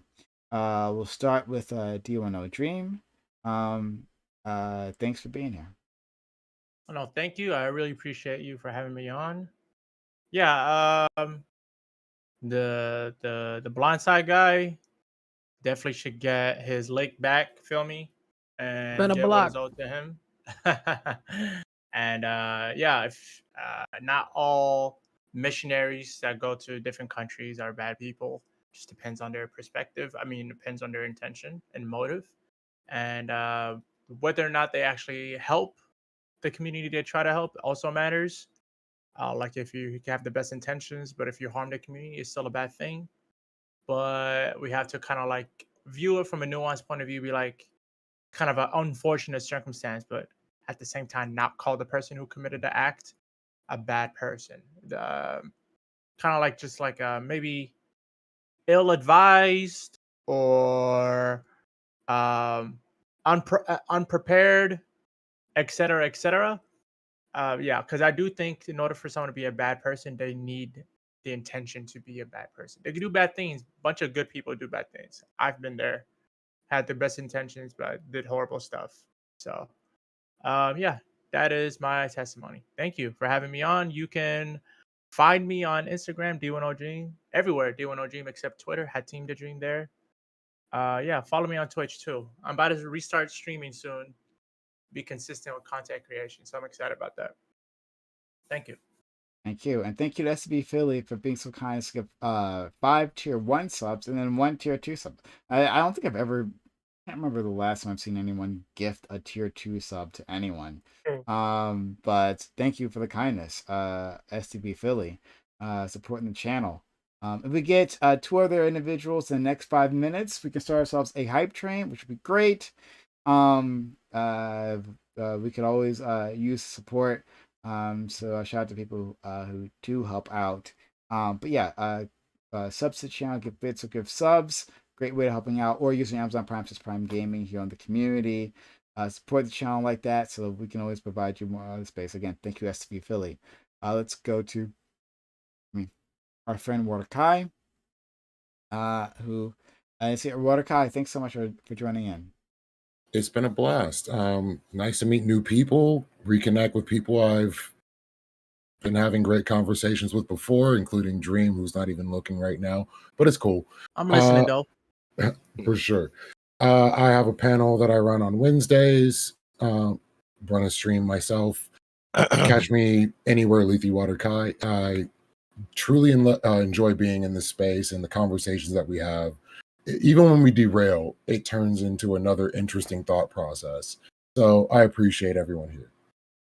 Okay. Next we have Razor. Razor, thank you for coming through and joining in. We always appreciate your participation. Hey, no problem. Yeah, I'm Razor of Razor Sharp Gaming 96 here on Twitch. The name you see here, that is my Twitter. Feel free to follow me. I'm trying to do some more dank memes every other day. Just get some jokes out there. Have a little bit of fun. I'm trying to build a fun, loving, smart smart community that's willing to have conversations, talk with me, better understand the world. I'm trying to start my streaming up a bit more myself. I just started a playthrough of Subnautica Below Zero. I'm still trying to work on a schedule so I can get that constant. I will try, depending on how tomorrow looks my work day, to probably do that. So keep an eye out and see about following me along as I dive deep and just have some fun. Maybe talk with me about some things. I might just rant about random shit. Thank you so much. And good luck with that, Razor. We have DQ here. DQ, thank you also for popping by. Thank you so much for having me. This is where I love to be every Thursday with all my people. Everyone can come follow me at the Debate Queen on all channels. I am currently 19 subs away from a IRL dog park, and that means if I hit those 50, then when I get another additional 50 for 100 total subs, we're going to go see sloths live. Just us and sloths. Who doesn't Nice. want to see sloth? So, thank you, STV Billy. I appreciate the resubscription. And so said hi. and so, just if you can come give me gift subs or, give me some support like STV Philly did, it would be all greatly appreciated. And again, thank you so much for having me. You Thank get my you. prime. Hey. Thank you. So next go to our friend Majin. Majin, thank you for coming through. Hey man, I love you all always for giving me these opportunities and stuff. Thank you, homie, for this. You go as my closing statement here. I think it's unfortunate, and we're gonna see a lot with in these next couple of years of black athletes and stuff like that. I mean, even Tyson would cuss, but that was more of a loving situation. My sisters, stuff like that, where black people have been monetized and not getting any of that money. Hopefully, we can see an answer to that. You can find me on Twitch as Majin B Mac. I'm two followers away from hitting 100 followers. I'm just starting. This is like my 5th panel, almost there. Also, any subs y'all want to toss me, I much appreciate them. You're helping an old black man retire. Yeah, anything like that. Also, people that are watching me on my stream, please sub to Prime Kai. Again, we got a lot of love for this man. Without this opportunity, I would not be here right now and who I am talking to y'all now. Thank you very much. And another shout out to Solus the PG, because I know he's not going to do it. Please, I have it in my info. Follow his music. Fucking, I'll promote it in my stream because I know he ain't gonna say it. There we go. That's a Thank true you. friend. True. See? Also, hi Key Solus. I tried to get to your link via Apple Music and it didn't let me go, but it let me go to YouTube, but not to Apple Music. Oh, what Just the so you know. fuck? Yep. Ah, what the fuck? I think Happy Music's just a little weird. Just with the way they another set just things another up. thing on the list, Solus. Another Not thing on the capping, list. he is literally the next Kendrick Lamar J. Cole. I am not, no, this is not me gassing, glazing, or whatever. Listen to his music. He is talented. I'm the next Yeet. I promise. Well, hey. Minus the So when are you putting Put me your on money your, where your your mouth next is, Mouse album, Imagine. Solus? I mean, When shit, you send a putting verse. me on the next album? Wait. It's It is Solus's outro. Yeah, I that's got all. verses for you. So, You need bars? Solus, thank you so much for coming through. And like, yeah, I gotta get around and listen to your music, right? Like the way this man Majin, this your hype man, right? This guy, like, if Be you're that not man. paying him, wow, that's the one hell of a service he's providing you. Yes, But sir. it sounds like he really believes in you, I and believe it. And I haven't heard your music, but like, just in terms of your performance and the way you think and the way you express yourself, like I was just thinking it earlier in this stream. Like, I'm not surprised that you're musical. If I had known you for a while and then I learned that afterwards, I'd be like, yo, I'm not surprised about that because the way you express yourself. So, anyway, I'm really curious as to your like what you're doing out there in the musical world. So I wouldn't be surprised if it was really good. Thanks for being here, buddy. Hi, my name is Souls of PG. Call me what you want, just don't call the police on me. I am glad that anybody fucks with my music. Like I said, I just never want to be the buy my mixtape guy. I am very good at music. I've been doing it since I was 13. I performed at music festivals when I was 18. I performed in front of 2,000 people when I was 16. This is something I've done my entire life. If you want to check out my music, my name is Souls of PG on every single platform, whether Apple Music, Tidal, Spotify, anything that fucking DistroKid sends music to. Thanks to that racist lady. Where everybody says your first deal is by a racist motherfucker that fucks you over. It is what it is. It is what it is. But I was about to say, I got lost in all this, bro. You know, it's a perfect example of you give somebody power with certain intentions and it fucks you over in the end. Kratos. If you're a nerd, you get it. As soon as you get that power, you are going to fuck them over, and that's for a reason because intentions matter. But Prime, thank you for having me on your stream. Again, if you want to find my music, it is Solus of PG on any platform. Tidal, Apple Music, Spotify, YouTube, MySpace, fucking AOL, whatever you use, it's that. Solus the PG everywhere. Yeah. And if you happen to have him on, if you happen to see him on Discord, we got all his links in his bio there, right? Nice work. Also on my Twitch. It's also on my Twitch. You should use you should throw a link tree in there that like makes it more concise there. But yeah, he's got a bunch of stuff. So yeah, check him out, man. Check him out. We love to support Black people. Like we love to do that here. We love to see them rise. And I really wanted to connect you. Just the last thing before we move on. I do want to connect you with Fnatic because like this man is also quite talented. I don't know what you guys can do together, but I think it'd be nice if artists know each other. If he got beats, I got bars. Okay. Hey. Okay. Well, yeah, I'll hit him up. Works. And SV Philly, thank you for for supporting the channel, and just being for jumping on. Well, thank you for having me. First of all, I know that's not usually the way you run your shows, your panel shows. So I do thank you for that favor for letting me on late. I'm on vacation right now, as I said, so I wasn't able to join you guys. Yeah, what you said like broke my heart, Prime. Like I since the beginning, the first time I saw your channel, I love this community. I don't ever want to hear you say like this channel's about to go away or it's in jeopardy of going away or anything like that. That shit breaks my heart because you worked hard for this shit and you deserve way more. That was the first thing. The second thing, I don't really think it matters now, but the second point, just really quick, that I wanted to make was that I think we should start thinking about the systems more, critiquing the systems. And yes, we can critique individuals, but let's let our main focus be the systems that are in place that make it necessary for people to have to give charity, whether their intentions are good or bad. Let's make it so people don't have to give charity to Africa.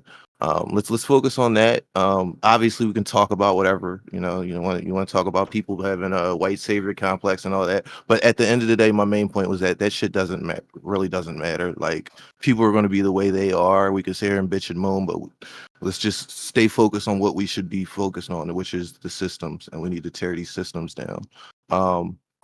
3, if you are at all interested in like what is going on, why the murder rate in cities are up, I make videos about violence, about gun violence, about the gun violence epidemic, specifically in Philadelphia, but I'm thinking about branching off and doing other things. But yeah, does anybody else get really nervous talking on these panels? I can never be a streamer. I get so fucking nervous. I used to. I do My it for a hands, living. my palms sweat and shit. Like I do it for a living. Mom's You get used spaghetti? to it. Yeah. Arms are heavy. This vom. I'm sorry. I did nothing. I mean, Mom's spaghetti. I for did real. it. I did it first. Still occasionally I still occasionally have the ADHD ring where I can't stare at the screen direct. My eyes have to keep shifting around, or else I can't speak the way I do. So Yeah. So I think I just wanted to thank Prime again for letting me on late. I really do appreciate that. And that's it.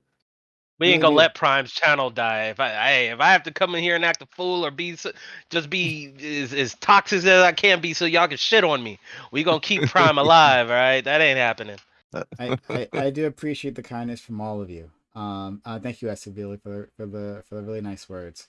Yeah, I mean, I'll keep this channel running as long as I can. But yeah, We are now Anyway. all parasocially It's a linked. here. grind. I know it's a grind, Prime. It is a fucking grind, man. The But anyway. parasocial is crazy. But anyway, we'll end this part of the program, and anyway, we're gonna go to a more Join panel. us. Watch members like you, yes, you I got participate. 2 gentlemen that may want to join from the Ronin crew, Don Champlu and AOP. I Okay. might be hopping out of here fairly soon, so they might hit you. I don't know how they plan on it, but Okay. guys, hit him up in Ronin. He's in the channel. Just send him a DM. Okay. So just I mean, the path is just to go to my Discord server and jump into my the waiting room, and then we'll let you in. So just go into the Discord server, There you go. Easy go into the peasy. waiting room, and Speaking of which. we'll let you in. So now is that time. So what we'll do is why don't we stick into the stick in the private room here. So we'll leave StreamYard. Everyone leave StreamYard, and then you can just turn on your camera in the private room, and we'll see how long I people. got some armor core I Okay. gotta get to, man. Yeah, I know. It's not already? I got the notification. Yeah. Lawson Harrison, I'm coming for you over on Wix channel, boy. You say you buying me that game, I'm holding you to it. All right, boys, gotta go. And debate I'll queen. see y'all in a minute. See y'all later. All right, thanks. Bye. Peace out. Peace and folks. love. Bye. Told him have a great day. Yeah, have a good one. Okay, let me get up. All right. Hold I'll on. be right back. For the life of me, bro, I will never know how to casually introduce the fact that I make music. That has always been a weird thing to do. I don't know how you casually be like, yo, bro, I rap. That just never goes over well.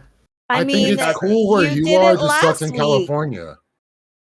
Hmm? In You did it California, last everyone week. raps. So saying I'm a rapper is like saying, oh yeah, I breathe and eat. But in like most other places, saying I'm a rapper is actually something to think about. No, I live in Chicago. If you say you're a rapper, people just assume that you kill people. It's not really. Doesn't really. That's even worse. It See is. some of It's your stuff. terrible.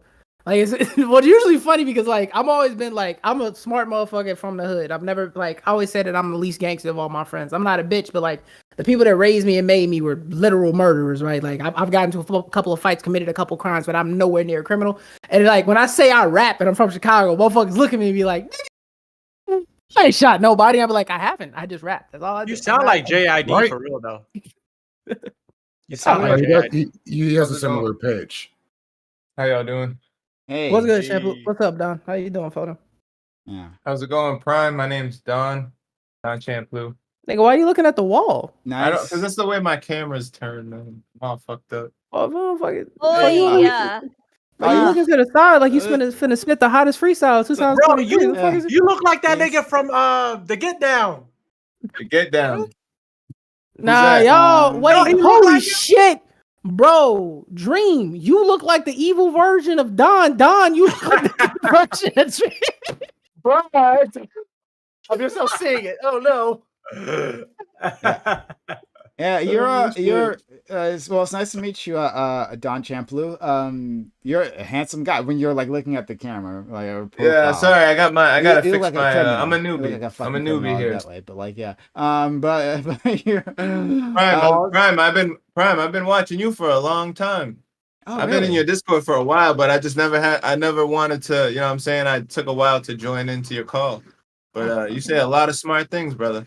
Oh yeah. Oh, thank you. That's You very haven't kind really of you. been watching a lot, have you? And That's and on crazy. He top of wouldn't let that- his homie shine. He couldn't let him have it. That's fucked up. and you're a One Piece fan, so you're automatically good in my book. Damn right. And to Yeah. remind Hey, people, today is the day on Netflix. One Piece live action comes out.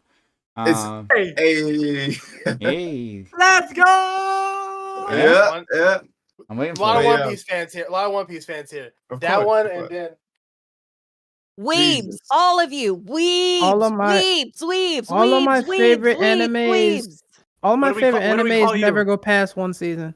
I've never watched any of the major animes except maybe like Naruto, but like I always Death wanted to get Note. into One Piece. No, Death no, No, no, I don't never do watched it. Death Don't Note. do it. I remember I could have watched Death Note, Do but it. instead I watched Dead Man Wonderland. And Ooh. then I think after that I watched Angel Beats and Afro Samurai, and that's been like my main rotation of animes that I watch consistently. I go back and watch them a lot. Do it. Wow. Start One Piece. Do it. I'm not doing it. I'll live and die without it. I Full Metal- restarted. I was at the Full beginning Metal of I was at the beginning of Wano, and I decided, fuck it, I'm starting over because Wow, I I can. started. Why did I you watched restart? full- That's crazy. Sorry, I gotta Starting ask. over from Why did Wano you is restart? crazy. Why did you restart? My For fun. girlfriend. Oh, okay. Oh, good I man. wanted to watch it. I wanted to watch it along with her so that she can see it. I'll watch it. I'll technically watch it without her on occasion, but I will fill her in on all the other stuff and have her watch it through my stuff later. We're Like that way starting we can keep tonight. track of things. Or you could play it smart. See, Go to the website that shows all the fillers, skip all the filler, and keep it pushing. and- Exactly. That's That's what right. you gotta do. I- Play That's it the It's like only your way I'd cause. be able to do it. I Very know that smart. I know which fillers to skip, and Skypiea is definitely not one of them. Anyone skips Skypiea, you're not a fan. Skypiea is not filler, and if you don't understand that, then you're not a real fan. Exactly. There are people who say to I'm skip looking Skypiea. at you, It's so nuts. fucking water Skip. guy. Skip. Fuck. Yeah, skipping No. Skypiea is troll. But, That's Watching them get bullied. As Skip. for a star, but Okay. as for a star, she was driving for like 5 hours straight to go see her dad. So Okay. Oh, okay. Well, give her She's give her probably my tired. love. Tell her I said hello. In any case, What did you? I was Don- gonna say, what did you want to say, Don? Yeah. Did you want exactly, to say anything yeah. in particular? in regards to Anything? Anything? Like, you why'd said you so want to join in? Hey Don, can I ask you a question for? yeah, what's up? So theoretically, hypothetically, this is not just ask a question. So if it was Black History Month, right, and somebody named the Racist Advisory Board, right, was in a room full of black people, and they said, "What the fuck is this? The Million Man March?" And then they started to shit stir with those black people, and then they said, "I will sow dissent during Black History Month." Would you consider that racist? I don't know your thoughts. Absolutely. Fucking it, bro. Yeah. What the fuck, bro? It was a joke, Don. What are you talking about, bro? What do you mean I was? No, fuck. Nah, man, because it's like most of the time, right?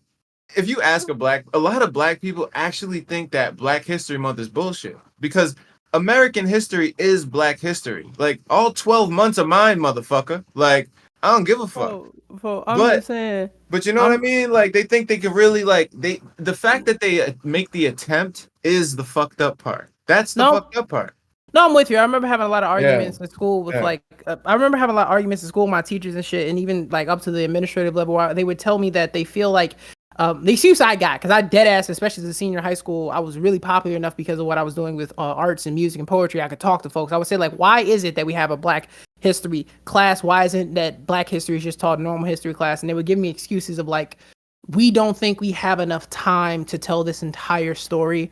And I remember shit made me so mad because I remember saying this to a teacher. They got so I was like, so I got enough time to learn about white folks. But when it comes to niggas, it's shit, we can't. It's shit just like that. We out of it. We ain't got it like that. We got to flip. Why not just split the time evenly? it's only I the, for me. It's only for me when it comes to like learning Black history and stuff. Because of how I was raised, even though I was raised by my Black grandmother, Black family side, literally never had any contact. turned with any out of my white. family. I don't know how. Hey yo. Hey yo. So He said it though. no, that's just and, be and sitting you, in that you, corner you, waiting say, for you that. make that Damn. you say that joke. You say that joke. They said acting white too, bro. But the fact that my Black grandmother, word for word, had one point had literally said, "I ain't raised no little white boy." when I said something, when I was trying to speak to her about certain issues that I was really getting into, it's like where did that come from? Were you ever taught about the crack epidemic? This is just a question of somebody that loves Black history. Were you ever taught about the crack epidemic and what it did to Black people? I learned a small portion of it. God, that's like Yeah. That's like the most recent historical event for Black people. I think every Black person and Black child should be educated about. I wonder Yeah, why I that's know. not. Basically, Yeah, I know mean, about it's it. taught That's in high school. yeah. Like, I I don't in know. my high Never, school. maybe I was now. never I don't taught know. that in high school. Yo, ever. the lack The of only the thing we lack. learned in high school was civil rights movement, a little bit about that, I and a little bit grew about up in slavery. California. California has Am I tripping? pretty like you know, as not no, when I was in elementary school, but as we got older, it was a bit But- like more concise. But yeah, Yeah. these past 2 years, especially this past year when I've been getting into these panels and stuff, is the most I've learned about about Black history ever and wanting to learn more into it. This past Juneteenth, after I finished my workday, I went on and I started like researching more and more Black history because like I wasn't seeing enough on my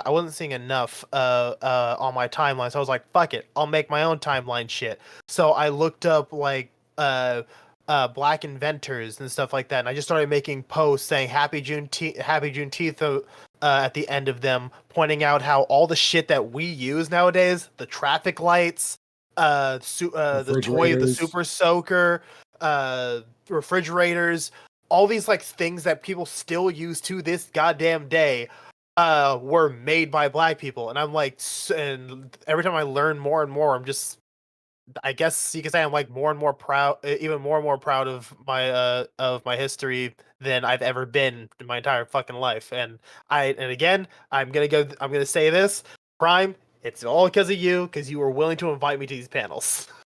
Oh, Oh, look, that's Just what's one up. correction there. When it comes to the See, Prime did it without the traffic lights? racism. When it comes to the traffic lights, it wasn't a Black person that invented it. It was a Black person that built upon it. That was already invented. He just made it.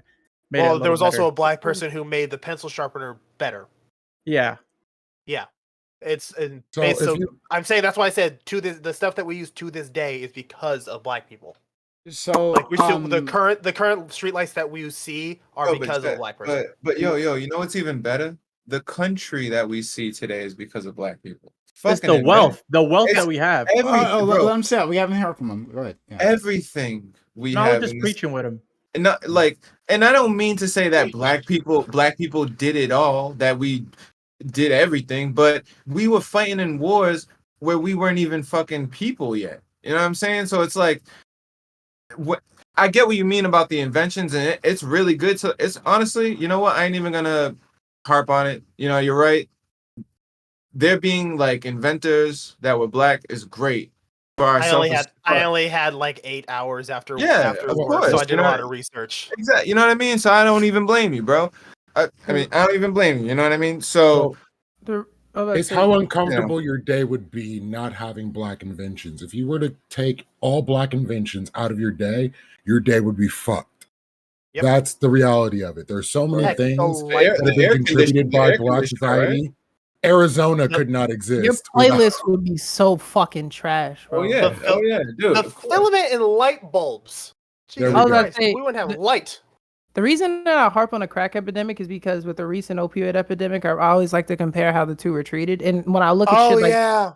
that like shit like that, I think is something that could be taught in schools today as like an immediate, like we've known, I want to say since the progressive era, like since the 40s, or when did we get rid of alcohol? 20s or 40s? When was it? 20s. Since the 20, I want to say since what we learned from the 20s, I think it was like in 1950 something with research that was done from the 20s. We learned that addiction is a disease. But when Black people were going through the crack epidemic, it was just say no.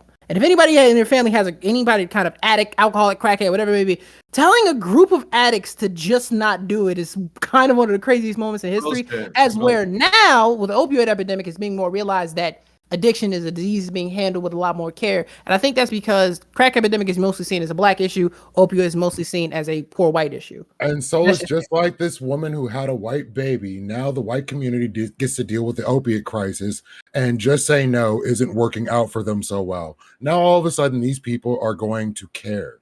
They're getting help. They have counselors. That's the difference. Yeah. They weren't. It's hitting home. I swear to God, I just feel like that moment in history, for lack of a better way to put it, for where black people are, that's the last breadcrumb that should really be studied, because just of all the dominoes that fell, like the businesses closing down in a lot of the cities that black people may occupy, like unions freezing out black folks, the fucking crime bill, crack epidemic, gangs popping off, being offshoots of like all of that. I think you see the effect of it today, but yet for whatever reason, I don't commonly see it taught in schools. Go ahead, Don. No, it's like because the reason, and I'm just to kind of like piggyback off of what Solus is saying, is like, you know, teaching these it's kind of like an analogy, right? You got the crack epidemic and then the opioid epidemic, right? Now they're not actually like synonymous events, but when you actually compare the two, you get to kind of peer into like what is going on a deeper level, right? Like these structures, and this is one thing that I was thinking about, and I was trying to take a frame on the whole on like affirmative action. I was trying to take the frame on like, okay, why is it that people cared about the opioid epidemic, but you know, with the crack epidemic, they said let them figure it out. And one of the things that I think I needed to come to grips with is the fact that there really is more white people in this country than there are black people. And Sure. the fact that there are more white people is, if it was to get as bad for all the poor white people, like I think that some people think like shit would collapse. And so they need to it's like they don't give a fuck about black people. They don't. It's like I don't think they humanize us enough to give a shit. I think that's you know what I it mean. is. Where You it's look- a number. It's a number on a paper somewhere, and it's like, well, it's a small enough number that you know what I mean. It's Whatever. to some people. I feel like it's inconsequential. It's like black people are like, Who gives a shit? Black people are going through it. No one yeah, cares. I got a fuck dip, it. been a Oh, blast. but, love oh, y'all. but when it's a whole I fucking actually got a dip, community, too. when it's a whole fucking community, and like now motherfuckers ain't working in that community, it's like now we got to do something about it. It's like, But to be fair though, Don, See ya, Razor. I think Yeah, we I'll see y'all later. Yeah, Peace. I Peace and also love. do Later. have to go Bye. as well. Thank you for having me. I'll see y'all later. Have a good one. Peace Yeah. and love. I think to be fair a little bit, fair, Don, is like when it comes to like whether like the opioid epidemic versus the crack epidemic, is that there were vastly different times, and I think we're way more sensitive now to any substance abuse than we were in like the 80s and 90s. I agree with you. So I think we have to take that into consideration as to why they give a fuck now, because of the education that we've had to go through, and just we Yeah. learn like, hey, it's more like addiction is actual mental illness versus like, oh, it's a choice. You know, But back we in the know 80s. that's what I'm saying, that we've known that since like the 1950s. But when the crack epidemic happened, we didn't use that information. But now magically the opioid epidemic happens, we're enforcing that information. That's something we know. A lot of when I and I, this go ahead. What's For up? me, I personally growing up, I didn't know addiction was a mental illness. I thought shit like it was your fault if you're an addict or something like that. Mhm. Growing up, so I think I can understand like how people were ignorant like back But then, that- but way that's more the than they point. are now. But I think that's what he's getting at, is that like it's not like people weren't saying these things at the time, and you were probably too young before then to really dig into those issues, I dream. But like in the 90s, there was no empathy given out to the people because it was looked at as a black problem. Now the crack epidemic hit other communities, to be sure, right? Crack didn't stop at the ghetto wall, right? But like the way it was depicted in media, right? About this scourge and how politicians talked about it, like Hillary Clinton, like Joe Biden. Let's not forget. Let's never forget. The way these people talked about it. They literally called us super criminals, right? Like there was a part of it, like super predators. super predators. Excuse me, thank you for correcting me. Super predators, because they didn't have any empathy for us, and like people had to get locked up. Now when they can see the problem in white faces. Yeah, it's a different thing. All of a sudden, oh yeah, it's a mental illness. Oh, there must be another way to handle this. You know, I know Bob, right? I know Steve, and those are good guys. I mean, like they're not like those other people, right? They have a problem here clearly, but I know those guys, and that wasn't extended to us. So like, I hear you, Solus. Actually, to make matters worse, because I wanted to look it up to make sure. So I'm correct, but I'm not correct. In 1956, it was recognized that alcoholism was an illness. And then in 1987, the American Medical Association recognized that addiction as a whole was an illness. And that's fucked up. Like the 87 one is real fucked up. Like that's bad. That's in the heart of the crack epidemic. Was that a wide known thing, like amongst the people? Or is that just like the academia know? The motherfuckers who could fix it knew. No, I'm saying though, but the academia informs what is going to be pushed out to the public, right? If the scientists are telling you that addiction is a disease, that's going to trickle down to people that should be promoting it to the public. So regardless of what the public, I agree with you. That is the academia's role, but academia has had a problem since the beginning of academia's history of actually marketing their ideas that they find out. That's why niggas is still out there like being flat earthers. Nah, I think niggas is flat earthers. You talking about like flat earth people that are flat earthers or have like people who are flat earthers.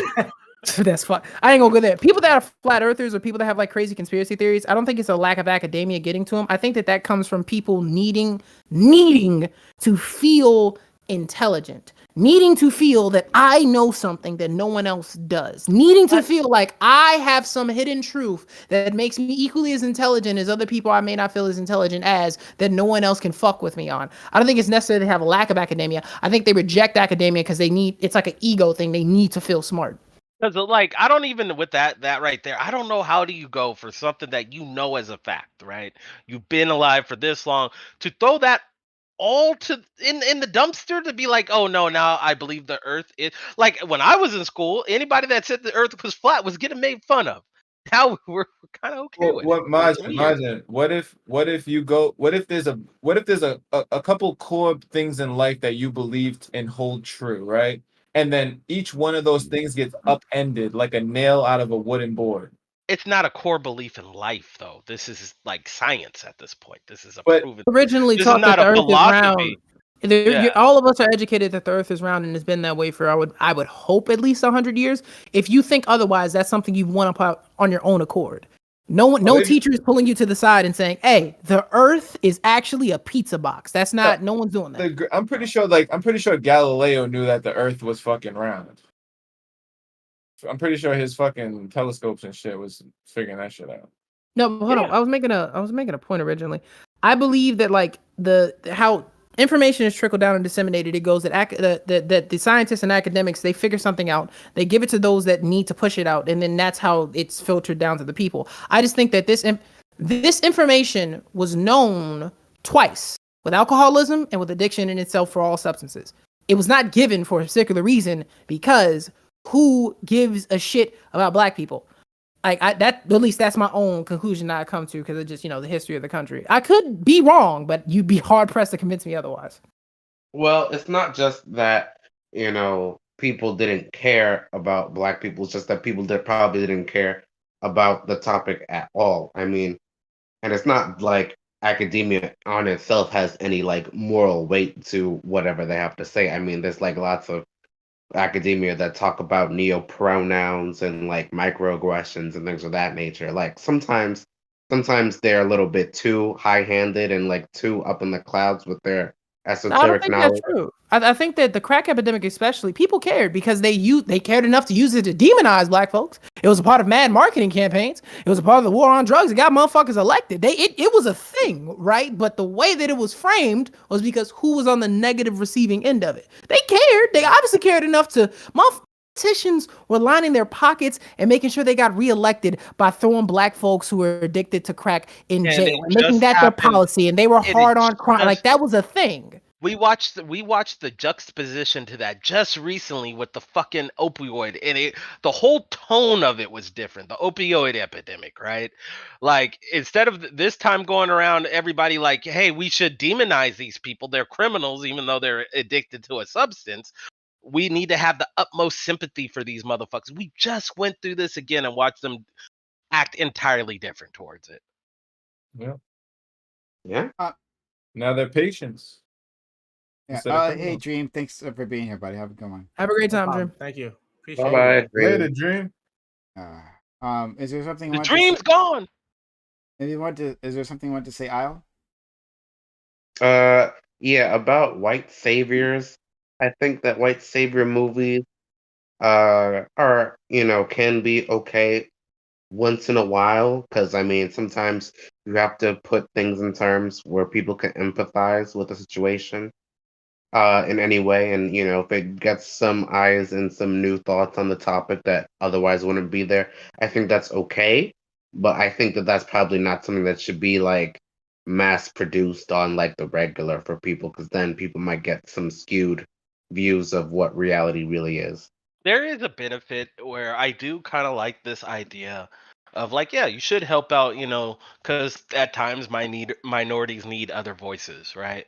Like, and I do like that idea, but it does go. It's the extreme, right? It's the rubber band effect, and that like when it comes to like the white savior thing or whatever, it tends to go too far into like liberal racism, like you're less than, I need to do this for you, like a control type of situation. And Yeah, that's it's kind of kind like of left out.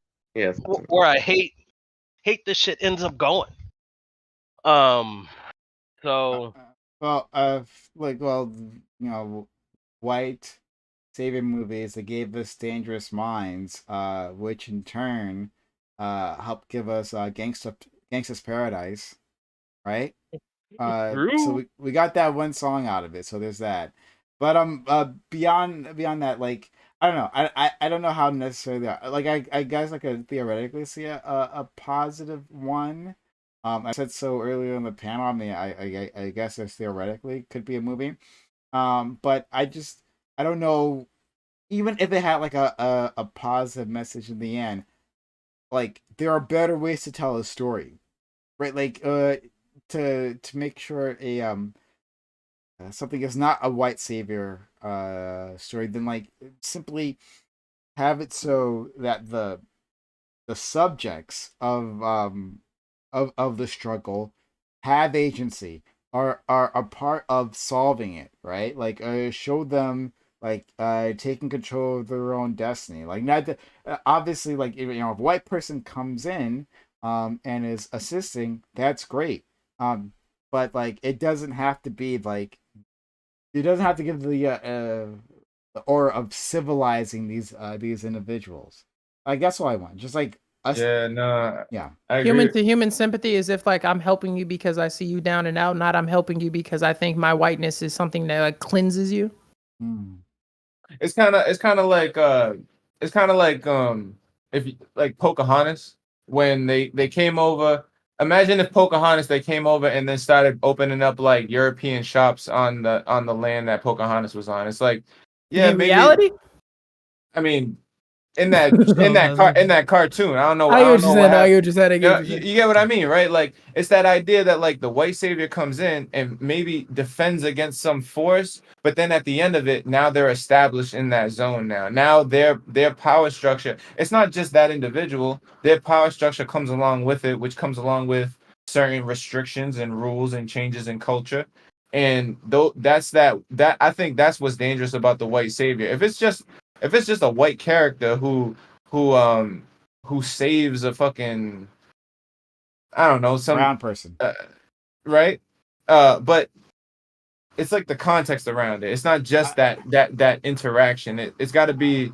I think that's where white savior kind of gets fucked up. I feel like the opening to your statement was a little weird. I mean, just like imagine if Pocahontas was just Pocahontas, right? Like No, you're imagine right, if that movie was that movie. Yeah, he said it's true, right? But honestly, in the movie, they fucking don't they go away on a boat? Like they don't actually establish in Pocahontas's land. I don't think they do. They.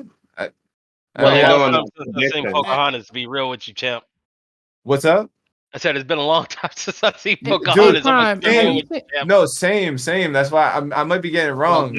Prime, have you seen? There's this cartoon, and I remember it floated around Black Twitter heavy, where it was a Christian cartoon where I think it was either Jesus or his disciples. They found a person that was like a leper, was really sick, and they were literally just black, and then they touched him and he was white. Do you know the one I'm talking about? No, I don't. I It was know. a cartoon, Yeah. bro. I saw that Yeah. shit. I was, They took his pain away, and that the blackness was. and supposed hate him, to bro. Oh He my was like- black.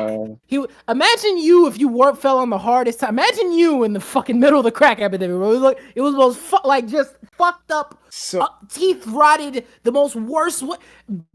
Franklin at the end of Snowfall, my G, and then they touched him, just touched him, and he was white, and he was fixed, and he was saved, and he was healthy. So I don't think the That's one fucked I'm up. thinking of featured what you're talking about. But I remember as a young kid, my aunt, she bought this VHS, right? Mhm. Because she had VHSs and that was still a thing, I guess, for her. Mhm. But anyway, showed me this VHS. It was of a series of Christian cartoons from this one company. And this has been brought up, it's been dug up by internet history, and people have been memed on this thing. But it was Adam and Eve, right? The story of Adam and Eve, and I remember there was a story with the lepers. There were Jesus healing the lepers, and Jesus walking in water. The animation is just so bad, and the voice acting is horrible. So it's just not good. I remember watching this as a child though.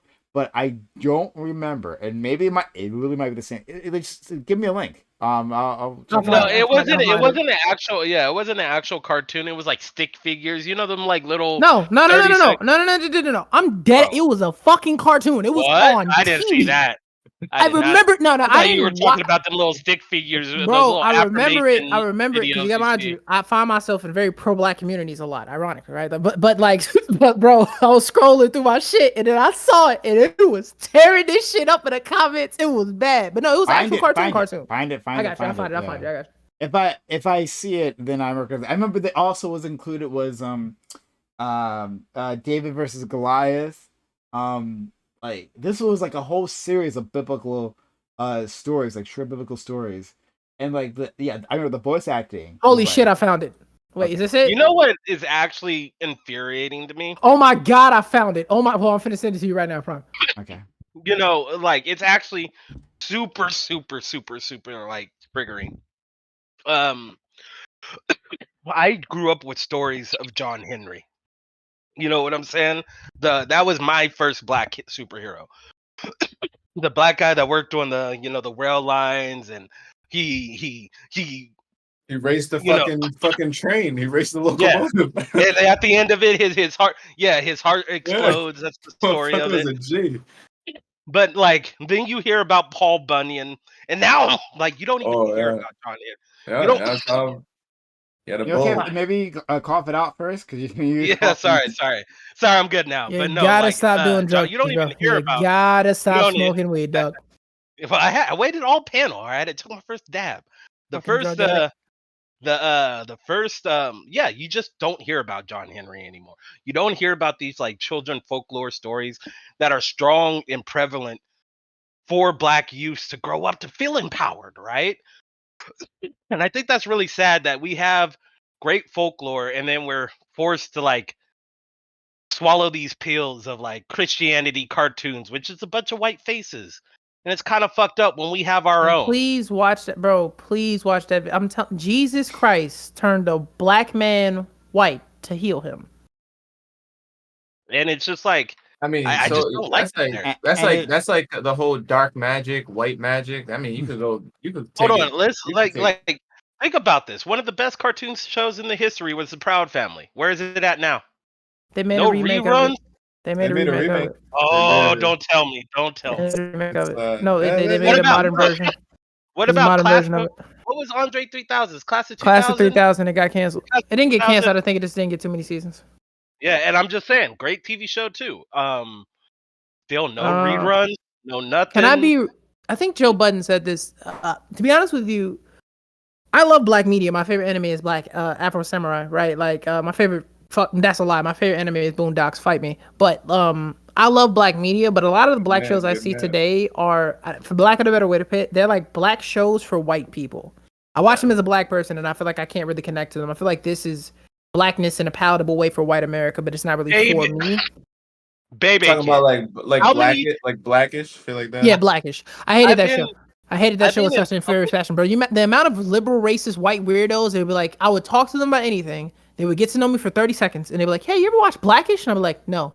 Like, you should watch it. You'd like it. And I was like, I'm never gonna watch this. You'd really like that one. You know, They're really accurate. that Like- what well, so what that was and thank you for sending me. I don't I don't think this was the cartoon that I had seen before. I can't turn the sound on right now, but like I don't think this is the cartoon that I had seen before, but it's pretty funny. This dude, like, he not only was he dark skinned, but like he wasn't like, he has like two like front teeth, only two Yeah. teeth in front, but he Oh, regrows his man. teeth. He grows all his teeth like after the use touches him, but it's a power of the Lord, I guess, whatever.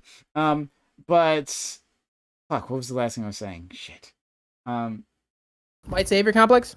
White savior complex. Oh Real my quick, god. nobody. I was in a public space recently, and they didn't even know what Baby Kids was, man. Baby That's old Kids. ass Why do you up. care? Oh, now I remember what I was gonna say. I don't know why you care, but like, I remember Baby but Kids. it, like, That's a crazy. Blackish, basically, what you were saying, Soulless. Blackish actually replaced, the Fresh Prince of Bel-Air, because before then, right? Before like yeah. Fresh Prince of Bel-Air was a show that would happen. I had to happen with like white families too, right? Like they were trying to be polite and like connect with me and like, hey, like I've watched the Fresh Prince of Bel-Air. I love that show. Do you like that show? And that's them trying their best to reach That's out. better than what I. And it- That's better than I what think I get. Because the thing usually that- it's The Wire. The thing that like Why? offended the thing that offended me about it was that they kept recommending me this show, and not gonna lie, the people that were recommending it to me made me turn it off to it. But I always believe before I shit on anything, I give it a chance. Right? Probably why I can find myself being pretty cool in debate spaces, because even the most dog shit take, before I'd hop down somebody's ass with both feet, I give them a chance. Right? Al, you're 'Cause I went much. to I went to go watch Blackish, and as I watched it, I was like, this is diet nigga. This is not for me. I don't know who this is for, but it's not me. I've never, this isn't for me. I don't know who it is for, but I feel like this is for white America, and that's cool. Like, everyone should have their niche. And But to what's your crazy- point, I was telling my friend this today, and this might sound cringe or weird. I was like, I wish I could have been raised or been like white some point in my life. Like, if I could switch lives to like have an understanding or perspective, because I always wondered why would you do that? Why would you be like be interacting with a black person, trying to connect with them, and be like, hey, I watched Fresh Prince, or like, hey, I watched Black. It's like, why do you feel that will land? And you know what the crazy part? Because like we forget about like things that other great TV shows, historic TV shows that did paint this like good stereotype and like didn't have to Diet Coke it. That was very real families outside. 60 rape allegations later, it's kind of hard. No, Family Matters. Steve Urkel did I do true. that? I And like Carl Winslow. Like Yeah. that was a great fucking family, a great black family, not fucking whitewashed or anything. They were maybe, more proper or whatever, but like I grew up off of that. And that is kind of like when I think of like if you're gonna model something and not make it a Blackish, you make it like Family Matters. But like I just Well, I I- can understand why they do that. yeah. They do that because what they do is they see that in the media that they watch, and that gives them a certain impression of people. And because of that, they want to be polite to the caricature that they've made in their head because of the media they watch. And they think that that's an actual cultural touchstone that they can like say, "Oh yeah, I understand." But look this." at it like this: Family Matters was on TGI Fridays. This was syndicated ABC. I don't know Friday like, nights. Majin. I don't know why you're arguing this. Like where the media was from or how famous it was. None of that matters, right? Like it's like where these. I'm taking individuals- in the reception of it though, like It- from but it- the people. I'm saying, And this is why it's modeled now, though, right? I'm saying none of that. Well, actually, maybe you might be talking about something different. It's possible you're talking about something completely different. Maybe. But so at least I was like trying to like get to Sol's point. And he said like, well, why would you bring this up, right? And think this will land easy because you have nothing else. Like, and I realized I was just about like I remember I was in college, right? And I was just about to do the same thing to someone else. So Really? yeah, like I had an Indian friend. He had invited me to like an Indian cultural event there. It was pretty cool, you know. I never been to one of those things, so like it was a Hindu type of thing. So I went there, and I remember walking back. He was telling about like the annoyances of being Indian in America, right? And Mhm. he was like, yeah, like, and isn't it annoying like when people say like, hey, have you read Siddhartha? Right? Remember that book Siddhartha? Okay, No, but that I can guess from context that it's a book that has to do with Indian people. yeah, like in Mm. the I think I Hi- read it back in Hindu school or something. Hindu religion or the Buddhist religion, one of those. Mhm. I think I'm pretty sure Hindu. In any case, right? Like, and it's just like it's read in high schools all around. And when people meet Indians, like apparently they bring this up. Man, I was just about to bring this up. That saved my ass because I was literally like, "Hey, have you read Sid Arthur?" like, I was about to do it. So Mom, I think he liked you. I think he liked you. He's like, I'm gonna give him an out. I'm gonna give him an out. yeah, right. I'm gonna save him. He felt it coming. And from and I heard, and I wasn't actually, I think I was about to do it to a second group. My memory is fuzzy here, so I'm not sure if I was about to do it Rampage on a or rampage. oh, I was on a rampage. I'm not sure if I was about to do it or what, but like I remember hearing a group of young Asian women talk about the Joy Luck Club. Do you ever seen that movie? It's like No. it's about a group of Asian women immigrants to America and like their struggles. It's like super fucking sad and depressing. Mhm. But it's a famous movie. Check it out actually. It's a good movie. But like people would bring it up, "Hey, have you seen the Joy Luck Club?" Yes, I've seen the Joy Luck Club. But that's the way to connect. And so like it's a thing that happens, man. I'm Yeah. just going to call out like No, I'm with you. I understand that it happens, but I guess like, and it's something I try to get better at. And never expect me from somebody else. Is that when I interact with somebody, and maybe because I'm an antisocial dickhead, I won't be giving a fuck about the people I interact with. And if I am trying to like have a connection with them, I literally go down through the roots of the things that like I'm into, which can like sound a little bit conceited or selfish. But in my mind, anything to do with race, that classic thing that I think like my parents would do, race, religion, politics, don't touch any of them, right? I'm not trying to connect with you. I don't even want to see if we can figure that shit out later. I go through the things that like I fuck with. Are you into sports? Are you into video games? Are you a nerd like me? Do you like cars? Do you like working out? Like I try to touch those things before I even gauge with their race because I feel like shit, honestly, shit like that. I feel like I'm just gonna fuck it up and end up looking like a weirdo at best or racist at worst. Yeah, me personally, I rely on my personality. I could just be me, and yeah. But I still get hit with like, "Hey, have you ever seen The Wire?" Or man, are you related to The Rock? That's my favorite one. Yeah. But I think but what like Solus, sorry, Solus. What they were trying to do, I think, is what you said, right? Like you go down your interests, right? Here is a movie, a cultural artifact, that I perceive to be, interesting and popular and of high quality, like, and it's relating with like people from your background, right? Like, hey, like, have you seen this movie? This was really interesting. Maybe it's something to talk about, something to connect about. Like, now But maybe it's we'll have a shared interest. I think but that's it's exactly what weird. they're trying to do. But yeah, Weirdly but it's enough, weird well, when wait it one second comes about to it. Wait one race. second about it. Wait, I was gonna. Weirdly enough, so in my upbringing, I would say like my family is very pro-black. I have been working in a soul food kitchen since I was 12 years old that my family owns. My grandmother was a seamstress back in the 60s. She used to sew suits for motherfuckers like Martin Luther King and Malcolm X.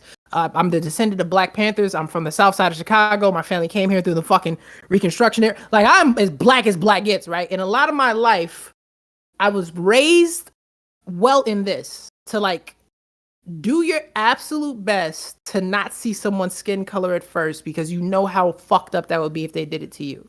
And that's something I really appreciated my family for because I try my best not to go I think this is gonna be relatable or cool to you because of insert thing, and I do that with really anything. Race is just what we're talking about right now, but it's like with anything. I don't want to assume that like you're into this thing because of this shit. Because I don't want. Because when they did that to me, what it felt like is like you think I'm black, You're black identifying people you. blackish. Like no, that's I don't want to do that on the other end. You understand what I'm saying? I don't want to It's be a like label.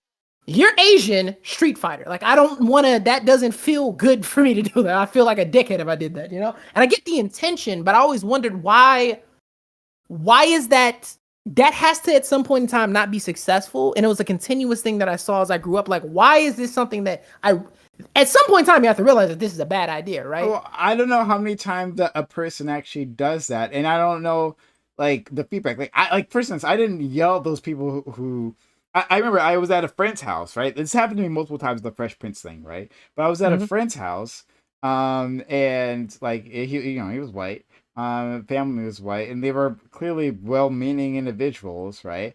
He had like a bunch of sisters, and they're like, "Oh yeah, it's all the Fresh Prince of hair," right? And I didn't yell at them. They were being very kind to me. They fed me. They were, I was just chilling there. Also, like the oldest daughter, hot as fuck. Like I wasn't. She was super hot. Like I knew it. Like It was compromised. It was compromised. So like, but like even if their daughters were ugly, right? I wouldn't have like thrown that out there because like they were clearly the best of intentions, right? And they weren't being and what they did was not rude, right? It wasn't even a rude thing. It was just like a weird thing. So like why would I fight them on that? And then they're just gonna like they'll probably repeat that and the same thing will happen. Now if I had gotten to know them well, right? Like I wanted to get to know the eldest daughter, but if I got to know them well, then I would have brought it up. I was like, it's a little weird. It's a little weird, right? I would have had that conversation. But our interactions were always going to be like skin deep, like so like why even bother? Why even have that? That friction. Why? Well, the reason I think it bothers me is because, like, again, like I try, and it's not something that I'm always successful at, right? I always like to say is I am not necessarily like I will never say I am. I try my best not to say I am this, rather say I try to do this, right? It's something that I try to do where and again, maybe I'm just operating on a different thing, but I try to be like, when you see somebody, don't whatever the fuck you start to think about their race, which happens here in America, it's a human thing, but don't actualize it. Just keep it in your head. Maybe if you have some questions you want to ask, keep that shit on the back burner. But for the love of God, like talk to them first before you get into that. And that's kind of like the decorum. That's kind of the decorum. Race, but they didn't get into race. They didn't do that though, right? They didn't do what you just said. They didn't get into race. They just, or at least, and I could be wrong, but how I interpret it, like I said, is that you're blackish about black people. Let's talk about it. That's like not knowing. I hate Blackish. Not knowing, I don't even fuck with those kind of shows. I've never even liked any issue, but like it's the thing of like going, this person is black. I want to have a conversation with them or some kind of connection with them. Let's talk about Blackish or insert a conversation about this thing. Something as simple as sports. You know what I'm saying? Like football. That could also be that could be interpreted even worse. What? Like, hey, do you play basketball? Right? Black people play basketball. Come on, you know exactly. That's fair. That's fair. That's fair. That's fair. But that's a good shit. That's a great question. I don't feel like with the sports thing, I would look at that differently because I guess you would go by case by cases, but case by case basis. But it's like a lot of people fuck with sports. I don't know. It would be a person. Like for example, right? If you have never played sports and you know shit about sports and you just look like the most unathletic motherfucker on God's green earth and you start asking me about basketball all fucking day, I might look at that away, right? Well, but generally, my exact experience. You just described it. You literally just described it. It's cool. I'm sorry. My thing is I get hit with is like because I'm a big guy. Well, I do love the NFL. I did play football. But like I see that as me being a big guy, not that I'm Samoan. Hey, you must played football, or anything like that. There's a connection usually with the sports thing. I don't see that as race. You know what I'm saying? But I am light skinned. But I ain't mad at Prime for saying that because he got a valid point in that, like, you could see somebody bringing up sports randomly with you Yeah, as a no, race he's fan. absolute. When he shut that down with the NBA, like if somebody came up to my brother and started talking like, "Hey, bro," I'm like, "Hey," I'm like, "Okay, yeah, you right." He was 100 on that. I don't look Yeah. at him sideways. Yeah, that story was like egregiously wild. Like, how you're gonna come on someone and say, "Listen, I'm not saying that not all black people want to play it, but That's all not the people who play Hey, bro, it DGG are told me black." that's not. No. DGG told me I should quit bitching, and that's not racist. They told me that that's okay to do on the server, and they told me to stop talking about it. So we're getting now. I'm playing with you. Yo, Solus. Oh my god, bro. Yo, Solus. As long as it's funny, bro. As long as Bro. everybody That shit. laughs. I hate that, bro. I crack jokes. That's the all ethos the of time. DGG, bro. Bro, every time we see the homie Waldro, right? I got a friend named Waldro, y'all. His name is Waldro. He's bisexual. I call him a gay, right? That's my favorite. I fuck with him about that, right? And if somebody that cracks jokes all the time, and it comes from cracking jokes, if you ask me like, yo, what's the joke there? I would tell you the joke is he's half gay and half straight. He's bisexual. The joke is that he's bi. He's a gay. It just sounds funny to say out loud, right? With the jokes that they say, if I'm like, hey, bro, what's the joke in this? There is no, it just be racism. Be like, yo, what is the joke in saying you want to sow dissent in the black community?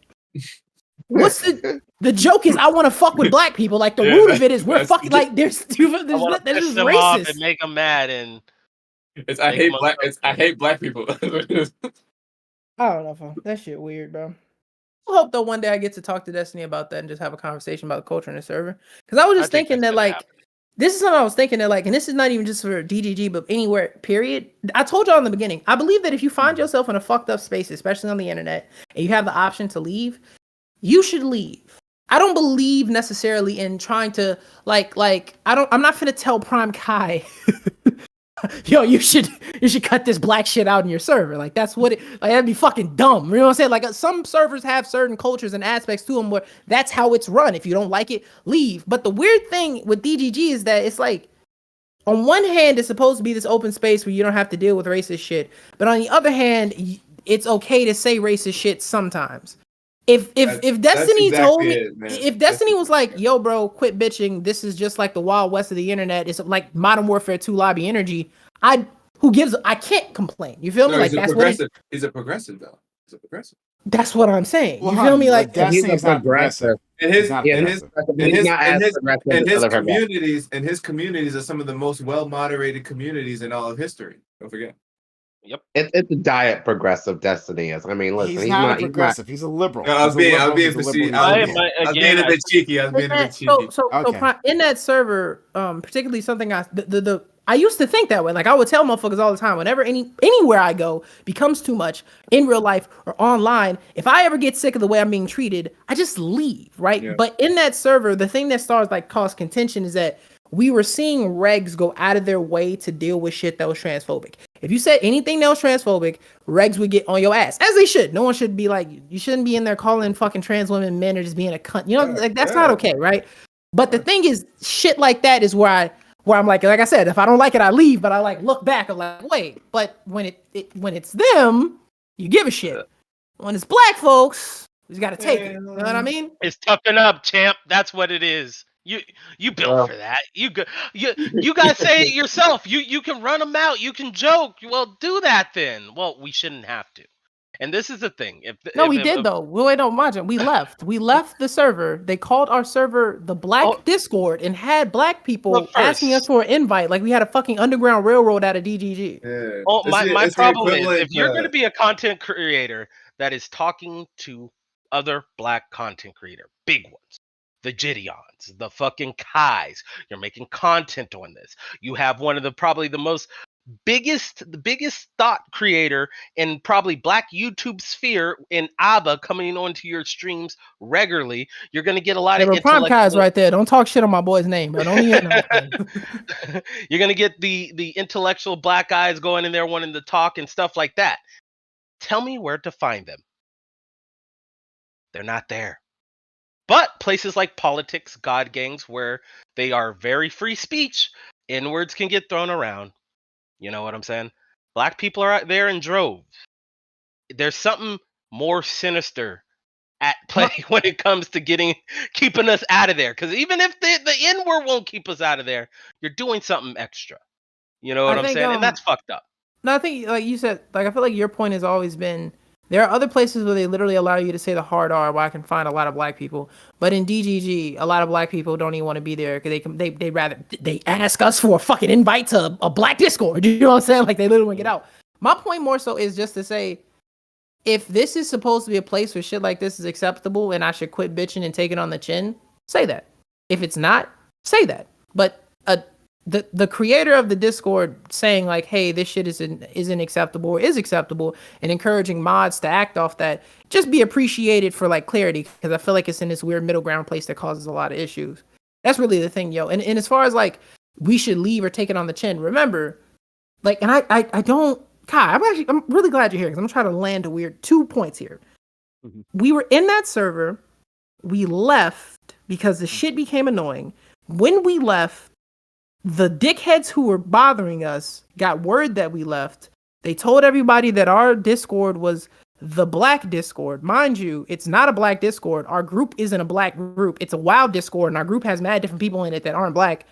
And then they had people asking us for an invite to this fictional black Discord, accidentally harassing us, really, because you get 30 fucking DMs from people and like, hey, can I get, like, you have a fucking safe haven for black people. That shit gets really irritating. And I don't know how to like convey this idea I've been trying to land. It's a weird point, but like sometimes in certain spaces, I can get comfortable enough where I like stop seeing myself as a black person and just kind of be me. I just start interacting as me. I start talking about the things I care about or fuck with, right? I'm not just blackity black all the fucking time. My internal monologue isn't Morgan Freeman or 50 Cent. And that like moment where you're ripped out of it, where it's like, oh fuck, like you're not even interacting with me, you're interacting with the color of my skin. I don't know how to convey to people how annoying that is without it sounding like a platitude. Does it make any sense? If this sounds stupid, let me know. Yeah, but I'm trying to land a point. It makes sense. It makes sense. Sure. Yeah. So you just want to convey that like you dislike the experience? Oh, what, in DGG? Yeah, so you were asking me a question. I thought you were trying to. No, I'm saying, does that point make sense? That moment in where you might find yourself being so comfortable that you kind of forget that you're black for 3 seconds and start to express yourself on a more individual level, and you're ripped out of that with interaction where somebody reminds like, oh fuck, they're not interacting with you, they're interacting with the color of your skin, right? Yeah. Okay, I hear you. Yeah. Yeah. Like, I mean, I've been there before myself. Just being real right? surface level with you. You know what I'm saying? Yeah, I mean, I've been in that moment myself where like I'm just interacting with people around me as a person, but then like there's a sharp reminder, no, you're black, and like I'm always actually always torn on these things because I think it's kind of useful sometimes. Like, hey man, like just to remind you, yeah, you are black. It doesn't matter if you do forget, like you're black in these spaces, and you gotta just need to remember that. Yeah. So like there's a point where I'm a bit grateful for those moments, but also usually they're pretty awful, you know. That is true. Yeah, and it's hard to. I think it'd be hard to express that, especially to a white person, maybe to people who are minorities, other minorities. Maybe they might be able to understand to a certain extent, but yeah, it's difficult to get that across. Yeah, like with that, I'm not Juneteenth sure how to. And you're asking like, how do you even analogize that? Like, how do I, because I remember I was talking to Destiny and I said this and it was like a blunder, but I was trying to land this point. I was saying that like in your server, a lot of times what happens to me, because it's a debate server, people talk about complex things. I'll be saying something to somebody really passionate about what I'm thinking about, not from a black person perspective, but from Soulless perspective, something I think about, something I've meditated on, right? And then they'll immediately they'll be arguing, disagreeing with me. And then to have a debate with me, they will put the debate in black context for me to understand, right? And it'll be something that has nothing to do with black people. Again, like if I'm arguing with my friend, we're going back. Well, not my homie wouldn't do this, but I'm arguing with somebody. It'd be like we're arguing about Brotherhood of Steel versus the fucking railroad in Fallout 4, and the railroad is saving synths and shit, and synths are robots, and it's a question of like, should robots have the shit like synthetic robots have the same rights as human beings? Da, da, da. And I'm just going back and forth. I'm like, nah, fuck them. They're toasters. I don't give a shit about no synth. And so I was like, yo, so but fuck all this shit. What if black people were synths? Like shit like that. Like what are we? We've been talking for 20 minutes about Fallout. As two gaming nerds, how the fuck did me being black come into this conversation? Like, it feels in shit like that, in those moments where it feels like you didn't hear shit I said, you're like talking to my skin. And I don't know how to convey or give that analogy to somebody that don't get it. But it's really difficult. I'm sorry, It's go really ahead. difficult. I said it's really difficult. It's like, it's like if somebody was to have a conversation with one. It's not going to be one-to-one, but it might be kind of close. It's like if somebody's having a conversation with you and, they express some emotion, right? Maybe a slight outburst in emotion. And then from that point forward, you frame everything that they say in the context of some emotion that they expressed a long time ago. So if they like you're not engaging with you, they're engaged. They've already made you this thing in your head. You're just a sad person. You're just Yep. You are a angry person, right? Now, anytime you challenge me, this is now aggression. This is now anger. This is now a image that I've created an effigy of you. I'm no longer talking and every to time you say something, you're not saying it. This is a black person saying it. This is a minority saying it. And Don, something I found was so interesting. I was talking to one of the regs, Andrea, who's a trans woman, and I remember she said she can't understand like American racism or like can't really deal with black issues. And this is weird as shit. Like this is weird. But in a moment, I was like, I feel like you of all people should understand what that feels like. Like the feeling of waking up, looking in the mirror, and just you see yourself for what you are. But you know at the end of the day, there's this thing on you that as soon as you go outside, the world's going to see you as, and they're never going to let you be anything different. They're going to interact with you based on that. They're going to treat your thoughts, opinions, and everything about you based on that. And you can't really escape it. You kind of got to find a way to live with it and deal with it. And it fucked with my head because I was like, if you can't get this. How can't you understand that? I don't know. I'm dumb. Maybe that's transphobic to say, but I was like, I feel like you of all people should understand that. And the reason why I feel like it's pretty acceptable to think that she would understand, because there's a lot of parallels are made between gender and race. And you would think that because the thing is, right, is like the civil rights, like the gay movement is part of civil rights. It's a branch of civil rights. And civil rights started with anti-slavery. That has roots in black culture. And these are things that you would just, black people, we just assume that other people who are marginalized understand. And when it's thrown in your face and then flipped against you, it's it's fucked up. That shit fucked my head up because I was like I said, like a lot of times I try to land complex points, and many times I fail because I mean it's a part of the game, right? But in that moment, it fucked me up because I was like I said, if you can't get this, how the fuck could I explain this to you said, like to a white person, somebody they're not even in that experience. You know what I mean? So we'll leave it there for now. I did that's what I was doing just now. I sent a request to Destiny to set up that conversation. So I mean, we'll see. I can guarantee you absolutely nothing. Because Wick said he was gonna reach out too. So I wish you had told me that. I appreciate you for even trying, bro. Yeah, even if nothing comes of it, I appreciate that you would even try, dog. Yeah. I think GSU said he had a tap into that he wanted to set that up. I wish you guys had told me though before that. Like next time, please tell me that someone else is reaching out. Because that's okay. I think I'm not positive. I'm not Destiny will be more likely to do it now that he has multiple people he's close to asking him, I'm sure. Yeah, but that changes. Look, all right, whatever. I'm not positive. I'm not speaking as an absolute or not even. I'm saying that next time, just all right. Never mind. Yeah, well, we'll just see what happens. Anyway, thanks all for being here. I'm going to. I'm gonna go play Armored Core 6, and Have fun. I'm jealous. I am so fucking jealous. I ain't And got it yet. Armored Core 6, what's that about? Don't worry about it. Prime. You have a good It's- night, dog. I'll see you later. yeah. bro. So Have fun. yeah, have a good one. Hey, I Dan, guess I'll find is the Bait Queen still streaming? 8. Hey, bathe in the fact that you get to enjoy that game and I don't. I'm so envious. Yeah. Like, oh my man, I want to play that game so badly. I tried to track down Lawson Harrison. He didn't. He disappeared on me. I went and begged my little brother. He said maybe. But I'll be definitely getting it on this next Twitch payout. Yeah. Good luck with that. Yo, I'm Hey. gonna Prime. You mind if I just shout Yeah. myself out and take a leave? Well, they're already gone. Oh yeah.